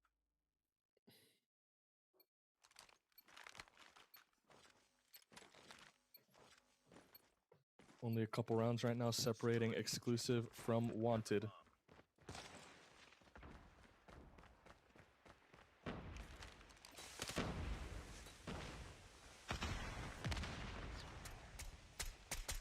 Entrance point right here for Lighty. He's gonna find one. Bombs down. Sawo and Lighty working together. That's incredible. Another one onto Mute. See what he can do. He finds one, but the flash does land. Can he pick up Lighty as well? He's not gonna be able to.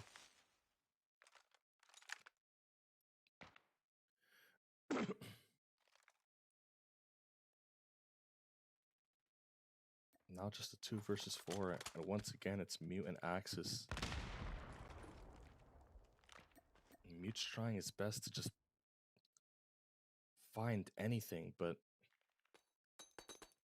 Exclusive has a great line drawn. Right now it's Axis that gets in. We've got to weasel this player out. We got to catch Lighty. Can we do it? He's not going to be able to. Lighty takes a really aggressive ISO right there and wins. And Exclusive is starting to crawl their way back into the game. It's off of the back of this like really indecisive like middle round points here that we're seeing from Wanted that was not a staple of the rounds that they were winning in the previous iterations of this map that we saw. So here, I think if there's a spot for you guys to really make an adjustment, it's what do we want to do? And let's start working in that direction and do it together as a team. Here goes a nade right now. Nade's going to come out onto Says. If Mute didn't catch him. Surely the nades would have. Now let's be strong. You got that blood. Let's work on a lane. That's exactly what they're doing right here. Scope's going to get the players inside. Axis is going to provide that cross-map security. Shotgun inside. Is he going to get two? Is he able to find the value? He is. And Mute's going to kill Veer on the back line as well, too. Axis is in a great position here to stop the security from crossing. Sees Neil below him, but I don't think that he knows. He doesn't know, but Neil knows. He sees it. It's the LMG. He's going to find it.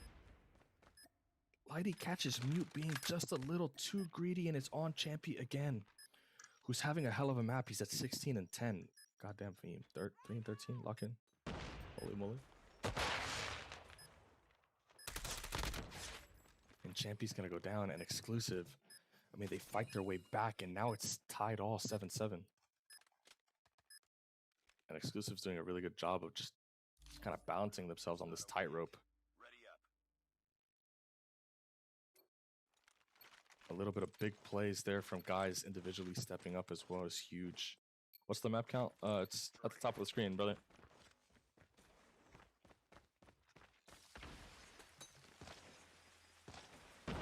Two more rounds. And potentially, if Exclusive takes this, they'll take a really, really tough to come back from lead. 3-0 in the series could be really devastating. Wanted really needs to win this map. And they started off really nicely there with a kill on Severe. There is a flank player active right now, again in Axis. He has a position. Finds something on the statue here. It's just him and Sawo. Uses the angles really well.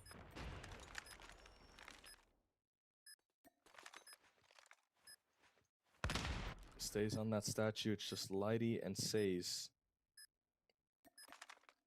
Time's ticking, man. We got to do something if you are Exclusive, but unfortunately, just looks like the setup is too strong for Wanted. All 5 guys alive.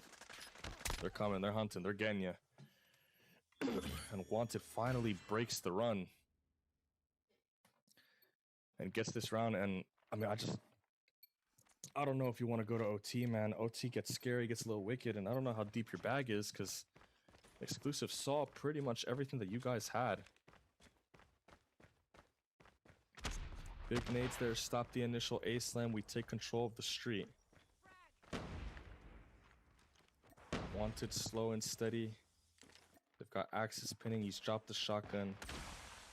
And Fahim working on the middle of the map. Looks like the street's not a go zone, but here sure is the A-cut. Right here, it's going to be Lighty, though. Can Lighty deal with anything right here? He does. Yutso over, but we burn a flash or a stun. Says is just taking control of the street. He's going to stop the swing from happening right now. See if Mute follows up. Mute doesn't have a sniper. They dropped it. Or if he does, it's in his pocket. Exclusive's going to come up right now. 2 players left to potentially close out the map right here. It's going to be Champy.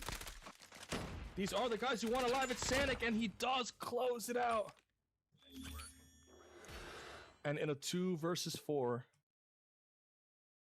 Wanted is able to make sure that they get another map in this series and don't go down 3-0. That might have been really...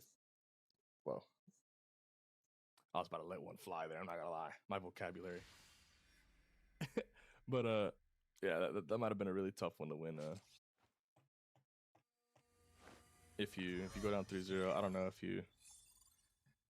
if you're in a final with the experience that you have and winning that if you're going down 3-0. So, I mean, way to go. Way to get that one right there. 2-1 now. Let's take a look at what the next map is going to be. It's going to be a control raid. And, I mean, if I'm sitting in a final and I'm watching just high-level COD, I think more than anything, what I want to see are maps where teams can show that they're smart. Teams can show that they understand spacing, understand how to route, understand when to pick up lanes. And Raid provides that 100%. So the problem with the kind of walking into this map, if you're Wanted, is that there's just tons of experience. We keep talking about experience, but there's tons of it for Exclusive. They've played Raid just like you guys a trillion times, but they've done it at many like levels higher at the WC, at the at the World Championship and these invitationals and boot camps across the world. So if I had to put my money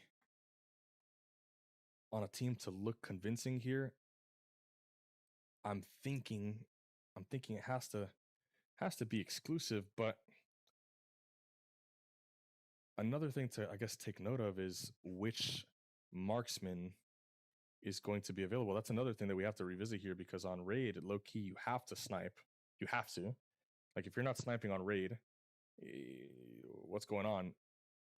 And we've seen that both of these teams don't use double marksman on the controls, but Wanted does have the sniper. That is the one that they are using. I'll be very interested to see if Sanic drops the SMG to pick up the SKS for this one, and if we run, like, I don't know, 2 subs and a bow, or 2 bows and a sub. I don't know what that's going to look like for Wanted. And then for the side of exclusive as well, are we going to get SKS work here and a sniper, or either of them? Looks like Veer does have the sniper, yeah, and exclusive does have the double marksman, but just a limitation, I guess, of the roles here for Wanted. They don't have an SKS. Am I tripping, or do they not have an SKS? Sanic is the SKS, and he doesn't have it, so no SKS on raid is nuts. I don't know. I think off of that alone, I'm not confident. And you know what? It's the rules. It's the rule. It forces Wanted to be in a position where they have to choose between whether or not they want an SKS or dropping one of their best SMGs to a... yeah, I mean, you lose the SMG pace, I guess. But honestly, if I'm Wanted, I kind of feel like you have to sacrifice that pace just to get that power weapon involved, and unfortunately, it might be a little bit difficult for them to overcome that. But for the time being right now, exclusive tie game, but they are on the site. Little push out of the laundry right here. Score streak in the pocket for Sawa. We'll see if he can get a Predator missile. Sace is going to take an engagement right here onto Champy. Champy's going to win that one, and for the time being right now, Champy picks up an SKS, but it's not native to him. I see Axis has one too. He picked it up. And I guess the other line of thinking is, if I'm just frying you, maybe I could pick up the SKS whenever it kind of lands on my feet, and by proxy be an SKS player that way. Sanic's looking, but he's not able to find it. Great security there for Veer on the front line here. Operator comes through. It's Bellingham inside of the money window, but just let your teammates support you. There's the SKS overlooking. Great opportunity right now for exclusive to come away with a second capture. It's the money player again. You do have Neo trimming. He's going to get 2 huge kills inside of the basketball court. 11-3 now, and this round is not just over for kills, but it's also done through the way of ticks, so it's going to be huge for exclusive long term. And I mean, dominant round for exclusive. The opener was great. We got a couple score streaks in the pocket. I didn't see too many operators come out. Definitely not the super big ones. Are we running an Annie? We are. Annie will surely come out this round right here. War Machine not available on the opener, but we're just around the corner from having 4 ops. Lighty's going to get this one just to try to see if he gives his team a little bit of breathing room while they get theirs. Tempest goes in. Flick not going to land. Neo's about to come up on his right now. Entrance into the Zig. Here comes the War Machine in the pocket for Veer. Predator missile goes out, gives a lot of information. This time it's Neo now. He's working on that EMP. He's stunned right there. Can he get picked up by Mute? He does. Dead even game right now, but exclusive does have resources in the pocket, but so does Champy. He's going to get 2 right there. A big 3 swing for Wanted. Here comes the equalizer right behind it, and it's in a great spot there just to trim the next wave of kills. As Mute gets in, gets 2 kills right here. He's got a death machine as well too. Can he kill Lighty? He's not able to. And Axis, off of the strength of just kills alone, just the fragging power. Not even the rolls, not even the operators, not even the guns, but just the raw fragging ability for them to trade each other. It's been something really great to watch on this round. Sanic put some nice shots down onto that player right there. Says just didn't have a chance. Now it's Mute on the back line here. Pulls out that bow. Equalizer out for Neil's gonna make sure that nobody's pushing through into his contested space. Annihilator comes out for Says. Great spot there, but he's gonna get picked up by the counter Annihilator. Luckily, no shot for Shay's shot. So he still has it in his pocket. Want to see his team pick up the mid-stair security so that the Annie can get involved. Billingham looking for one right here. Annihilator finding a little bit of value. And it's still a winnable round here for Exclusive, but he's going to get picked up by Veer there. A huge shutdown. Lighty goes for 2. Now it's tie game. Veer wants it all. He's going to go for that war, but the angle is just a little too narrow there. War Machine getting caught by the trophy system. Exclusive. Perfect marksman positioning in the top laundry off of that wave. They push it to the ring, and he deals with it. Now says his jungle side. If this comes into his space, he's going to have an Annie to deal with that too. We got a little bit of space in the middle of the map right here. See if Sawa can just get anything right here. And Says is going to invest. Don't play through the mid-stairs. We don't need that. Nothing in the middle of the map right now matters to us. No ISOs matter either. We want these crossfires and we want them strong. Half the life still left in the Annihilator. They're going to get one there on Axis. See if he can find another one onto Champion. He does. Big kill here right now for Mute. Mute's looking for it. Can he find Veer? He doesn't. And even if he did, it would have been really tough to win that round. But it's 2-0 right now for Exclusive. And I mean, man, just the controls here. The experience that we talked about. Just being able to control the space even when you're down in lives. Exclusive has absolutely done that. Great openers right now. 3-0-2 is going to avoid the initial slam in the middle of the map as they take the time to regather themselves and figure out where the next pushing is coming from. Veer hits a nasty one right there. SMG in the corner. See if he can kill Mute. That's a big one, and he does. Lighty's looking for one on the top laundry. He has to find Sanic, and he does. Now it's Sawo's got a little bit more time spending on that ring. He's just picking it up. Champy's going to throw away a life to his own nade. But the kills do stabilize right now. Just a couple kills separating the two teams, but a cap in the pocket for Exclusive. Billingham goes down right there. Now Sawo. Sawo and Lighty, your subs. Working in the middle of the map. See if you can find something. Lighty gets a trade right here. Now stays on the walkthrough. Can he pick it up? He can. Right back to the Tempest here for Exclusive. It's Lighty who picks that up. Next, another shot right here, but he has the Tempest. He has to run away. Mute finds one. Mute gets found there by Neil. Trying his absolute best, Neil, here to find something, but the operators are getting through. And Sanic goes huge there with the equalizer. I'm not gonna lie, we need control of this top red. That top red would be huge. But I understand that he's trying to get a little bit of value out of this equalizer. But the reality is that they can't cap on the A site if you have control over that top position. If you leave it, that's the problem with kind of leaving and flanking around into the Zig, is that they're gonna get those AC spawns and they'll start flooding through the middle of the map there. But if he was on that top bedroom position, maybe our teammates coming up off the spawn could chill a little bit and know that the site can't get captured until that player is out of, that spot. So maybe a little bit of a miss there for Champy. Good experience here for Exclusive. Even though it's 9-8, we're getting to the end of it. They're still opening up the map, playing all 3 lanes at once. Never one lane. It's Neo right here and Lighty. Lighty, big one right here. Veer trying to get us in. While the attention is pulling up, Neo's looking for an opportunity to get around the back when the attention is at its highest point. Finds a big one right there, gets into the base right here. Veer has 2. He knows now that they're spawning on the bottom. Neo has a great position here, potentially even an equalizer, but I think that they know that they're in the spawn right now. Sanic is going to check it. He's going to get caught. Sawo's got an operator, and he's going for it. He wants that. 3-0. And it's Mute. Does he have a collateral in him? And he doesn't. And it's another 3-0 here for Exclusive. And they're going to go up right now 3-1 in the series. And they're on match point right now. I'm not going to lie. It's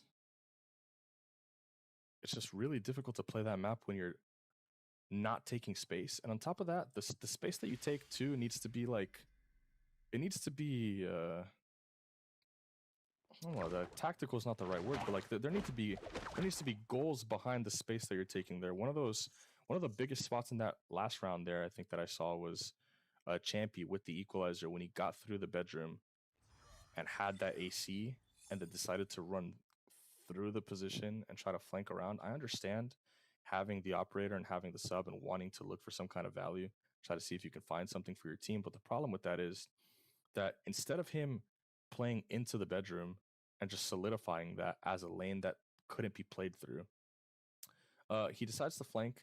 That lane opens up and it gives Exclusive the opportunity after they dealt with them in the spawn to refill all three of those lanes and then become a problem again. If Champion was in the bedroom the entire time and got even a little bit of value, that would have given enough confidence to his team that they just had to deal with the crashing waves coming from Laundry and Kitchen. And even the pressure that was on the pool, they wouldn't have had to worry about swinging deep in the basketball court or swinging deep from money window or top nest because you have that guy in bedroom that can shoot the contest positions behind the bar in the corner of the rock corner or even the deep right side corner closest to the water.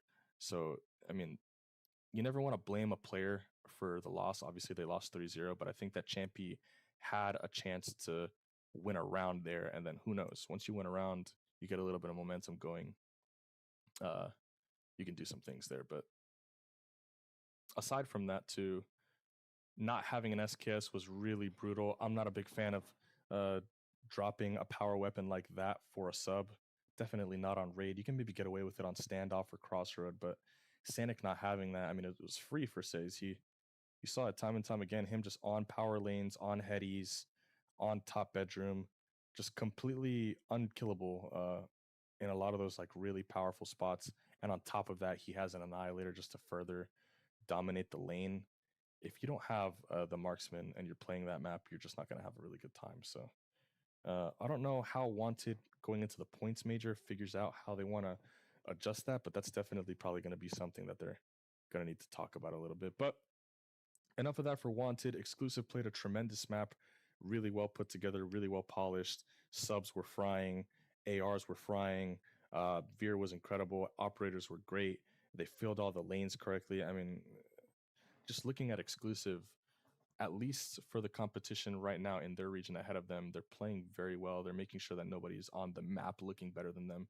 And quite honestly, nobody should look better than them in Europe on the map besides maybe Animus, maybe.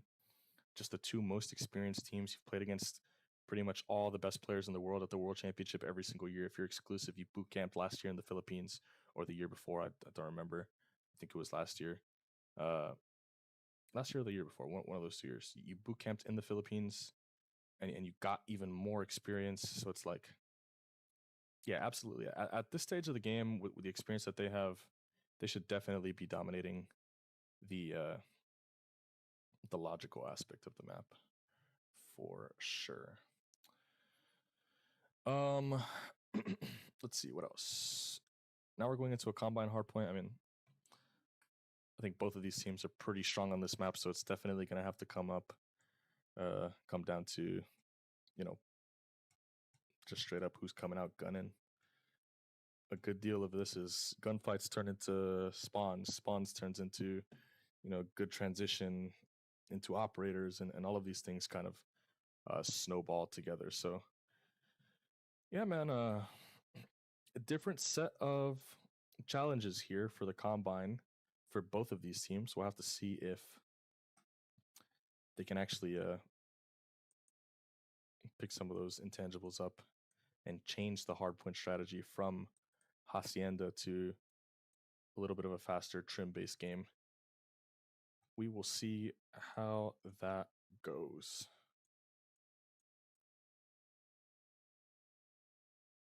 I haven't had to switch the scoreboard this whole time. That's cash. Low key. Low key super cash.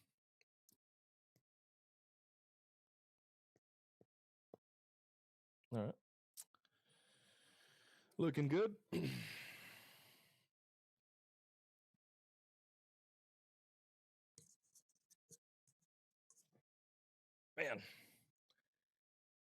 tired, but we're balling. We got two good teams. Look, yeah, I kind of want this to keep going too, because the next map is after Combine. It's that control on standoff. I'm excited to see how that would go. And look-key, just in general, I really want this region to keep pushing each other, because there's definitely a lot of talent in this region. And not just the talent, but these are teams that study and actually get better. I feel like every time I watch Wanted, every time I watch Animus, every time I watch Exclusive, they are getting better. There are pieces of their game that are improving. Whereas if I watch, like, I don't know, just if I watch NA, for example, like I don't feel that way all the time about the progression. Let's see. Combine hardpoint. Let's get it on. All right. Potentially the last map in the series right here. Wanted is fighting to extend it and win the Qualifier Championship, and Exclusive is fighting to put them away. So let's take a look right here. Bad side started for Wanted. Early bridge control in the bag for Exclusive. And a little bit of good fortune here. Even though they get the kills, Exclusive fails to actually anchor the spawn. So whereas side at the start of the game is usually a big deal, we've actually navigated away from that. A little bit of good fortune again. Champy finds a couple kills in the middle of the map there. There goes Sanic. Let's keep that P1 contested, but let's keep the spawns in our pocket. We saw this consistently happening against some teams, just failing to keep good position right here, and it happens again. You had the spot right there, you had the rotation onto P2, but you just push a little too far forward, or maybe the kills happen a little bit too quickly at the same time. And you give Exclusive a way back into a good position, which is going to be a little brutal here. But pulling open the scoreboard right now, it's actually Wanted. I think that's slightly behind in the kills. The first couple operators are going to be really, really big, especially if one comes out here soon. Sanic gets 2 right now. 3 for Sanic to break it in. Can we find it? We can. Axis breaks it in, and there goes the spawn flip right now. Playing out the water is a good idea right here as we get these engagements to fall through. And just keep going.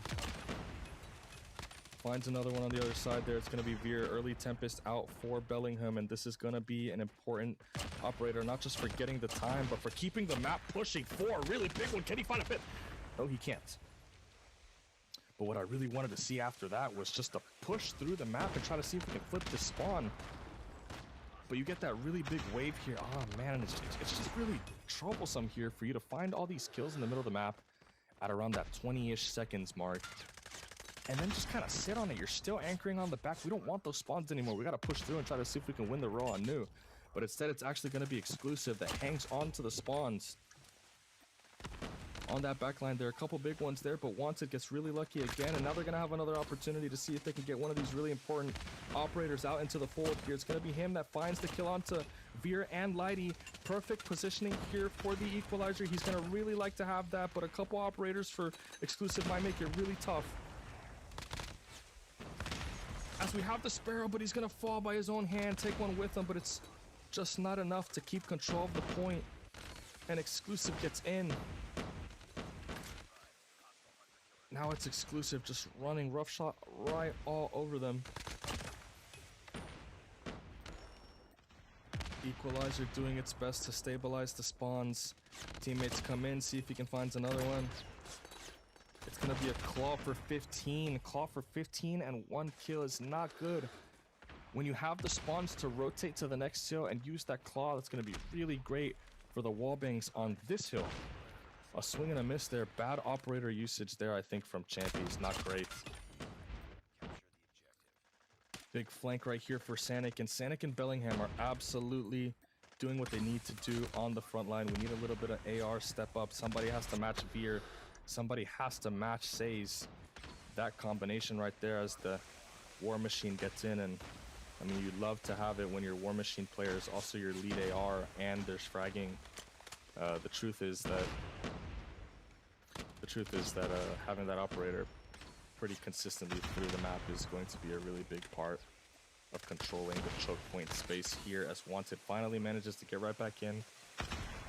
Every single time we see Bellingham pull that Tempest, he gets a couple good, valuable kills there, but the nade is going to take him out.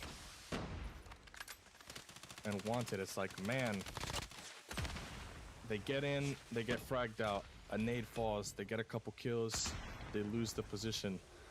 Now we're on a reset P1, and I mean, I guess there's a little bit of a silver lining here that they do have a little bit of spawn control, but just as I say that, the spawn flips and Exclusive is in the driver's seat once again.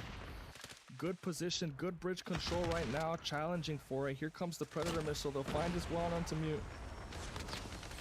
Sanic goes down, a little bit of deep space here for Says.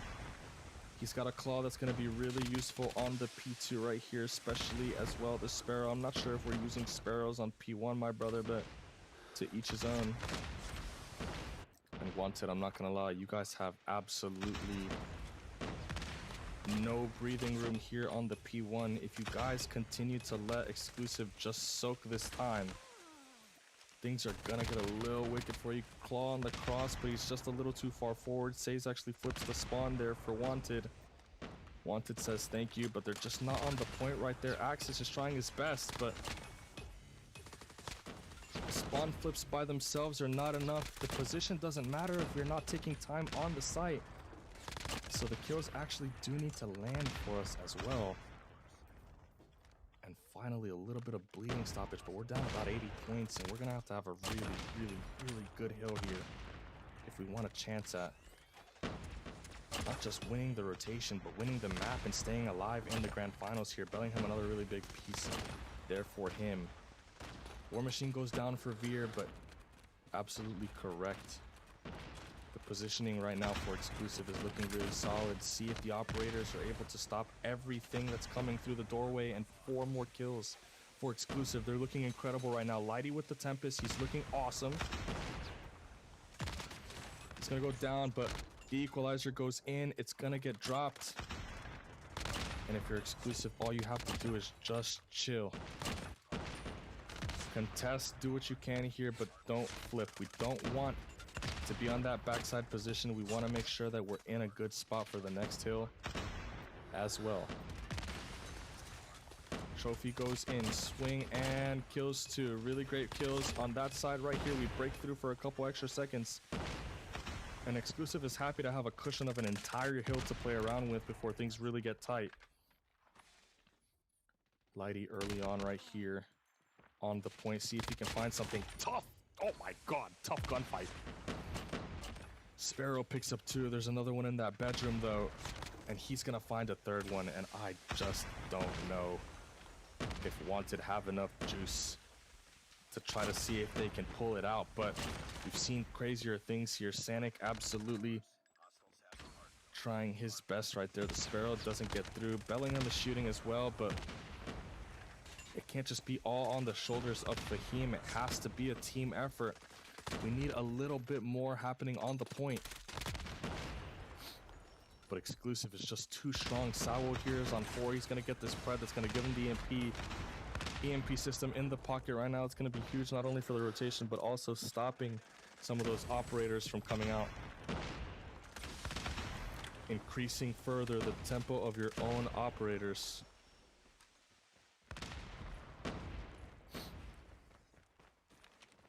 Nice wide position here. Excellent EMP usage here is going to stop Champy from getting his operator into the game, and Savo's going to make a big play there. Lighty, Tempest of his own. If he can just get 1, it's going to get stun shocks right there. That's going to set up Savo to get another kill. There's another stun shock. He's going to get another one here. Still has tempo. He's got Sparrow of his own.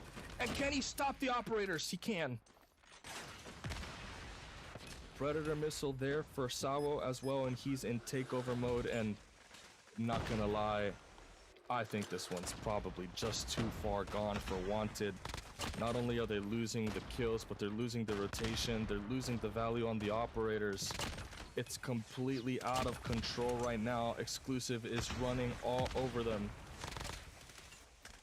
And it's sliding on the back line. That picks it up 10 more seconds here. Can you just do anything? But they can't even fight hard enough to get onto the site. Finally, a little bit of traction in the kill feed, but it's just too late. There's 5 seconds. Can you be perfect for the rest of the game? You have to.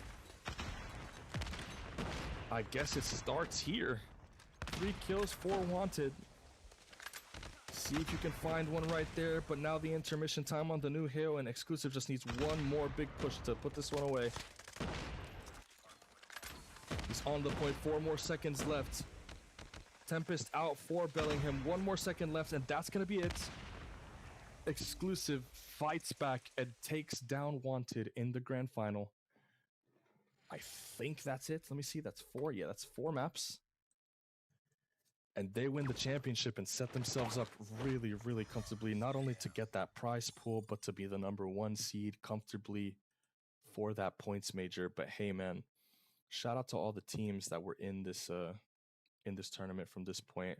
We saw some really good guys come up and really make a name for themselves. I'm thinking about dudes like Chuso. I'm thinking about guys like Dino over there from Valor team. Always happy to see Saucy come back a little bit. There's so much talent in Europe spread out amongst these teams. That's not even talking about guys on Saints who have been doing pretty well this season. I know you got Grizz over there as well too. Troglodyte Tribe down there as well. You got guys all around this region that can absolutely compete, and guys that are coming up and just giving a little bit of trouble to these top teams who who have been at the top for so long. But 100%, if there's one thing for certain, it is that Exclusive is the champion. They're gonna take, I think, $5,000. Let me see. The prize pool is $5,000. What's the pricing for first place? First place is $2,500. So they're gonna take that. Wanted's gonna finish with $1,250 in the pocket and a couple really good points, just to kind of keep that gap building. And yeah, from here, I think that's the last qualifier, if I'm not mistaken. Let me take a look really quickly at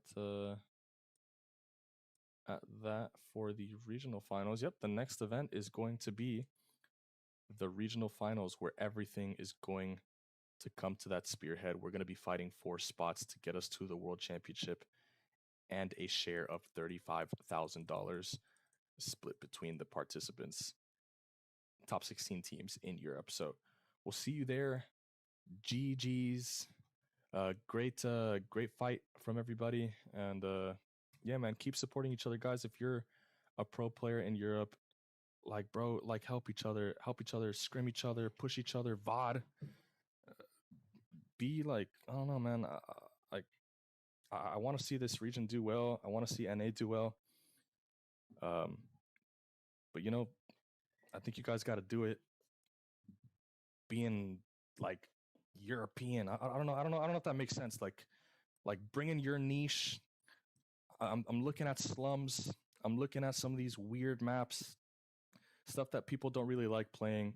Like, I think that's stuff that these teams are going to be really, really good at. And yeah, I'm excited to keep watching them. So GG's. Thanks for hanging out with me a little bit. I know that the start of this broadcast was a little rough with the match recording and all that stuff. I know the production's not great, but did my best. So hopefully the next people that cover Europe are a little bit better for you guys. But yeah, I was happy to give you guys a stream. GG's, and I will see you guys next time.